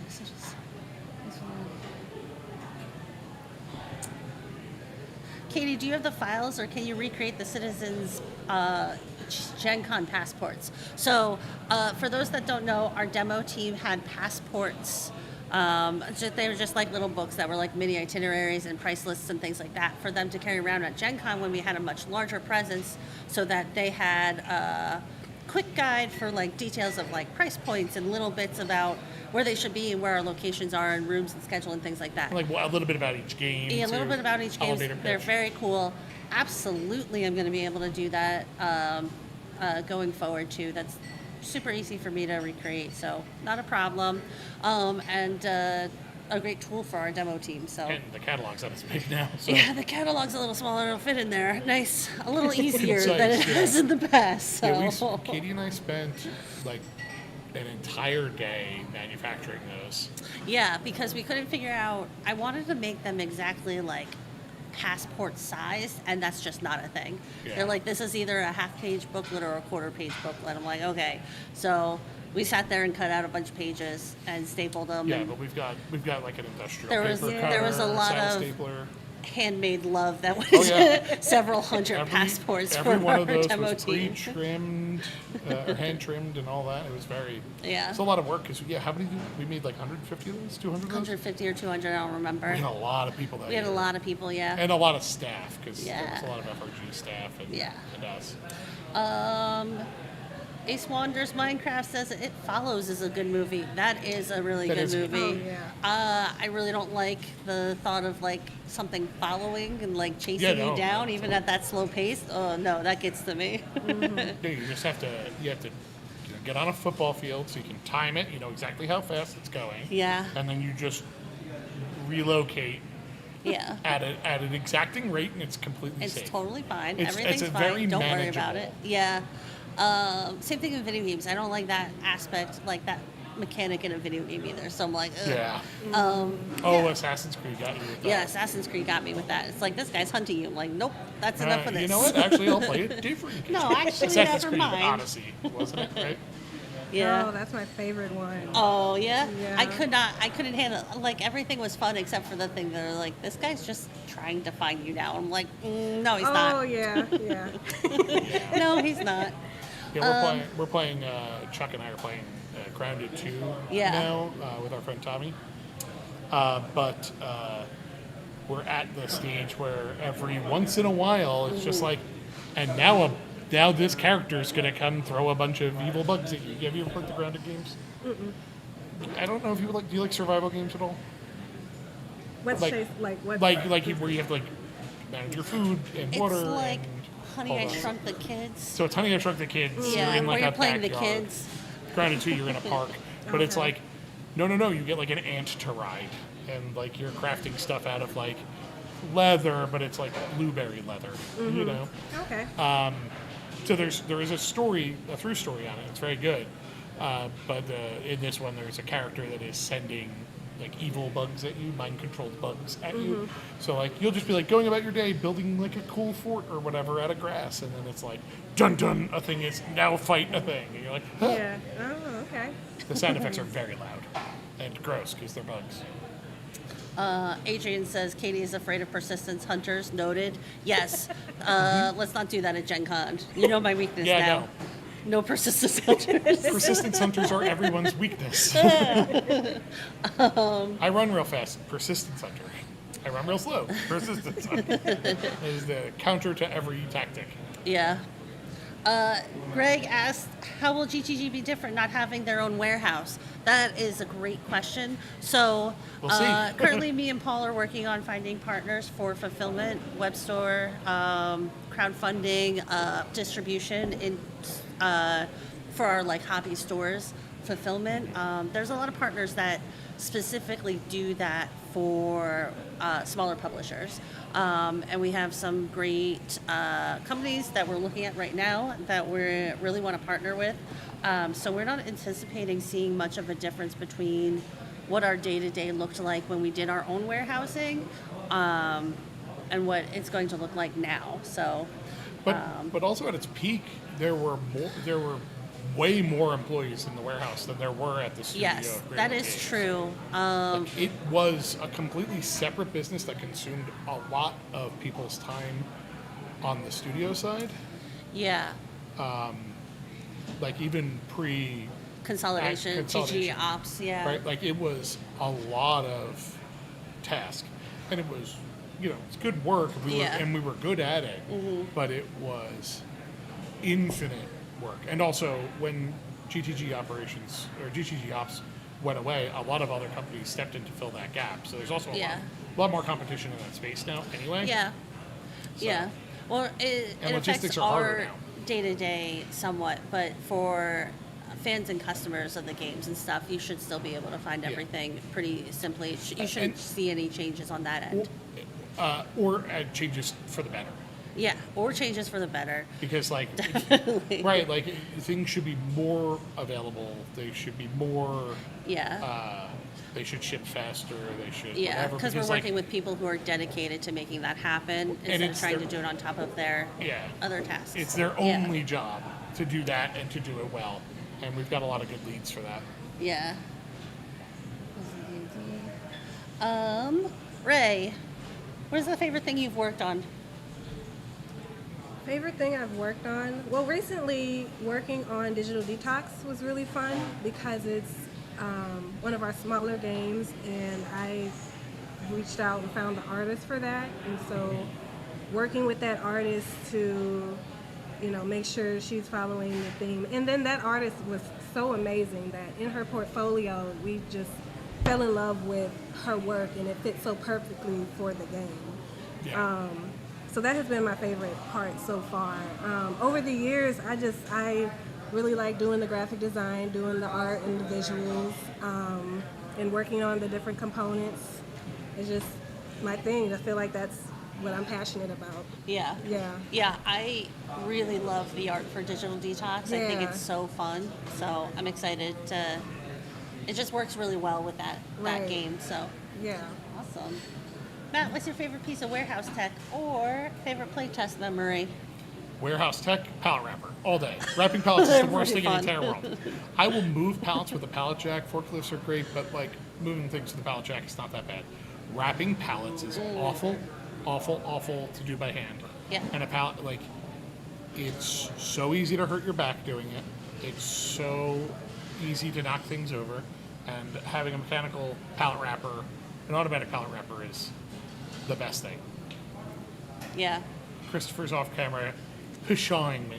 I love wrapping pallets. You can love wrapping pallets, but I was a person that was concerned about other people and their bodies. And not everybody has a body that wants to bend over and wrap pallets. Especially when we were in our heyday wrapping 60, 80 pallets Yeah. a day or Yeah. more. Honestly, sometimes. Yeah. We had 100 pallet days. And yeah, that's it's a lot of. It's also a huge waste of time. Being able to put a pallet up there and go hit a button and then go work on something else for 5 minutes while that works, even if it's just paperwork, it's the best. Yeah. Awesome. Schedule a shipment or whatever, yeah. I think the last question here is Katie's favorite marketing thing. I just love, I love doing Gen Con marketing. I love doing the in-person marketing, designing a booth, getting everything up and going. That's probably definitely my favorite, Personal. yeah, Yeah. marketing thing. Yeah, it allows you to connect in person with people. It's really cool. Yeah. Awesome. I think we're ready to I do think- the full crew. Yeah, we only for got the about last half an hour of the left. stream, we're gonna have get it. everyone join us. Yeah, I'm gonna walk around.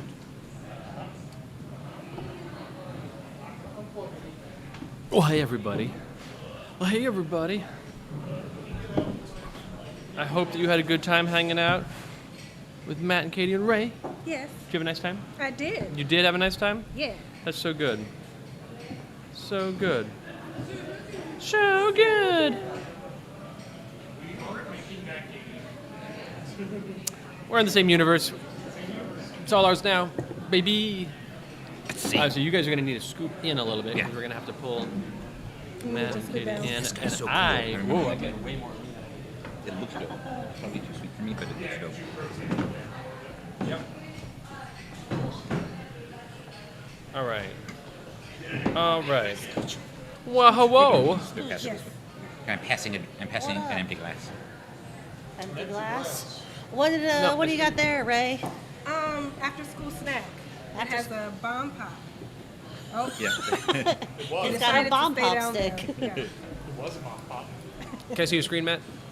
Just for the sake of seeing the. Oh yeah, no, it looks Yeah, pretty good, pretty good. Yeah. Legit. Can I scoot in a little bit? Scoot, scoot, scoot, scoot, scoot.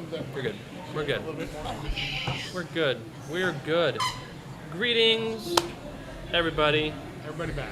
Baby. Thank you so much for watching this live stream. We've still got half an hour left, and so we thought with that time we would sing you some of our favorite songs. Nope, just me. Okay. Friday, Get down on Friday. Yeah, hell yeah. What's today? Tuesday. Tuesday. You can sing the Tuesday song. Tuesday, Tuesday, gotta get down on Tuesday. Ready for the hump day. You're doing a great job. That was fantastic. There was Top-notch singing. there were years, An era. an era in Greater Than Games that Ray was there for. Where we That's would on play every Friday. The Rebecca Black Friday song. Yeah. Almost every Friday. Yeah, Yeah. yeah. Usually, like, first thing Friday when we get in, and then also before we leave on Friday. Sometimes Thursday night. Like, It's like a lot. Yeah. yeah. I don't know why it's I don't know. It bugs me that it's on this side. All right, so Yeah. how's everyone doing?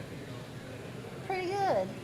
Powerhound Okay. asks, will you ever be able to tell us between what happened between last April and now? Yes. Okay, so between last April and now, a lot of babies were born. There were Yeah. certain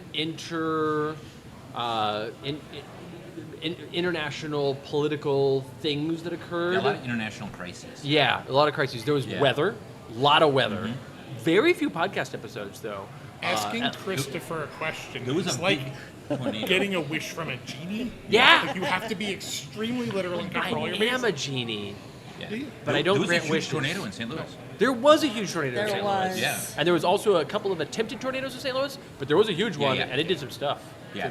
There were a bunch of like gentle tornadoes, though. You know, like normal Midwest Just like tornadoes. little snuggly tornadoes. Yeah, snuggly tornadoes. Yeah. Some Huge people tornado. went near the moon, thank you. Yeah, some people went near the moon. They did go through Yeah, near the moon. near the moon. Yeah. Yeah. You said you note that there was a lot of silence and we couldn't say much. And we are not here to talk about the last year. We're here to talk about the future. And in the future, I think we probably won't talk much about the last year. Yeah. Yeah. But we've got a bunch of cool things We do. that we're working on. Yes. At some point, like Christopher and I on the Playgrader podcast told the story about when we went to China. Yeah, it's a good story. That happened last year. Yeah. Yeah. We did go to China last year. Yeah. That's true. You did, yes. That's fun. Yeah. Lots of stories. All right, request for everybody on the panel. So this is good. Yeah, this is good. Great. Give us more. Yeah, everybody in the panel question questions. for everyone. Question. Everybody. That's good stuff. Question for everybody. Music recommendation. Starting with Matt Kroll. Recommend a music. So everybody who's ever talked to me has already heard that I recommend the World Inferno Friendship Society. A little closer. A little closer. A little deeper. But I actually have a new band that I'm into. They're called The Last Gang. Specifically, the song "Believe in the Poet." It's really good. So that's my Get Angry, Drive Fast song right now. It's quite good. If you went with the last guy, I'm going to go with Sincere Engineer, Yeah. which I love. And they're coming to St. Louis in July, Yeah, right okay. before Gen Con. Heck yeah. So we're going Yeah. to see them at Blueberry Hill. Hell yeah. Yeah. I love Duck it. Room. The Duck Room is the best part of Blueberry Hill. Yeah. It's Yeah. not the food. It's not the atmosphere, Yeah, it's not that. but it is the Duck Room. It's not the history. No? Sometimes. Yeah. There's problems. Yeah, big problem. But the Duck Room. The Duck Room. The Duck Room. Love a good Duck Bands Room. play there. Love a good Duck Room. Music recommendation. So recently I saw and then listened to the very small number of songs from this country group called the Cowgays. Yeah. Yeah. Okay. They have they're three gay country singers All right. that have been putting out music there. It's And you would very recommend it? entertaining. Yeah, it's very entertaining. Great. Great music. Recently, I've been listening to, I believe her name is Olivia Rodrigo? Yep, that is her Yeah. She just seems very upbeat, very Yeah. soulful. I would recommend her. That's what I'm getting into. All right. Cool. Animals as leaders. Go look them up. Animals as leaders. Prog rock stuff. You probably won't like it, but I sure do. All right.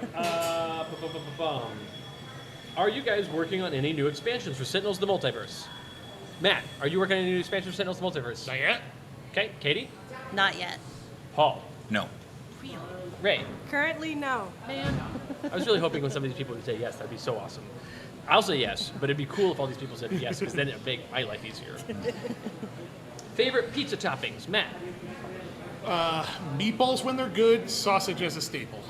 My answer is going to be meatballs when they're bad only. I only want terrible meatballs. When meatballs are bad, it's so bad. It's so bad. But good meatballs are the best pizza Good meatballs topping. are good pizza topping, except that it's a real, Oh, yeah.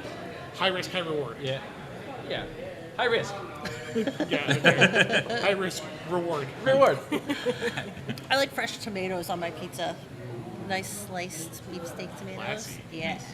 I like banana peppers. Yeah, good answer. Good answer. All right, so I got pepperoni, Italian sausage, green peppers, and with extra cheese. She does not like bratwurst on her pizza. I don't like. Only Italian sausage. Yeah, that's good. Yes. That's good. As much as I do want to say terrible meatballs and old tomatoes instead of fresh tomatoes, I feel like it's a really good answer. I have to give the true answer of what my favorite pizza toppings are, which is pineapples and jalapeno. Yeah. No, that's my life. Pineapples, bacon, and jalapeno, great, but bacon also a gamble sometimes. Bacon's a gamble sometimes. You know it's not a gamble? Pineapples and jalapeno. Yeah. Okay. What is everyone's favorite tabletop game? McCroll. No pressure. No, I mean, This is a really hard question for people who work at tabletop games. Yeah. Yeah. Like, this is a tough one. We're gonna do our best. I mean, First one that jumps to mind of like, ooh, I played this, I like it. it's recently. Spirit Island. It's Spirit Island. It's Spirit Okay, Island. all right. It's really good. Yeah, it's it's really really good good. game. It's real good. Tabletop? Yeah. A boards game. Yeah, for board games, I would say Harmonies, but if it's tabletop and RPGs, I would say Dungeons and Dragons. Yeah? Yeah. All right. Yeah. RPGs. So my favorite tabletop game is currently still probably Burning Wheel. Yeah, Burning Wheel's such a good answer Yeah. to that question. Yeah. I don't have a favorite tabletop game. Totally fair. Matt, what was the name of that game that we played on stream? It was me, you, and Maggie. We played on stream. Yeah. Codenames? No, No. I think it was about What was- building a burger or something, a sandwich, or food Diner? diner. Oh yeah. Yeah. Was that the name of it? Like, Yeah. yeah. The The Dice Hit Me game. Dice Hating Game Diner. Yeah. Okay. Yeah. Yeah. You're like slapping Yeah. ingredients Yeah, in? I had Genuine- a lot of genuine- fun playing that genuinely game. great game. Yeah. Nice. Yeah. Yeah. I'm surprised you didn't say Laser Riders.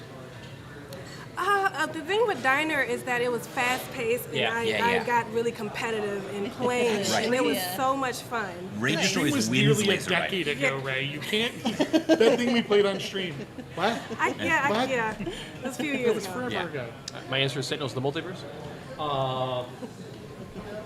What is your favorite RPG character that you've ever played? I forget the character's name, but I broke 5th edition Dungeons and Dragons by building a Dex Bard. So just being like, hi, I'm a bard. I have 27 hit points. Yeah. Hit me. I also have in the largest hit point pool, and also I take half damage from everything. Yeah. They just walk in front of stuff. It was great. Breaking a game is great. Yeah. I played a character named Wilhelmina once, who was a ranged fighter. Yeah. So she had a bow and arrow, and she was like Little Red Riding Hood based. And we played that in Curse of Strahd. Yeah, I remember it was that. Yeah. great. And did you kill any other player characters in that game? Not technically, but I became a big bad vampire at the end. So My favorite one is probably a character named Dunstan, who I played in Torchbearer, who was theoretically a mage of some sort, but mostly just read books and wore a bathrobe around. Yeah. And, sometimes accomplished stuff. Yep. Classic. Yeah. Big Trevor. The only RPG character I've played was Stella Nova, which was a character I created during the Sentinels live stream. And is that your favorite? That is my favorite. That's a good favorite. It's a good favorite. You're here first. I don't know that I have a favorite. I played a ton of different characters. They all get little snippets of me. Let's say Kiar. Kiar was a weird torchbearer character that I played. Yeah, that was good. Yeah, but he was like a weird shaman who just his whole line was just make all the bad decisions. Like, Yeah. oh, there's weird runic writing. Let's read it and try to do a ritual with it. I don't know what. Let's just Yeah. find out. It was also real fun. What was the name of your Imperial pilot? Oh, that guy was good.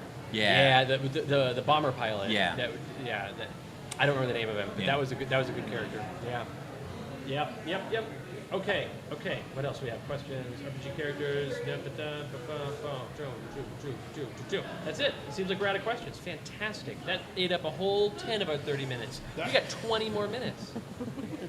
Either that or the chat just randomly stopped. No, it's good. Here we go. We're back in it. We need more questions. Chat, help us out. Emily asks, what is a book that you recommend that everyone read? It doesn't have to be a favorite or recent, just a book you recommend. Recommend a book. I love recommend rather than what's your favorite. Yeah. What was the name of that book that we just read? Oh, with the hand. What the hell was the name of that? Bad title, because I don't remember it. Bad title. House? I don't think I've read Bad Title. Yeah, come back to me. Something House. I gotta think about it. Gotta think about it. Okay. Fever House. Fever House. Yeah. Fever House. I don't think it sticks the landing, but the setup is so good that it's worth it. Cool. Good to know. Yeah, that's Yeah. fair. That's fair. Sometimes those things are worth But it. it's fun. And I didn't really know where it was going. Wow. I can't think of any books I've ever read in my entire life right now. Wow. But I am reading Dungeon Crawler Carl right now. Are you liking it? Yeah, I think so. Okay. We listened to the audiobooks and then I didn't retain any of it. So I was like, I'm going to read these. Right. So It's a good road trip. it's definitely killing a lot of time for me. There you go. There's a lot of books in that series. So Sure. I think the off the top of my head answer I have as a single standalone book is The Heroes by Joe Abercrombie. Which is a single standalone book, Which but it's also in part of a larger universe. Yeah. But you could absolutely read that book on its own. It's really good. yeah. Yeah. And I just finished that a few months ago. yeah. It's like, oh, It's really, really good. yeah. Yeah. Well, honestly, I'm not a big book reader. I would say the last time I really enjoyed a book was when I was reading Captain Underpants. And I just really like relating back to him. Nice. The Library at Mount Char is a book that is very strange. It does superpower world building in a way where you're not at all. It takes you a long time to realize this is a superpower world building story. And it's not intended to be that. It's like, oh, this is like a super close in person book, but then the people are weird, and they're like, no, it's not magic, it's this other thing. Anyway, Library at Mount Char, phenomenal book, a tough read, a very good execution. Library at Mount Char, highly recommended. All right, favorite beer and favorite mixed drink. Ooh. Here on our, Actual, like a brand of beer or style of beer? man, you tell me. You could also be like, here's a beer I had recently that I liked. Yeah. I mean, I really like Hefeweizen. I like them Sure. cloudy and sweet and yellow. Okay. Yeah. And mixed drink? Jean Harlow's. It's a Manhattan made with rum Sure. instead of whiskey. Sounds great. Quite nice. I really like Kolsch's. I like a nice super light Yeah. drink forever beer. Yeah. And then for mixed drinks, a Mai Tai. I like Mai Tais a Yeah, lot. Yeah, they're real good. This is tricky. It is. I think that my favorite style of beer is a British bitter, or ESB. Specifically, if I had to call one out, it would be Civil Life's. Like Civil Life's either ordinary bitter or best bitter or English football beer are all really good, and they're all the same EFB. style. Yeah. And my favorite mixed drink right now is probably a Jet Pilot. If it's good and made with fresh ingredients. I Yeah. only like bad Jet Pilots. Makes sense? I don't have a favorite beer, but I do like tequila and I like whiskey. So my go-tos are tequila lemonade or a whiskey and Coke. There you go. For beer, it's Old Tajiko. Oh, yeah. Old Tajiko was a stunt beer made by a local brewery here, Urban Chestnut, that they made a beer where instead of using, there's a super old spruce tree named Old Tajiko, and instead of using hops for the base of the beer, they used spruce, and it tasted like a beer made from a pine tree. Boy did it. It was amazing. I loved it. Old Tajiko. Mixed drink. I like a bunch of mixed drinks. The problem is, like, my favorite go-to mixed drink is a rye and soda, which is barely a mixed drink, but it is. I'd say a bee's knees. I like a bee's knees. Oh, yeah, that's good. That's good. Yeah, I like these. It's not a favorite, but it's a favorite. It's decent. It's a staple. Yeah. It's hard to mess up a bee's knees. My favorite story about Old Tajiko is when we bought a keg of it once. We bought a Urban keg, Chestnut, and they were like, really? We're like, yeah. We got a cake for a GTG party. Yeah. What's the first thing you are all going to start working on next week? Things you could talk about, of course. Matt, what are you going to work on next week? Next week. Yeah, it's tomorrow. Tuesday. Tomorrow. What are you working on? Let's change it to tomorrow, because I know what I'm working on tomorrow. Next week is so far from now.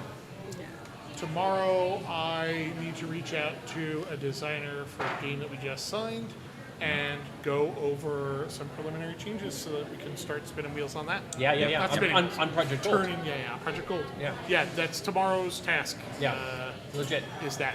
Yeah. Tomorrow, I'm going to be answering all the emails that Yeah. came in, trying to cluster together the people who want to play test for us and the people who want to demo for us. Yeah. Planning out some social media posts and kind of just getting my stuff set up because I will be at Geekway Thursday and Friday, which is a board game convention that's here in St. Louis or St. Charles, just next to St. Louis. Not really in St. Louis. It's on the other Yeah, side of the river. it's on the other side of the river. It's in St. Charles. But I'm going to Geekway for Thursday and Friday, so I So I get need to set to... an appointment with you for Thursday afternoon. Do we do a quick meeting Thursday afternoon? A quick in-person touch Over base? Google Meet, yes. come to St. Yeah, that Charles. sounds good. Or you could come to Geekway and hang out with us. Yeah. But I get to play a bunch of games with a bunch of friends who That are sounds going to really be in nice. town. That So sounds like a good time. yeah. Yeah. I will also immediately have to answer a bunch of emails. Yeah. I know that is true, and I don't want to do it. Yeah, too bad. But if I get all of that done, I will work on some of the. I'll work on a spreadsheet that then gets fed into InDesign for Defenders of the Realm, Yeah. which is a thing that I'm working on. Yep.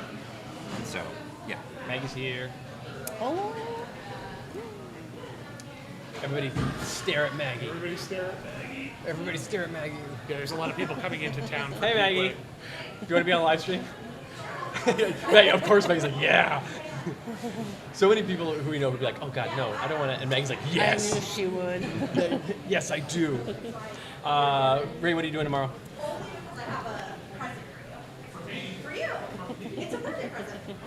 It's a belated birthday present. Does that come in the live stream? This is Maggie. Maggie used to be in Greater Than Games. Hello. Hello, world. I used to be at Greater Than Games like 5 years ago. Yeah. You were at Greater Than 2021. Games 5 years ago, 5 years and ago. earlier than 5 years ago, Yeah. and more recently than 5 years ago. Yes, that's all been true. Well, 5 years ago is a really good. Yes. Yeah. For the people that can. 2021. 21 is, no, I don't think it was That's the end. more recent. That's the end. You stopped being at Greater Than Games 5 years ago. Yes, I stopped being at Greater Than Games 5 years ago. That's what I should say to the Yeah, people. that's Hello, people. 5 years ago, I stopped working here. So glad you're back. Yeah. How's it going? It's going well. It's going. We've only been live streaming for 3 hours and 48 minutes. How's that feel? You feel good? Feels good. Yeah. Paul and I were discussing this off the air because we switched Yeah. out, and this would have been way better if you were standing the whole time. Sitting is terrible. If you were standing the entire live stream, it would have been way better. There's a yeah. Christopher and I yeah. would have been much happier. We would have been like, oh, what if we just stand for a 6-hour, 10-hour, 15-hour live stream? Perfect.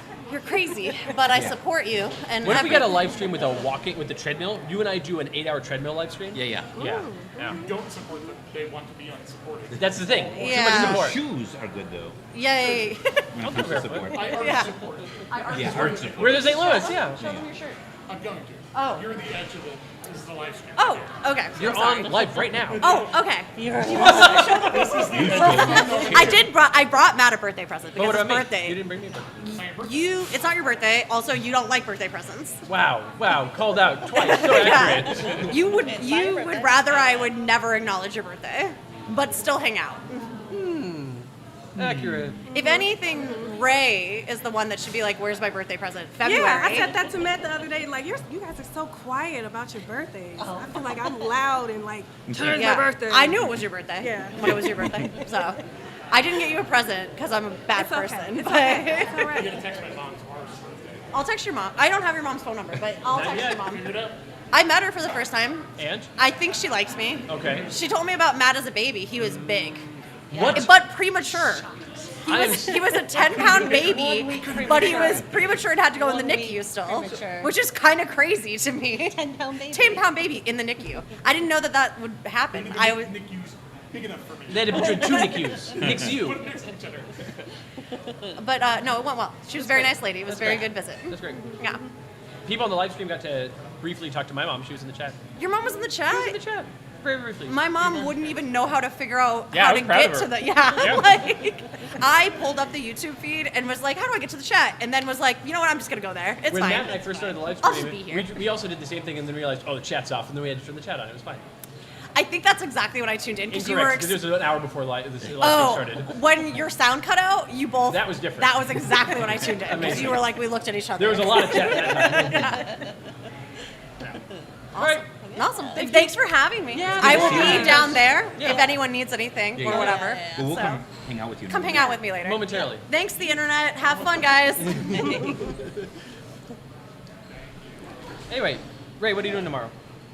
I'll be checking in with artists for various things. I'll be checking in with our manufacturer on how things are going, and then I'll start working on some visual assets for Gen Con. Oh yeah. Oh, yeah. Okay.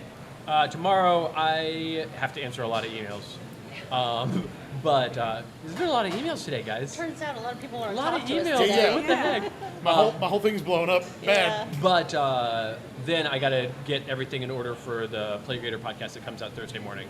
And then I've got some other design stuff I'm doing. But the two big things are answer emails, get Playgrader podcast, and questions forum and all that ready.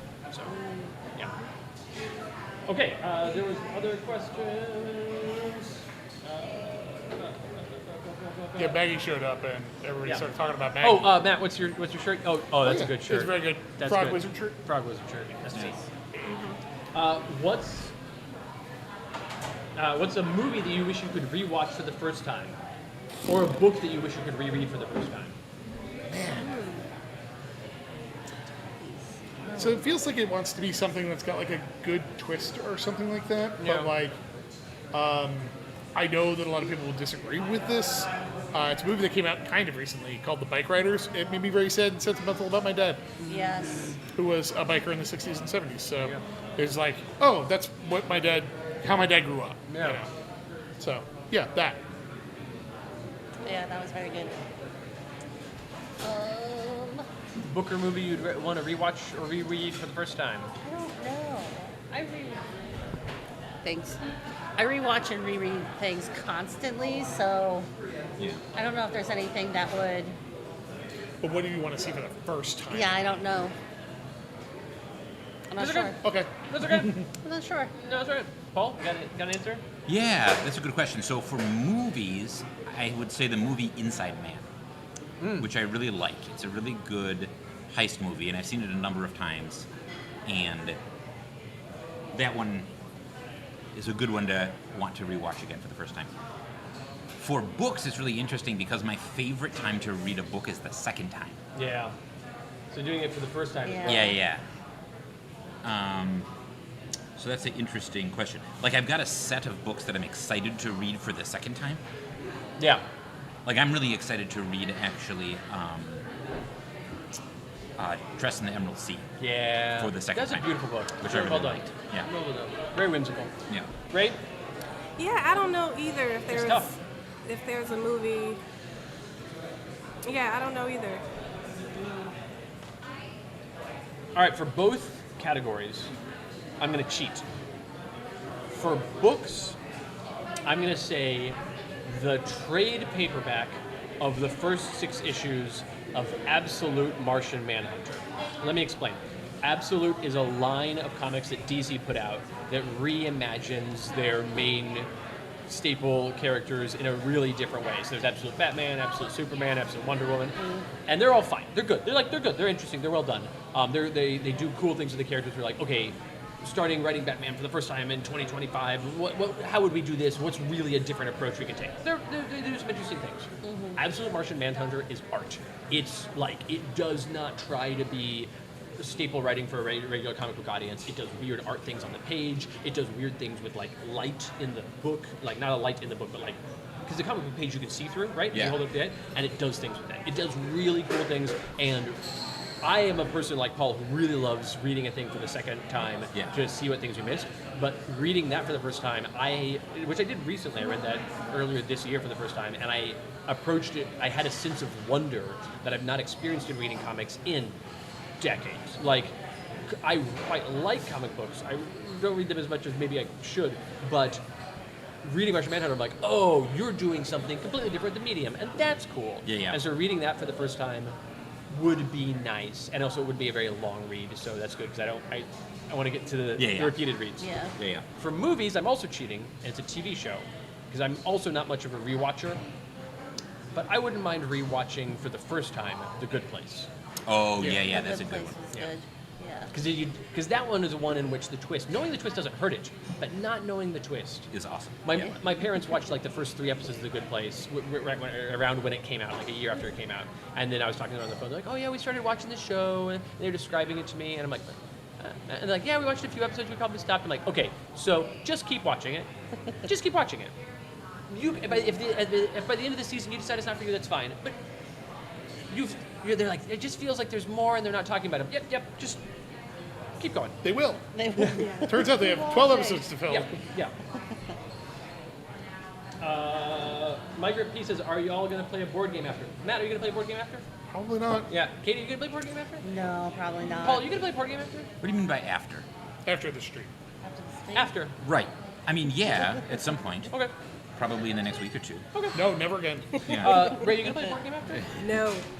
And I am going to play a board game after. Yeah. Yeah. Okay. As soon as I get a board game ready to print a prototype off for, I will probably play it after we assemble it. Yeah. If after is Thursday, I'll play board games on Thursday. Nice. Right. Matthew writes. Matthew writes, Chris, are you still planning on releasing a total of 6 boxes for the definitive for the Sentinels Definitive Edition? Chris, are you still planning on releasing 6 boxes? Matt, Chris, are you still planning on writing? I assume Matt Chris is related to Ruth Chris. Oh. Steakhouse. I love Steakhouse, her steaks. Are you planning on releasing 6 love boxes them. for Sentinels Definitive Edition? Yes. Okay, Katie, are you planning on releasing 6 boxes for Sentinels Definitive Edition?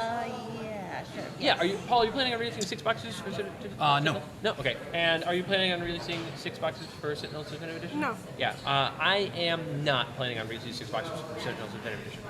Okay, great. Yeah, we're definitely going to make more than 2. You heard it here first. Questions. Good questions, everybody. Good questions.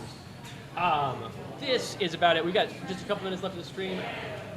Big thanks to Handelabra for all the assistance with making this dream come true of coming back to who we are, our roots, and going forward better than ever somehow. Like, we're still, as we've mentioned a few times in the stream, we're still now a newly small and scrappy startup, but we exist at all, and that's thrilling to us because it's been a year, you know?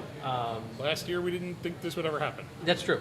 This time last year, Paul and I agonized over a new name for the company because we were like, well, I guess we had a couple weeks of I guess we're just done, and then a couple weeks of I guess we have to start something new, and by the time we get to here, it's a journey that is really weird to look back on. yeah. So thanks for everybody for sticking with us and for making this possible. We are very excited to be back. Very excited to bring you new and exciting things you are expecting and hoping for, things that you have no frame of reference for expecting, and everything in between. And please sign up for our newsletter. We're going to keep you up to date there on all of the new things that are coming and other ways you can help. I know a lot of people asked over the course of the stream, how can we help you financially? How can we help you in other ways? We will. The newsletter. In the newsletter. put We'll out tell asks. you everything. And if you are interested in playtesting or in helping run games at Gen Con, send an email to contact@greaterthan.games. Yeah. It's not .com. It's not .com. It's not .com. If you're going to be at Gen Con, definitely check us out. What's our booth number? It's 2856, of course, which is easy to remember because 56 is twice to 28. Exactly. So easy to So remember. easy to remember. Check us out at our booth. Check out our events. Yeah. Let us know. Just say hi. Yeah. Don't be shy. Come say hi. Don't go on a bender. Say hello, Paul Bender. Yeah. Play defender. Play Bender. Katie's was better. I don't know. I run Bender with Bender, so. Yeah. Still better I somehow. used bender to try to get to defender. Yeah. Slowly mute these mics. Oh no, are you